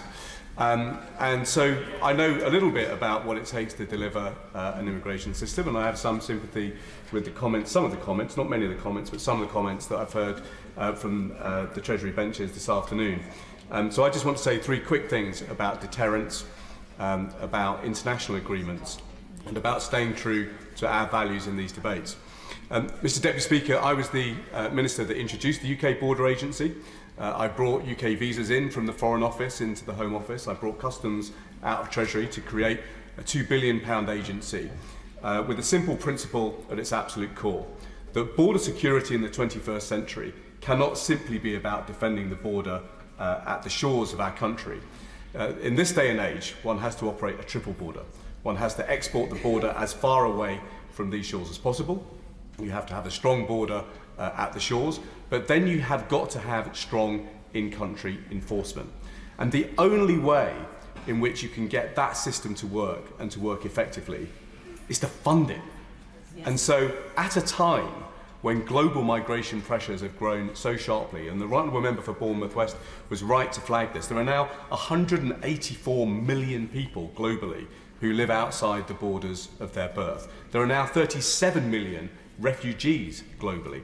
These migration pressures have been growing exponentially since the fall of the Berlin Wall, and guess what? They're going to grow exponentially in the years to come, not least as the ravages of extreme weather drive more and more people in fragile and conflict and violent countries into poverty. People will always go that extra mile to seek a new life abroad. But if we are to have strong borders for this country, then yes, we've got to have a deterrence. But the deterrence is the speed of justice. It is not the prospect of overriding domestic laws and shipping people off to some remote deportation centre. That is why the Home Office officials are right to say that this bill and the objectives of this bill provide, frankly, very little deterrence. Because what this bill does not do is it does not accelerate the process of rendering a decision on a case, and then if somebody has got no basis to be here, removing them very, very rapidly. We knew, Mr. Deputy Speaker, that we had to transform the speed of deportation under the administration that I ran. That is why we moved heaven and earth to ensure that there was somebody removed with no right to be here at the rate of 1 every 8 minutes. That was the kind of pace that was going to be needed to send a very clear message that if you are found to have no right to be here, then you are going to be removed very, very quickly. That is going to be the most effective form of deterrence. And so the House has got to confront the reality that given a choice of how to spend £400 million of taxpayers' money, do you spend it on building a remote processing centre in a faraway place that your own officials tell you is going to have no deterrent effect whatsoever? Or do you actually invest that money in creating a system that takes decisions quickly and removes people quickly if they've got no right to be here? The second point is that the first thing that you learn as an immigration minister is that you can't remove people unless you've got agreements with other countries to take them. This is not a country that just drops people out of the back of aeroplanes if they've got no right to be here. You've got to get them new travel documents, and you've got to have other countries that agree to take them. And frankly, the most important countries with which we need those kind of agreements are our closest neighbours in Europe. And so, can we just confront the reality that if we are about to destroy and wipe out and put into history years, decades worth of human rights agreements with our closest countries, how easy do we really think it is going to be to get return agreements of any type with our closest neighbours in Europe? It is going to get harder and harder and harder, because we will be seen not to be good partners, but to be bad partners. And frankly, that will not help us get in place the kind of returns agreements that we're going to need to keep a border and immigration system working well in the 21st century. The final point, Mr. Deputy Speaker, that I wanted to make was a point about the European Human Rights Act. It is a terrible sight to see the party of Churchill now depart so quickly from one of Churchill's proudest legacies. The European Convention on Human Rights was not an idea that was dreamed up out of thin air. The Council of Europe was not an idea dreamed up out of thin air. These were ideas that were led, promulgated, delivered by Winston Churchill. And that vision of a great charter, his vision of a great charter, to bring peace to a war-divided continent, was based on our experience of protection against torture, or protection against unfair imprisonment, or protection of life. These are ideas that we pioneered in this country, from the Magna Carta, through to the Bill of Rights, through to the European Convention on Human Rights. And the idea that the party opposite will now lead us departing from that tradition, I think, is a very sorry state of affairs. We, in this country, are the pioneers of human rights. It's an anniversary we celebrated with the United Nations at the weekend. It is something that we should hold dear.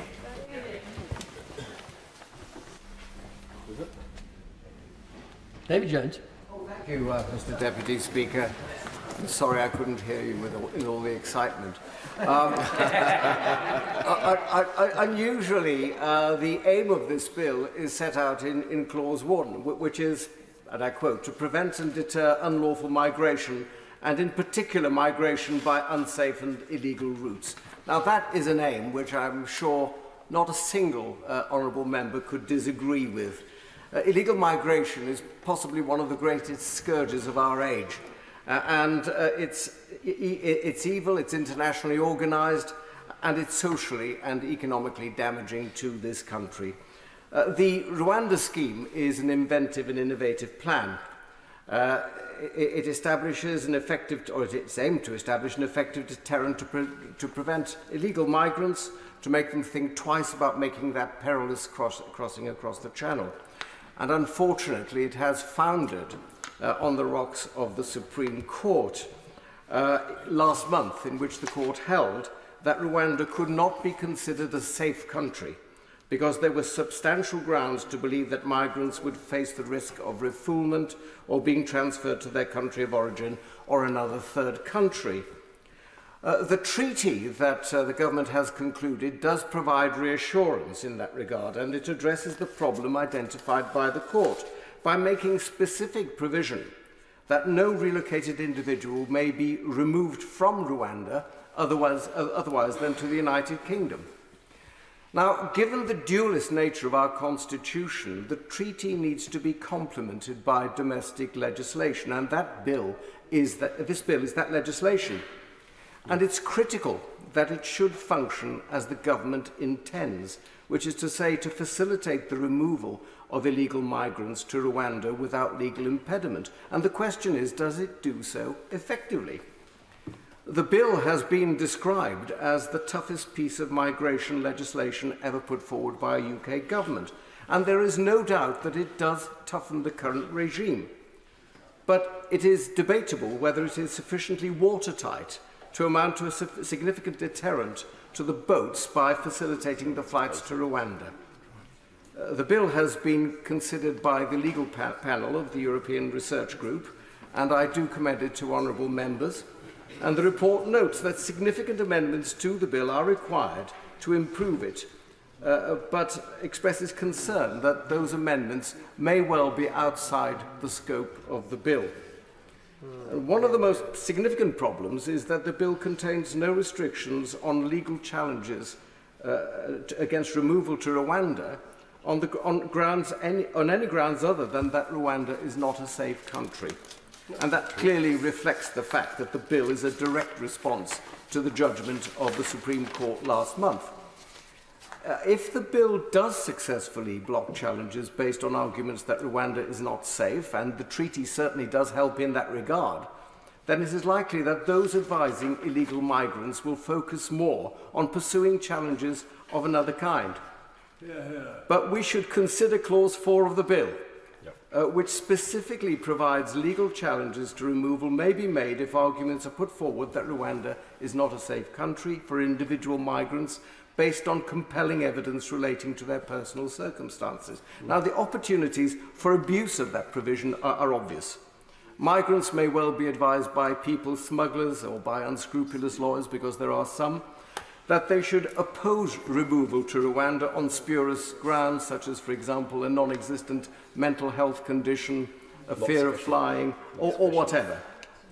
And given that as many as 500 illegal migrants in the height of the summer arrive on these shores every day, 1,200. Well, I stand corrected by someone who knows about it. It's not difficult to envisage a situation where tribunals and courts may be overwhelmed. What I'm saying, Mr. Deputy Speaker, is that I believe that this bill does require amendment. And what I'm inviting my honourable friend, the Minister, to say when he winds up this evening is that the government is open to amendments, and I hear what my honourable friend, the member for Stone, has to say about scope, but that he will also engage with colleagues to see if this bill may be made better.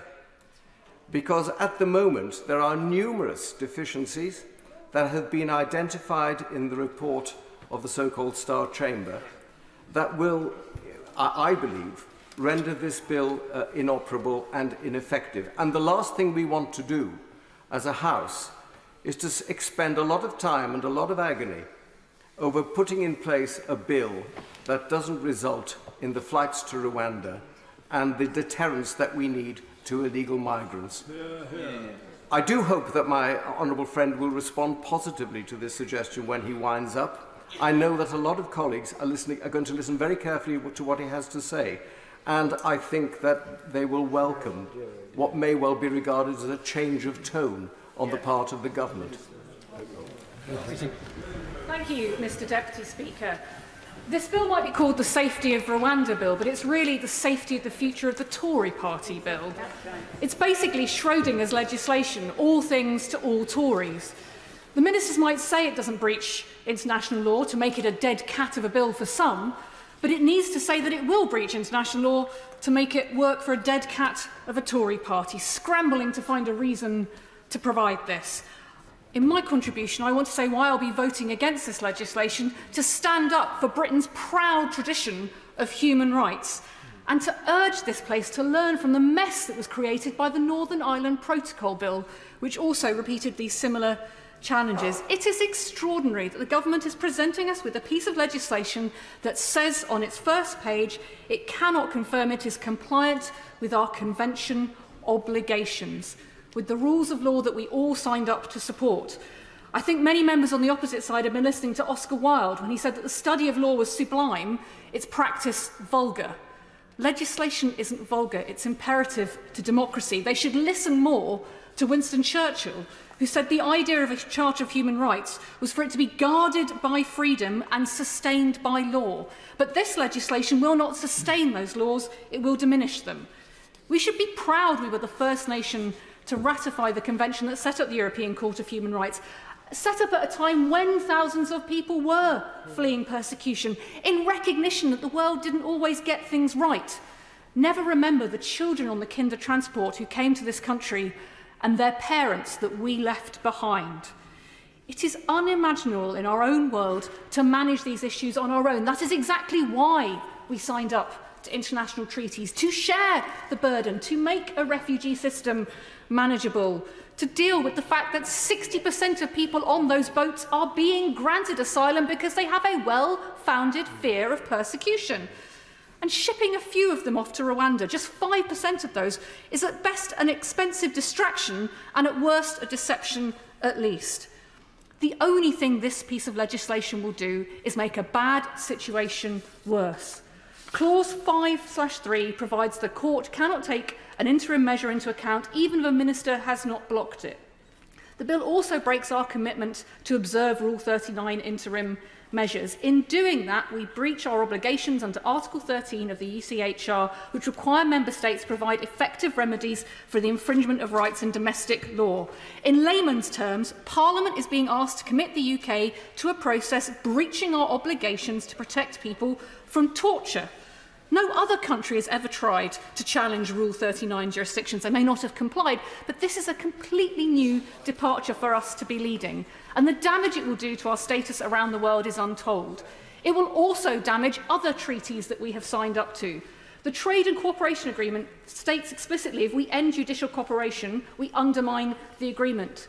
The Good Friday Agreement states explicitly that denying access to domestic courts for individuals on the basis of the ECR contradicts its own commitments. And I'm sure our colleagues from Northern Ireland have recognised that we cannot override legislation in this way. And that means there will be countless legal challenges. We've already heard about the millions of pounds we've spent on a scheme where not a single refugee has been sent to Rwanda for processing. We've already spent £2 million on legal fees fighting this process. That's on top of the extra £150 million we've already pledged to spend on it. No wonder a ministerial direction has been required to uphold this policy. Now, Parliament can pass any law it likes stating things should happen. We can pass laws saying there shouldn't be smoking on the streets of Paris. It doesn't mean that it will happen. And that's the legal fallacy at the heart of this, along with the Permanent Home Secretary saying there is no deterrent effect. I can keep saying I can sing. I could pass legislation to say I could sing. If you came to karaoke with me, you'd realise very quickly otherwise the truth. The cold, hard reality of the law is that this does not change the facts that the Supreme Court identified. And only the people who think it's a deterrent think that they can somehow keep saying to the courts, no, Rwanda's safe, like some kind of Vicky Pollard approach to making legislation. It's time the British public woke up to what this government is doing. You cannot amend yourself out of this challenge without one side of Tweedledum and the other side of Tweedledee arguing anymore. This is a mess. It ruins our standing on an international bludgeon. It's more money being wasted. It's more time in this place being wasted when we could go after the traffickers, when we could go after the people exploiting vulnerable people fleeing persecution, when we could speak up for the very values that post-war we stood for in the world about supporting people who are at risk of prosecution. This legislation won't stop the boats. It won't stop the rot, and it won't stop the Tory party tearing itself apart. Britain deserves better, and with this side of the House, it'll get it. Danny Kruger. Thank you very much indeed, Mr. Deputy Speaker. Let me start by saying how much I support the objectives of the bill, and I pay tribute to the government for the very significant improvements on the status quo that the bill represents. There are, of course, some practical issues which have been well rehearsed on this side of the House with its operations. And as my right honourable friend, Member for Newark, said so well earlier, what really matters is whether it will work. And what working looks like is being able to detain and remove sufficient numbers of migrants quickly enough, illegal migrants, that they decide that the journey across the Channel is not worth it. And that means ensuring that we have the capacity in the system, and I recognise the progress the government has made to improve capacity, but I think, as my right honourable friend says, we have significant concerns about the system getting gummed up with legal claims that are still allowable under the bill. And we're also concerned about the continued operation, potentially, of Rule 39 orders from the Strasbourg court. But, Mr. Deputy Speaker, these practical problems, which I think are real and need to be addressed in the further stages of the bill, derive from a fundamental point of principle. And I really do welcome the noises that are made in the bill that would gladden the heart of my honourable friend, Member for Stone. It's rather like Bill Cash bingo in this bill. There's notwithstanding this, and there's supremacy that, and sovereignty the other, and it's all extremely welcome. Nevertheless, these words do not apply in the crucial places. It still rests the right of individual claims on international law, on the case law of the European Court, and of the operations of the ECHR in our own country. And let me say quickly, Mr. Deputy Speaker, I'm not calling at this stage that we should depart from the ECHR, although I think we could do that. In response to the Honourable Member for Hodge Hill, who just spoke, as if we leaving the ECHR would be departing from the honourable and ancient British tradition of liberty. Of course, as he implies by his speech, we would be returning to it if we were to leave the ECHR and rest our liberties on the statutes of Parliament and on the common law of our courts. But nevertheless, if the European Court were to disagree with the actions of the government and they issued a substantive ruling to that effect, then we begin a process of conversation with them about that, and we decide how exactly we might comply, or indeed, if we had to, depart. Let me turn, Mr. Deputy Speaker, to the Supreme Court judgment from last month, and I think it is pretty important, very important, that we try and analyse the implications of that ruling. It is true, as my honourable friend, Member for Stone, said, that the Supreme Court ruling does acknowledge explicitly that UK law is supreme over international law in one of the cases that it considered. It makes this point in principle. But except in that one case, it doesn't make it in practice. It ruled against the government on grounds that derive from European and international law, as well as other domestic laws. So the court suggested that, in practice, that international law trumped domestic law. And having done that, it then inserted itself into foreign policy. It presumed its right to judge a foreign government. It said it should decide for itself whether the Rwandan government's undertakings could be relied upon. It essentially gave itself special investigatory powers to make judgments of another country. It described, rather patronisingly, the inadequacy of the Rwandan system, as if that's any business of a British court. And while it totally disregarded the UK government, it said the executive of the UK enjoys no constitutional prerogative in this regard. But it did give what it called particular importance to the opinion of a United Nations agency. Yeah. So it asserts itself into foreign policy. It draws down the authority of international law and international global agencies. Where in its understanding is the role of the UK government? Where is its understanding of the role of this place, Parliament, which sets our laws? And I want to just reflect briefly on what the rule of law means, because the phrase is invoked constantly by critics of this bill and of our Rwanda policy, as if international law trumps domestic law. It is not the case that the rule of law implies some kind of hierarchy of law ascending from, parish council, local bylaws, up to the global law. The rule of law means the supremacy of Parliament and the operation of the common law, of case law, made by our courts. And my honourable friend, Member for Stone, cited all the distinguished jurists, Hoffman, Bingham, Denning, not Hale, didn't mention, but did mention Reid, the President of the Supreme Court. International law is, of course, important, and I totally recognise its enormous value in keeping the peace in the world and enabling us to deal with other countries, but it applies to the international plane.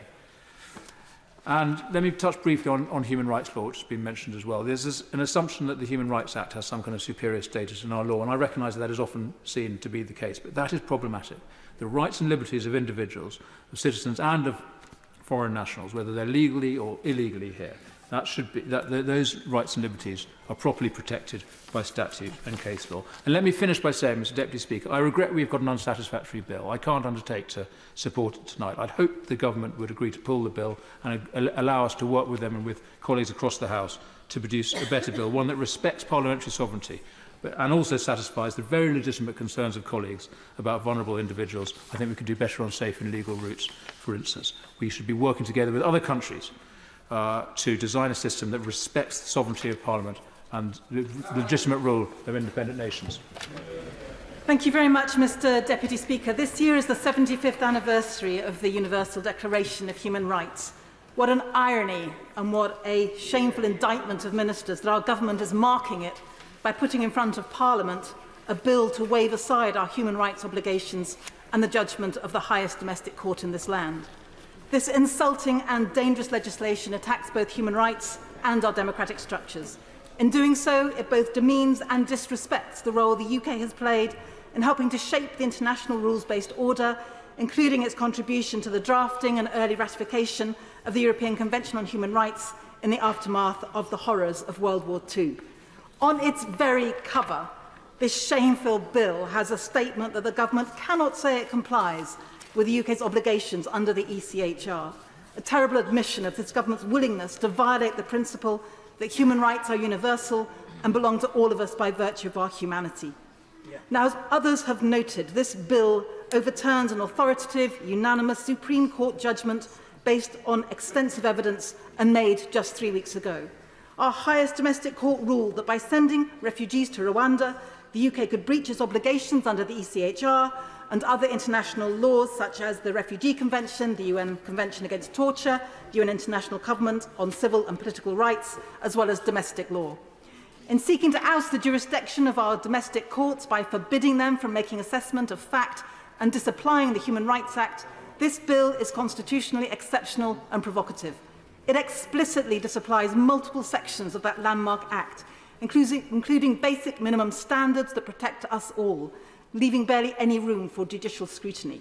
Courts would be barred from considering if removing an individual to Rwanda could result in removal to a country where they would face torture, inhuman or degrading treatment. What kind of government would want the courts to ignore that and undermine the separation of powers that are fundamental to UK democracy?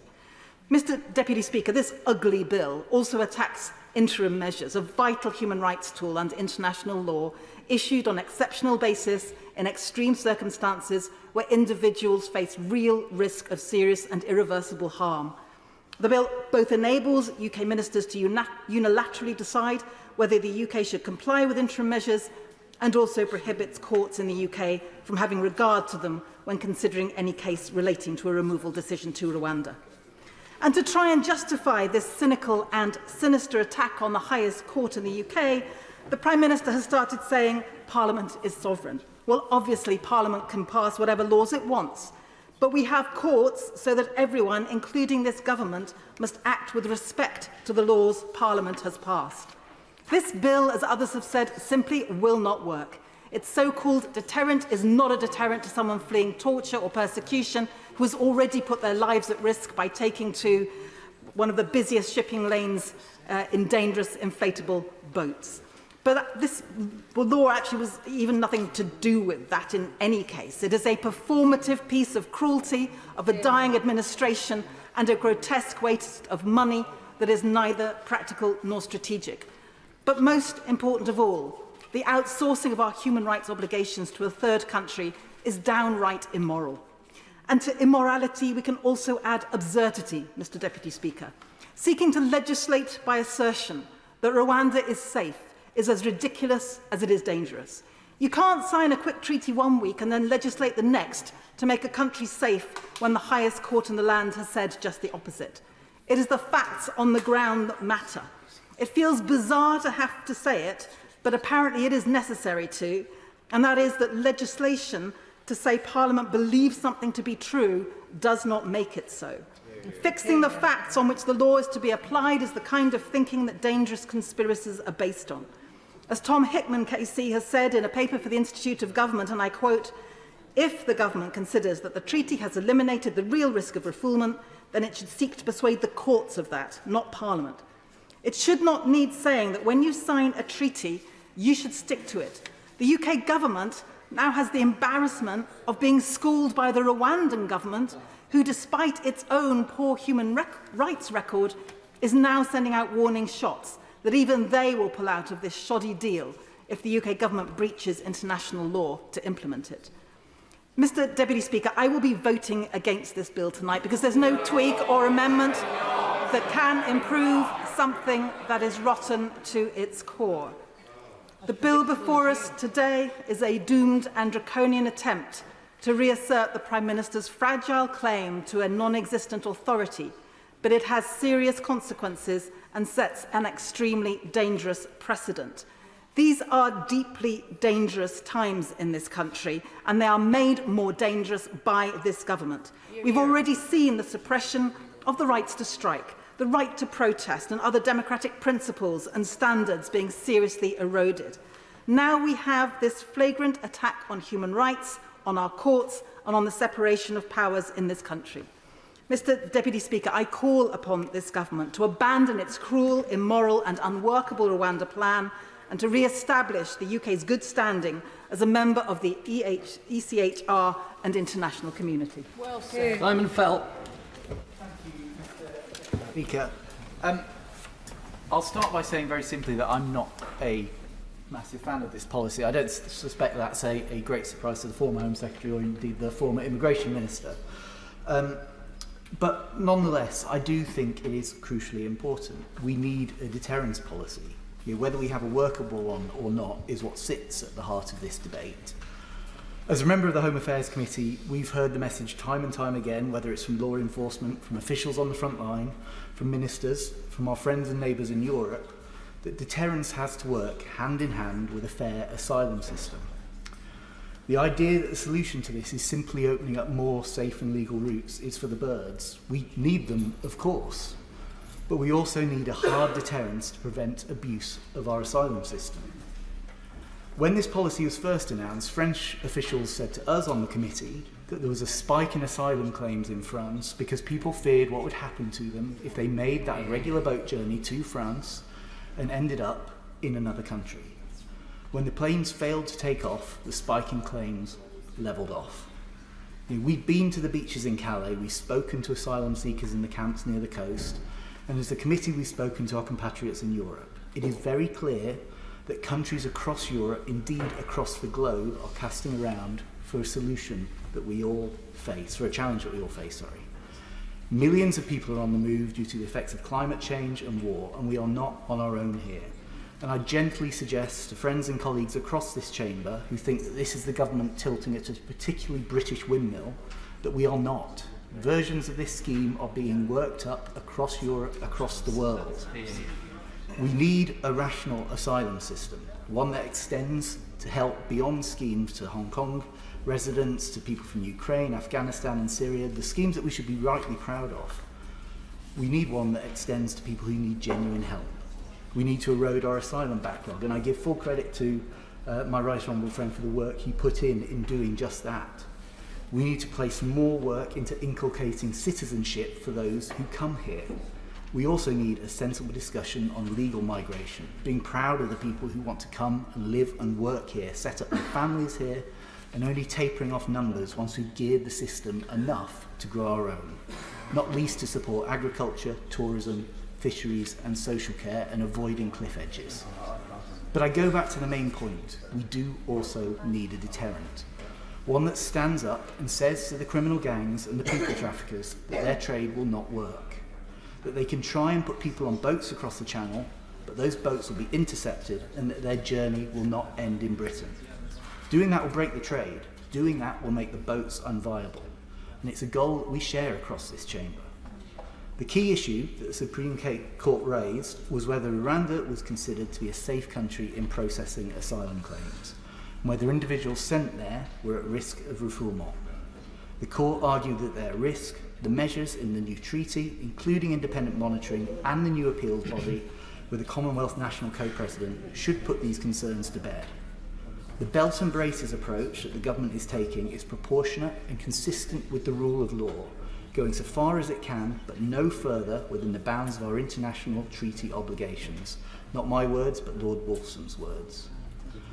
Mr. Deputy Speaker, I may dislike this policy and indeed the reality of where we find ourselves, but voting for this measure is the best route to stopping the boats, to saving lives, and to crushing the business model of the criminal gangs who are exploiting some of the most vulnerable people in the world. I will be supporting this bill tonight. Thank you very much. Tommy Shepherd. Thank you, Mr. Deputy Speaker.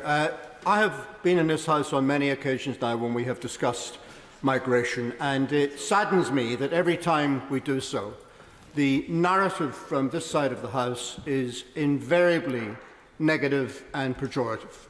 Immigration is always couched as a problem to be dealt with rather than an opportunity to be embraced. And I long for the day when we can have a positive discussion about the fact that almost everywhere in history where people have moved from one country to another, it has been to the benefit of the country to which they go. And we can also have a positive discussion about fulfilling our international and humanitarian obligations to people seeking sanctuary in this world, particularly since the 200 years of imperial history of this country was, and it gives us a very great responsibility to many of those problems. Well said. And it saddens me, some of the remarks, he's not in his place, but the member for New York, I think, will come to regret some of the things he said when he talks about immigration being this great scourge and tries to suggest that any alternative to what he is suggesting will result in a tenfold increase in boats coming across the Channel. This is an attempt to weaponize and politicize a very sensitive subject for political gain, and it is, I think, very distressing indeed. If there is a problem with migration policy in this country, then it is a problem that is made by this Conservative government. Let me give 3 examples. The first would be the backlog, which rose to a shocking level of almost 100,000 people waiting to have their applications determined. That was a simple management failure of not deploying enough resources to do the job that was in front of them. Incontrovertible, in my view, that statement, because the evidence is there that when they did employ more people and more caseworkers, the numbers turned and began to come down. And today they have 2,500 caseworkers working on these cases and processing these claims. The money that they have already spent in this expensive Rwanda gimmick would pay for 3 times that number of caseworkers. Imagine what could be done with that capacity in dealing with this problem. The second thing is the hotels. I agree. Everybody agrees that this is completely unsatisfactory, that people who claim asylum in this country and want to make their case should be locked away for months on end in hotel accommodation that is not fit for their needs. It is a problem for the communities in which those hotels are located. It's also a problem for the people who are forced to be in that substandard and inadequate accommodation while their claims are processed. But it's a choice by the government to treat these people as guilty until proven innocent and to detain them in this way. An alternative way of doing it would be to look at a claim, and if a determination is made that it cannot be assessed within a number of days, then a temporary permit is granted to that applicant to allow them to remain in the country and to work whilst they are here.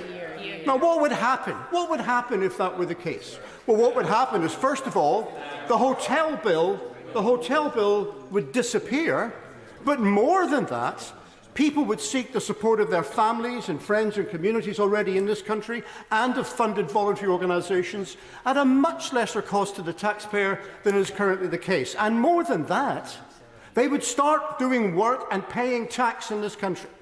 And it's been suggested to me that if you did that, of course, people would just fall through the system because you wouldn't be able to control them. Well, I put it to the Home Office. There are 90,000 records you have already lost. So if people are allowed to work, I rather fear that the HMRC system might be rather better at us knowing where they are than the current regime which is there. And then the boats. People talk about disrupting the business plan. The business plan of the traffickers who use the boats was gifted to them by this government because you closed down the legal routes to come to this country, opening up these business opportunities. And the best way to get rid of them, would be to make sure that there is a system in place where anyone who wishes to apply for asylum in this country can do so, and their application is determined if efficaciously and swiftly a judgment is made, and it is either denied or they are accepted. And yet we talk about this as if everyone coming here in these boats was illegal and undeserving. Even on the latest figures, 3/4 of those applicants have been granted asylum because they have a legitimate claim. And Mr. Deputy Speaker, on the Rwanda policy itself, I've referred to it as a gimmick, but let me just, in the seconds remaining, let me just deal with this point about deterrence. that we know that the Rwanda scheme is going to make an infinitesimal contribution to this problem. We talk about maybe 100, maybe 200 places being available in Rwanda that people can be deported to. In the crossings over the Channel in recent years, 300 people have died in making that journey. Will someone please tell me, if people are prepared to make this very dangerous journey, in spite of the risk of death, why would they stop making it because of the much lesser risk of being deported to Rwanda? The truth is, these people have a right to come and apply to be here. They have a need to do it, and if we were humanitarian at all, we would respect that. Natalie Elphicke. Thank you, Mr Deputy Speaker. As the Member of Parliament for Dover and Deal, the small boats are of particular concern because it is my constituency in which these boats arrive, and Dover is in a very real sense on the front line of this crisis. And it is on the shores of the English Channel that I have stood too often in sadness for the many lives that have been lost, unnecessary lives lost, because each and every person was safe already in France. In a very real sense, if we stop the boats, we save lives. And we don't just save lives, we cut crime and we put a stop to the criminal gangs who smuggle people. And that brings me to the key question that's before the House today. Will this bill stop the boats? What we know is that it is clear from the recent Supreme Court's judgment that they do not think that Rwanda is acceptable. And I fear that this bill in its current form will not change that position, not least because the Supreme Court was so emphatic in the tone of their decision. And it certainly won't in the next few months, as my right honourable friend, the member for Newark, so clearly and passionately expressed. Now, we have made substantial progress this year in reducing the number of small boat arrivals, and I thank him for the work that he and this government have done on that. Because it is the case that it's diplomacy that can sometimes succeed when all else fails. And that was the experience when it came to stopping the lorry smuggling. Under Lord Cameron, extraordinary arrangements were made with France to take joint action to stop the lorries then, just as we need to stop the boats now. Then it was said that no deal could be done, and yet it was. That's why, following the Supreme Court judgment, we must turn to diplomacy once again with a cross-channel agreement to return people to France rather than Rwanda. Indeed, Italy has done a deal with Albania, and there's nothing to stop the UK and France from doing a similar deal. We must look at all options that can work, because it is only when migrants and the people smugglers alike know that they cannot succeed through this cross-channel route that this small boats crisis will finally come to an end. Now, we should not stop there, because we need to modernise asylum as well. Asylum and the Refugee Convention were created in a very different time. It must be recognised that there is now movement of very large numbers of people on journeys that are all too often incredibly dangerous. That needs to be addressed not just by the UK, but by the West as a whole. A reformed international law would seek to keep people displaced by conflict close to their homes so that they can return and rebuild when conflict ends. These changes would help control migration, prevent dangerous journeys, save lives, and keep safe vulnerable people who are impacted by wars and other circumstances in their homelands. This is a case I have been making for a long time, that the government should start international discussions about a new global migration settlement, because the whole House knows that this is not just a concern for our country, but across Europe as a whole. It is vital that we must stop these dangerous journeys, that globally the UK should build on our incredible record of providing places of safety close to conflict zones. That is the way to protect people, to save lives, and to help them rebuild their homelands when conflict ends. It would also cut crime by tackling the global illegal people smuggling criminal networks, ruthless criminal gangs which, according to the National Crime Agency, fuel other serious and organised crimes from their vast profits. Mr Deputy Speaker, I have stood on the White Cliffs of Dover with Prime Minister Boris Johnson and the current Prime Minister. I want to stop the boats. But I am gravely concerned that today's bill in its current form won't do what the government wants. The House might reflect that when the immediately former Home Secretary, the former Immigration Minister, and the member for the constituency most directly affected by this crisis, among many others, all say that this bill may not work, may not deliver what the government is saying that it will, that those concerns ought to be heeded. I sincerely hope that whatever happens in voting today, the government will consider both operational and diplomatic ways forward, as I and others have been making the case for.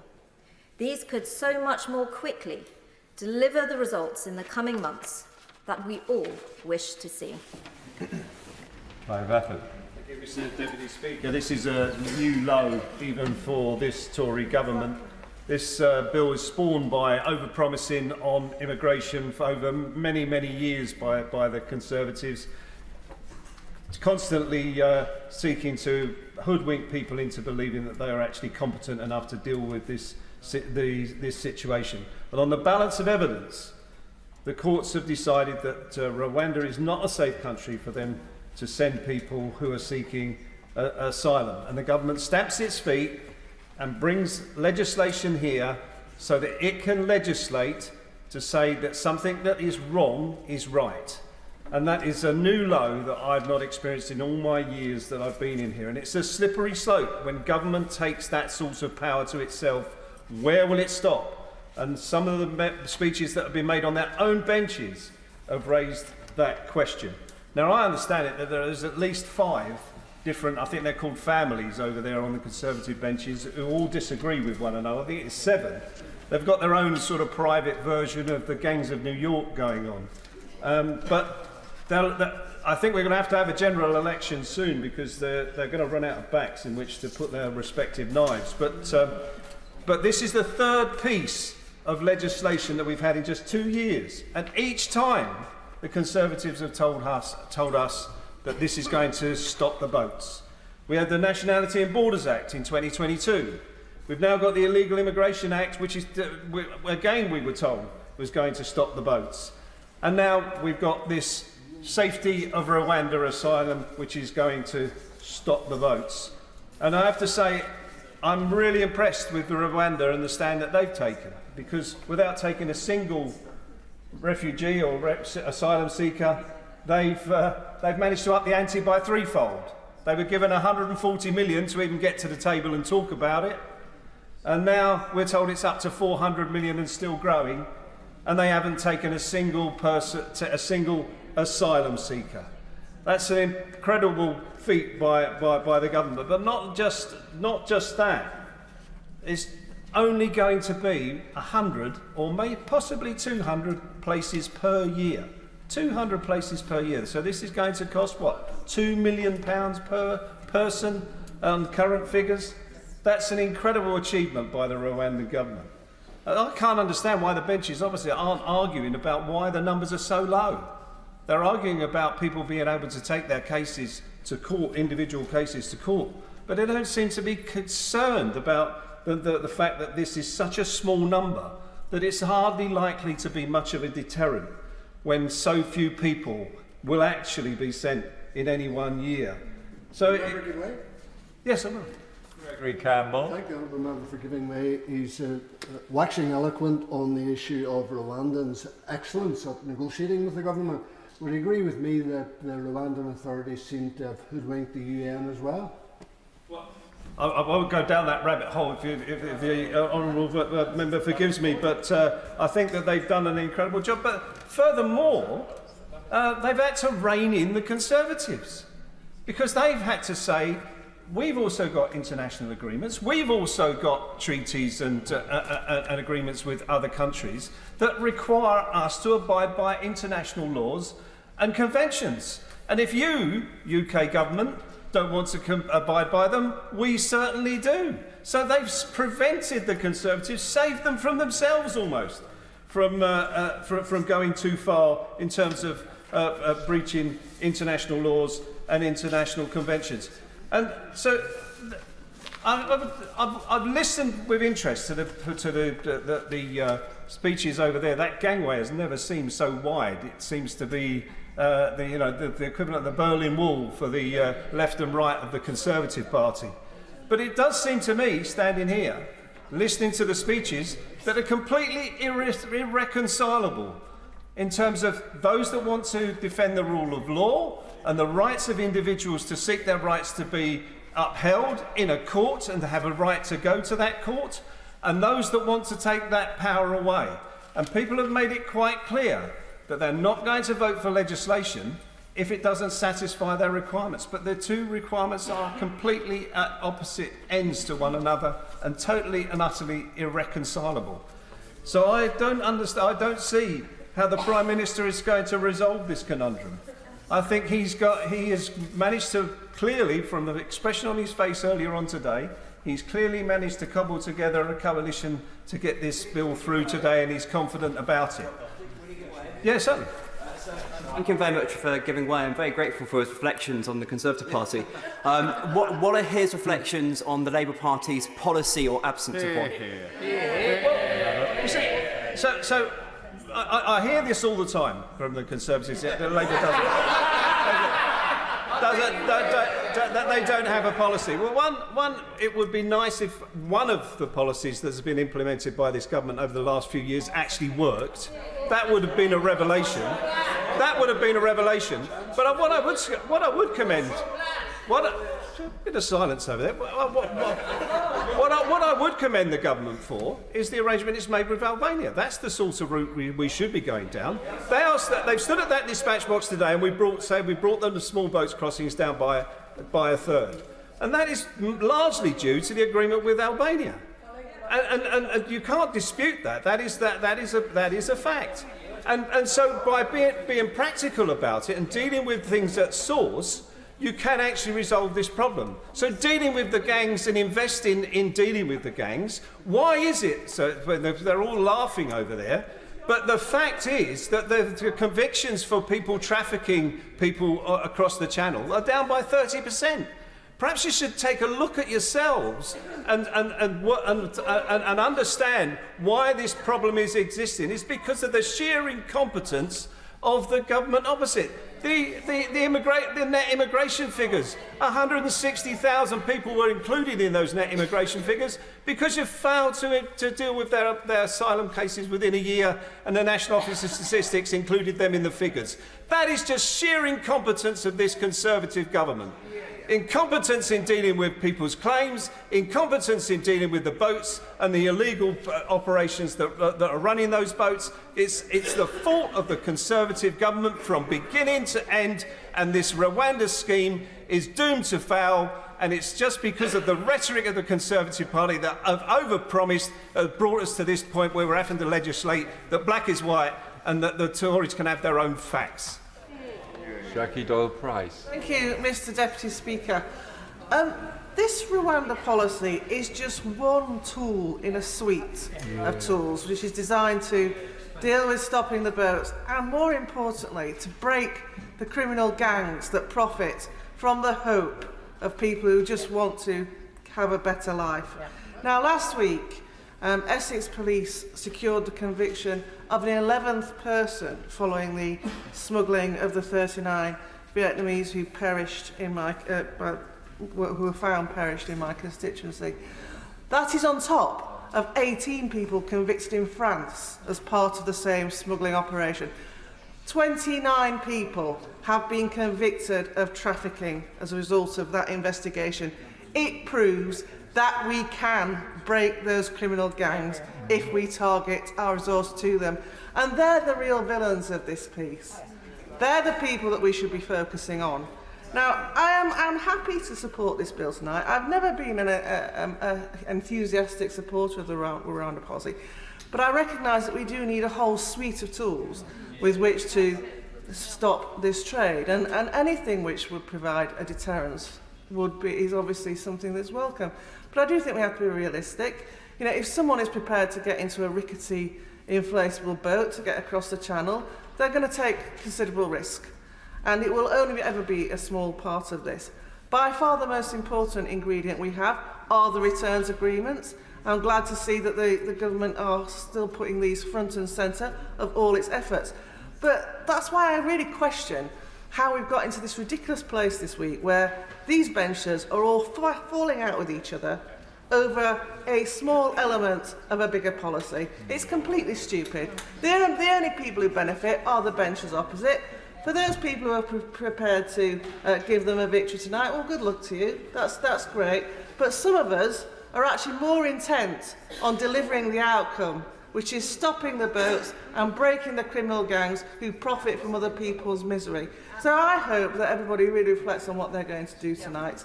We should never let the best be the enemy of the good. Politics is the art of the possible. We pass this bill tonight. We are that bit closer to really tackling this problem. We don't, then actually we look a laughing stock because we've marched everyone up to the top of the hill only to back down again. So I just implore my colleagues, you may not feel it totally matches your ideology when you walk into that lobby, but this is actually going one step closer to delivering the outcome that we want, which is to save people's lives and make sure fewer people die crossing that channel. Sammy Wilson. Thank you, Mr. Deputy Speaker. Can I first of all say that the objective of this bill is supported by our party and should be supported by all reasonable people across the United Kingdom.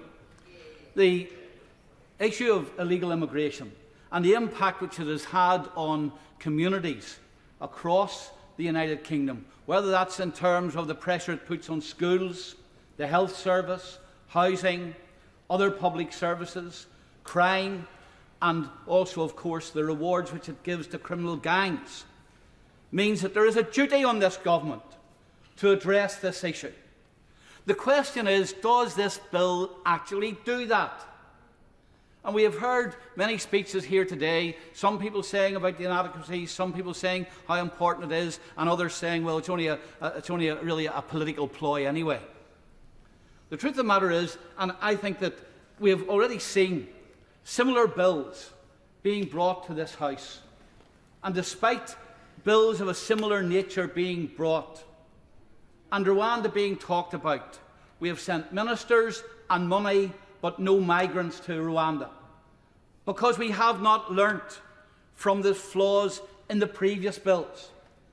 And the flaws that were in the previous bills still exist in this bill. They exist because the government is trying to get this balance between the lawyers who sit in that corner there and lecture us all about comity and responsibility and using powers responsibly. If they were using powers responsibly, the first thing they would do is live up to their manifesto commitment to deal with this problem. And secondly, pay heed to the people who are negatively impacted by illegal immigration. It's fine to talk in grand terms about the legal procedures and give us lectures on comedy and the balance between Parliament and the courts and everything else. That doesn't rank too much with people who can't get their youngsters into a school, or people who can't get the health service support to which they require, or find that wages locally are being driven down, or house rents are being pushed up. And for that reason, I think that the government has got a bill which, while it has a fine aim, it does not meet the requirements of the objectives to reach the objectives which it mentions. The one part which has been missing in all of this debate today is the impact which this bill is likely to have on Northern Ireland. Because Northern Ireland is different. This House voted to leave Northern Ireland under the control of the European Union in the Windsor Framework, the Northern Ireland Protocol, and of course we are under the remit of the European Court of Human Rights as a result of the Belfast Agreement, which the government, of course, is happy to change when it suits them, but then says it can't change when it doesn't suit them. And the fact of the matter is, this bill does not deal with the issues which need to be dealt with if we're to attack the arguments, the legal arguments, which illegal immigrants use to stay in the United Kingdom. I will give way, yes. The member in 2016 on a BBC Spotlight, a constituent said to him that they were seeking to get the ethnics out, and the member appears to have said, "You're dead right." Is that why the member is so supportive of this bill? No. Well, first of all, it was inaccurate. I did not say that. But secondly, this is all about the United Kingdom safeguarding its own borders and dealing with the kind of issues which actually in Belfast are having to be dealt with. Because despite what people may think, and despite what the Minister said in the dispatch box, Northern Ireland is greatly impacted by this. Belfast is the second city of the United Kingdom when it comes to the number of immigrants per head of population being housed, and it's causing all kinds of problems. So if the member wishes to ignore the concerns of her constituents, that's fine. I want to address them. But as it stands at present, the Charter for Fundamental Rights, Article 2.1, applies in Northern Ireland. And that has been used, and it's been recently judged by the High Court, that that is grounds for people who wish to remain in the United Kingdom after entering illegally to bring a case. Now, there have been certain aspects of European law which have been removed in this bill. That is one area which has not been. So we find that, first of all, without the change in the Charter of Fundamental Rights, Northern Ireland will be a gateway. All of the arguments which the government is hoping to disapply will be able to apply in Northern Ireland. The second thing is, of course, the European Court of Human Rights is embedded in the Good Friday Agreement, or the Belfast Agreement. That has not been dealt with. So all of the arguments used under the European Court of Human Rights will be able to apply in Northern Ireland, and the European Court of Justice will be able to make a judgment as to whether or not the requirements of the European Court of Human Rights and the Charter of Fundamental Rights are being applied when people make their case. What is the impact of that going to be? Well, the first thing is this.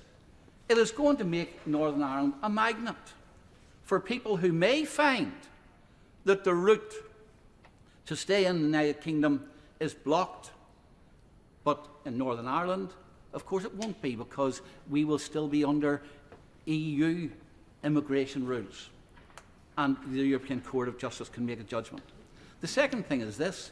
If those people decide they don't want to remain in Northern Ireland, then of course with the free movement from Northern Ireland to the rest of the United Kingdom, and indeed with the common travel area, they can move into the rest of the United Kingdom.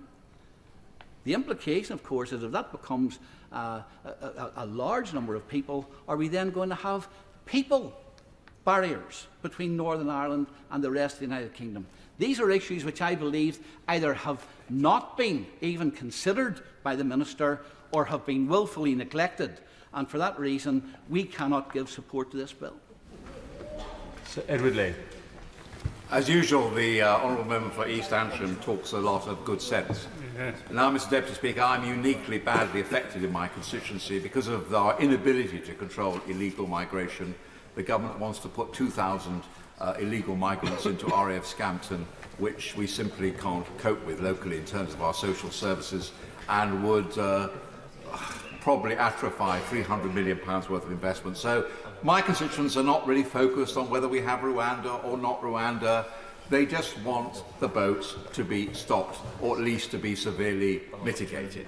And we've heard many criticisms and good knockabout stuff from the opposition, but the only solution that anybody in the world has come up with to stop illegal migration is either with pushback, which I agree in the Channel is uniquely difficult, or offshoring, and nothing works.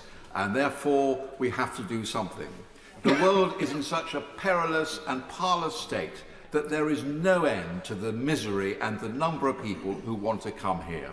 I hear that we should speed up asylum applications, all very well, but the more you speed them up, the more people will come. I hear that we should do more on the beaches of France. I understand that. I don't understand why the French can't do more, but that's not going to stop them. The only thing that will work is what the government is trying to do. And it's so unfair. This morning, I mentioned the case of Mara Shabazz, a girl who was raped and abducted in Pakistan, still waiting to get here, a genuine asylum seeker. So many genuine asylum seekers can't get here because illegal migrants are abusing the system. There's nothing wrong with them individually. They're all nice young men. They just want to get a job. But if somebody comes and breaks into your house and decides to steal your stuff, the police turn up and they remove them and arrest them. But we are in an absurd situation where people are entering this country illegally, jumping the queue, putting their lives at risk, run by criminal gangs, and we are doing nothing about it. The public are just appalled. They can't understand what's going on. They don't understand why we're putting them in comfortable hotels or in comfortable former airmen's rooms. They don't know what's going on. They're paying for all this, and they want it to stop. Now, the Conservative Party, I hear of all these different groups. You know, a house divided is a house that's going to be destroyed. We have to work together. There's no other solution. And I hear all the different voices that are going on. I just will say that the Society of Conservative Lawyers, the Policy Exchange, not left-wing groups think this bill will work. The government thinks it will work. The ERG has some doubts. But we just have to work together to try and get this bill through, get it through Parliament as quickly as possible, get it through the Lords, and try and stop the boats. Now, we can legislate all we want to ignore the ECHR, including Rule 39, interim measures. But even if we did so, we would very soon face a final judgment from the Strasbourg Court, which everyone agrees we would be bound by. That's the legal situation. The only way we can remove the Strasbourg Court is by leaving the ECHR. And that may well happen, but the government doesn't have a mandate to do that at the moment. It can't get it through Parliament. It's a matter, I suspect, for the next manifesto. Meanwhile, this bill probably goes just about as far as we can do. I'm sorry, but that's all we can get through Parliament, and we have to be realistic. Now, as both the Society of Conservative Lawyers and Policy Exchange accept, a bill would not be workable if it did not allow for narrow claims for individual circumstances. Even the Star Chamber of the ERG report seems to accept that there should be some possibility of claims in cases of bad faith. The key question is whether our system can process and dismiss these spurious claims quickly enough. Under the arrangements we have in relation to removal to Albania, illegal migrants have even wider avenues for claims, but this has still led to a 90% fall in small boats' arrival from Albania. So I do think the bill is roughly in the right ballpark, but I hope that ahead of the committee stage, the government will consider whether Clause 4 can be tightened further and whether the government can share further evidence of the ability to process and deal with spurious claims. It's a question of will. In 1939, you know, when we were facing a sort of world war and a crisis, we overnight exported. Well, I give way very quickly, yes. Very grateful to the Honourable Gentleman for giving way. What does he think of the reciprocal arrangement for the Rwandan government to send asylum seekers to this country?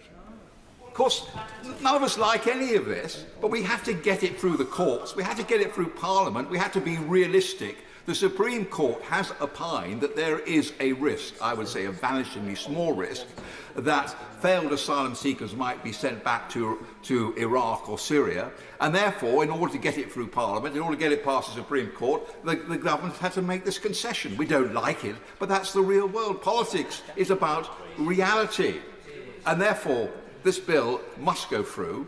It must be dealt with as quickly as possible. And the onus on the government is now to... But that's the real world. Politics is about reality. And therefore, this bill must go through.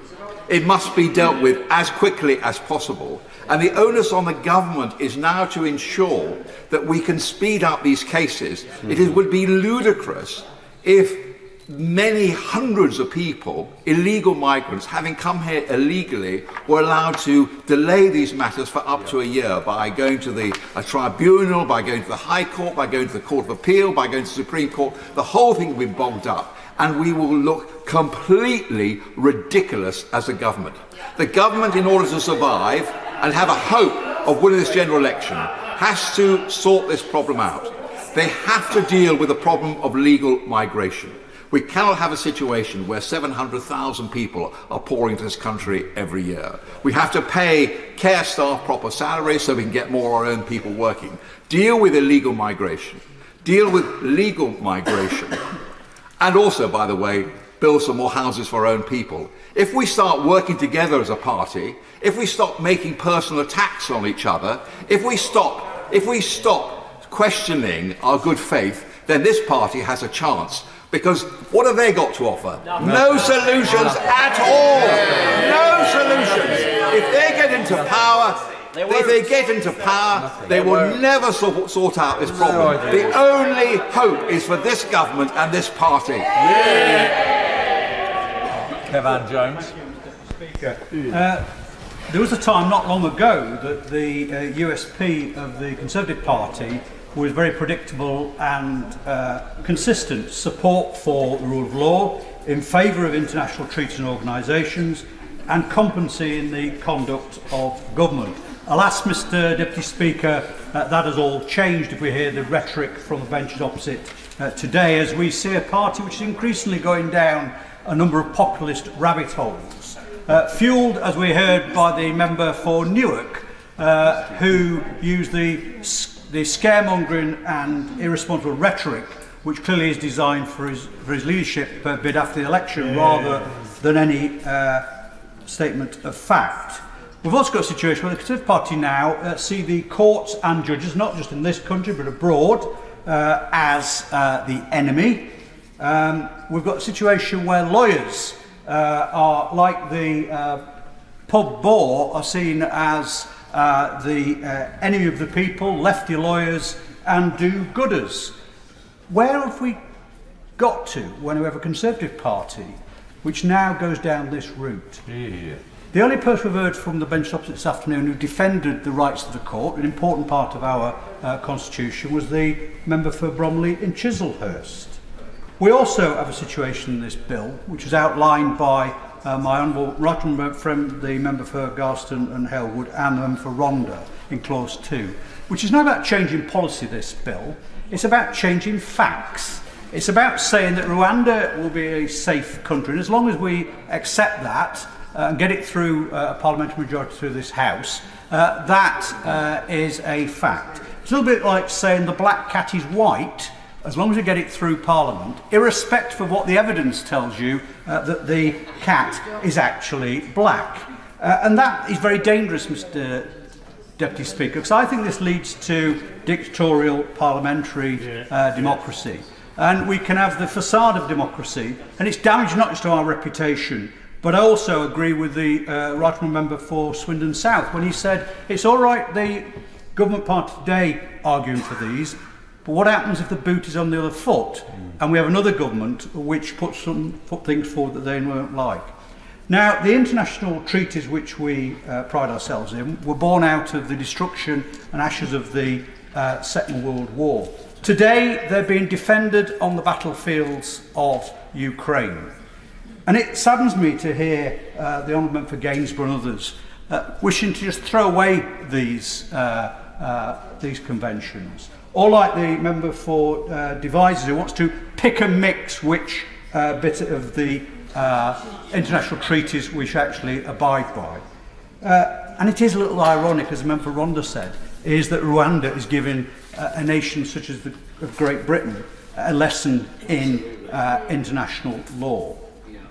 My right friend, the member for Knowsley, said that the government is governing in slogans. Yes, he's right, but those slogans come with a cost. £300 million of taxpayers' money already wasted, possibly another £100 million to go on a system which the Department's Home Permanent Secretary said will not work, and the money having to be signed off by ministerial order rather than by the civil servants.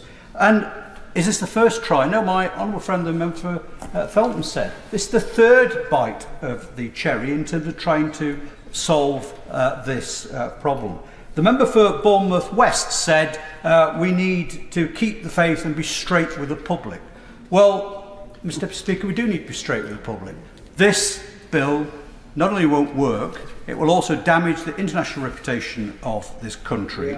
It will also end a situation where, expectations are raised, taxpayers' money is wasted, and it needs to be ditched, and that's why we're voting against it tonight. I look at the spectacle of the Conservative Party tearing itself apart with interest, like we all do. But that coalition, which is a Conservative Party, which I may disagree with myself politically, I have respect for some individuals in it. What's happening now is not good, I think, for our democracy. Sadly, the tired old nag, which is this government, will only be put out of its misery when we have a general election. Dr. Ben Spencer. Thank you, Mr. Deputy Speaker. Our country finds itself in a very difficult situation, and the government rightly made a commitment to the public that we would both stem illegal immigration and protect our borders, while upholding our moral and legal duty to offer refuge to those fleeing violence or persecution.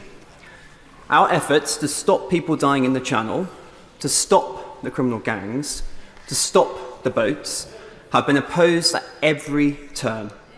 Opposed by the party opposite, opposed through the legal system, and of course, opposed by the criminal gangs profiting from the dangerous and illegal routes.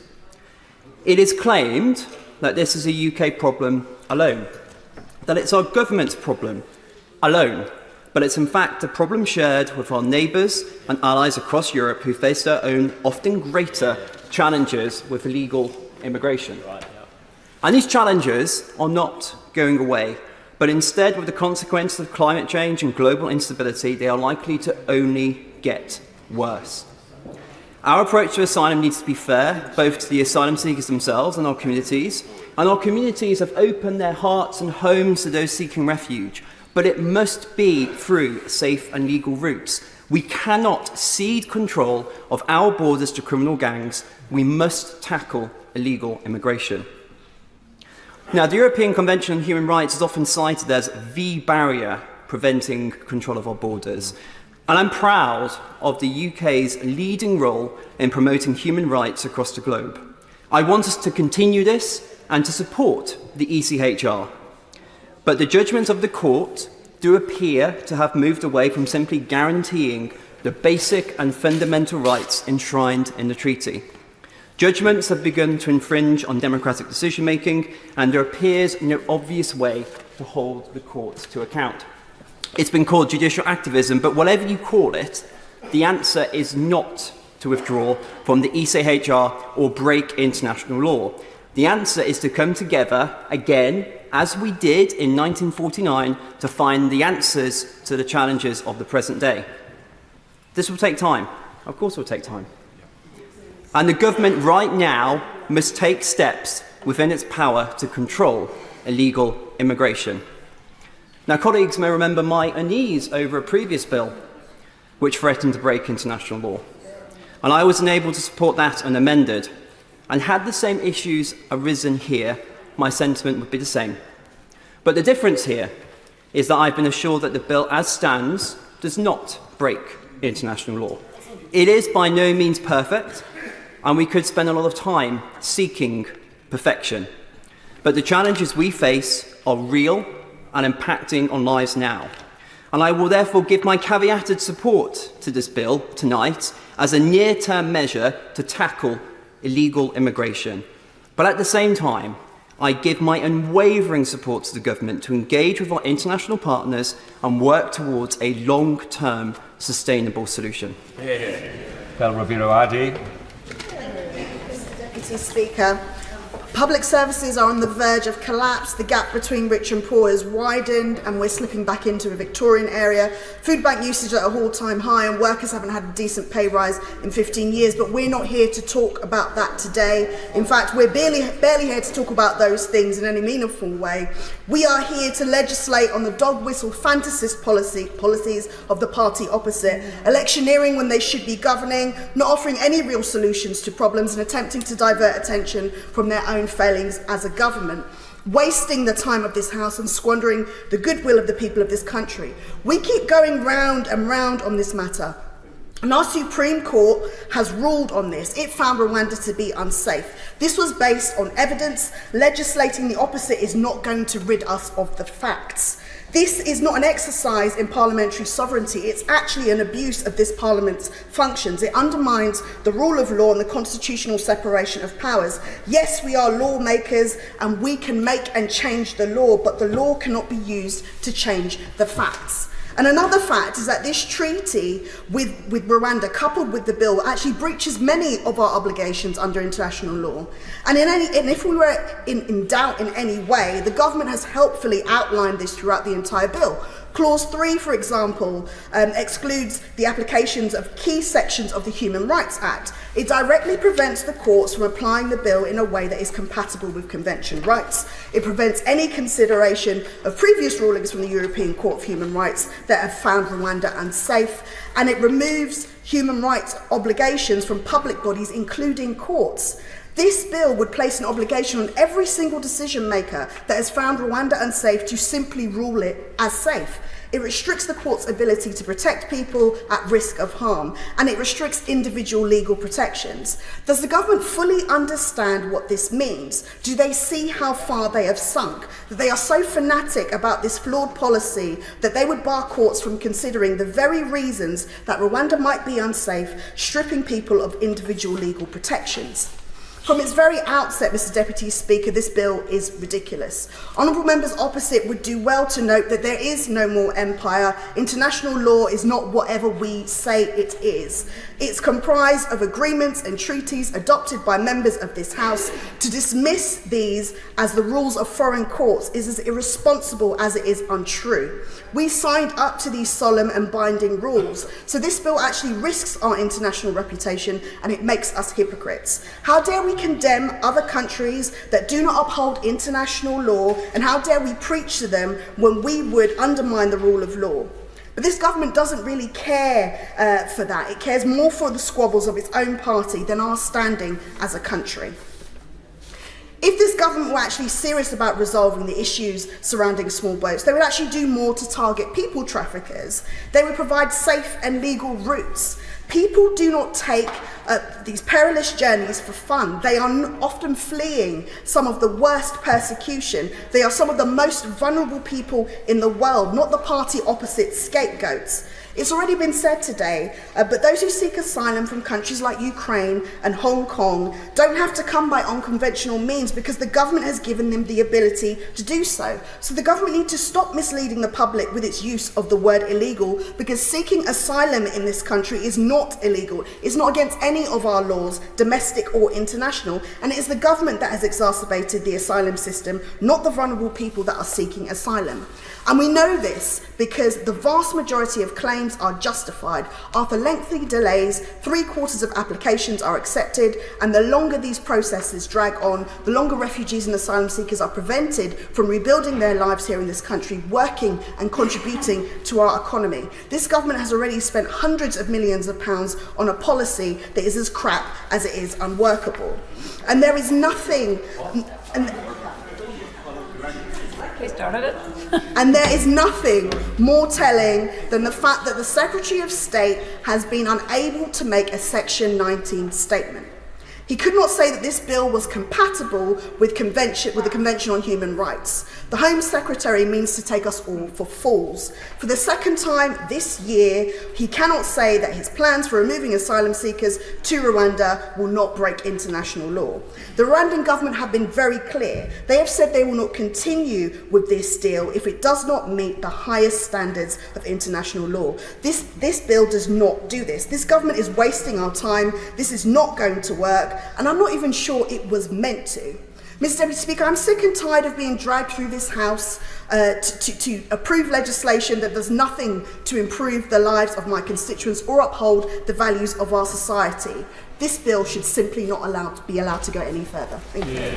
Thank you very much. And I'm sure that when all members rush to read Hansard tomorrow, they will hear the word or read the word crass. Yes. Thank you. Thank you. Crass. And I'm sure Hansard have just taken a note of that. David Simmons. Thank you, Mr Deputy Speaker. May I draw the House's attention to my register of interests. Mr Deputy Speaker, the starting point for the debate that we are having today has been the good work of a series of Conservative education, immigration ministers working closely with their counterparts in France.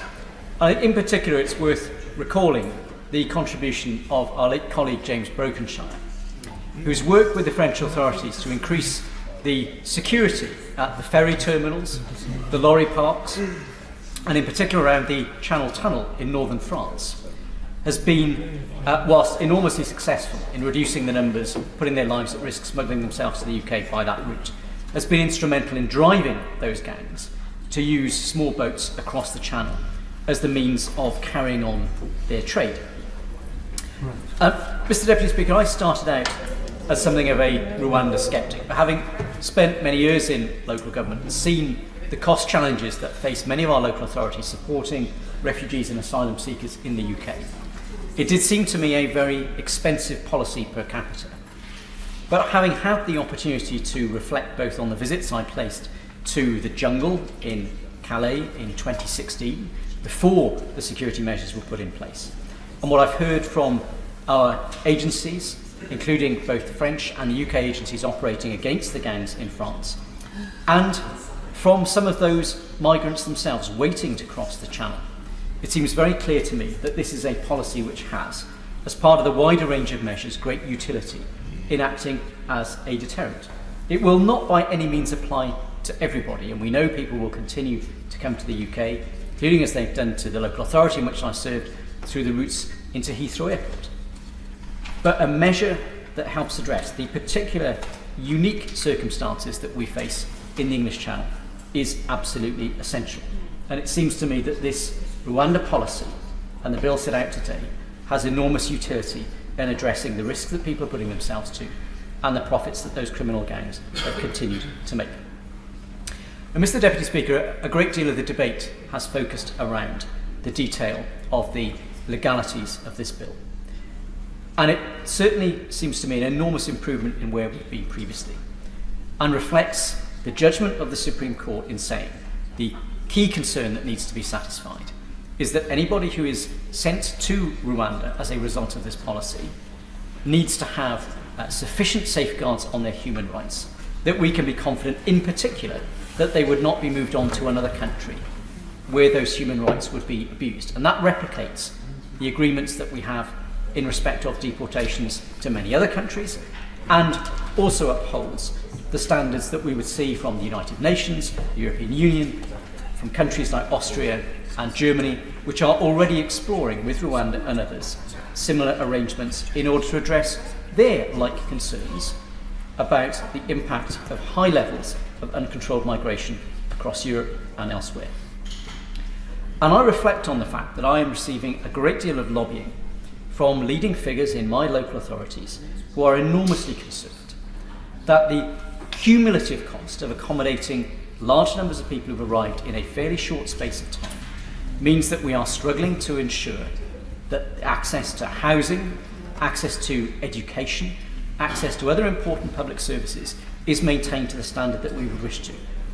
And that in that context, dealing with those who, as a number of members have highlighted, have effectively jumped the queue, rather than those who have played fair, who followed the correct process, who come here because of their connections to the UK, represents an unfair loss of public money for that purpose.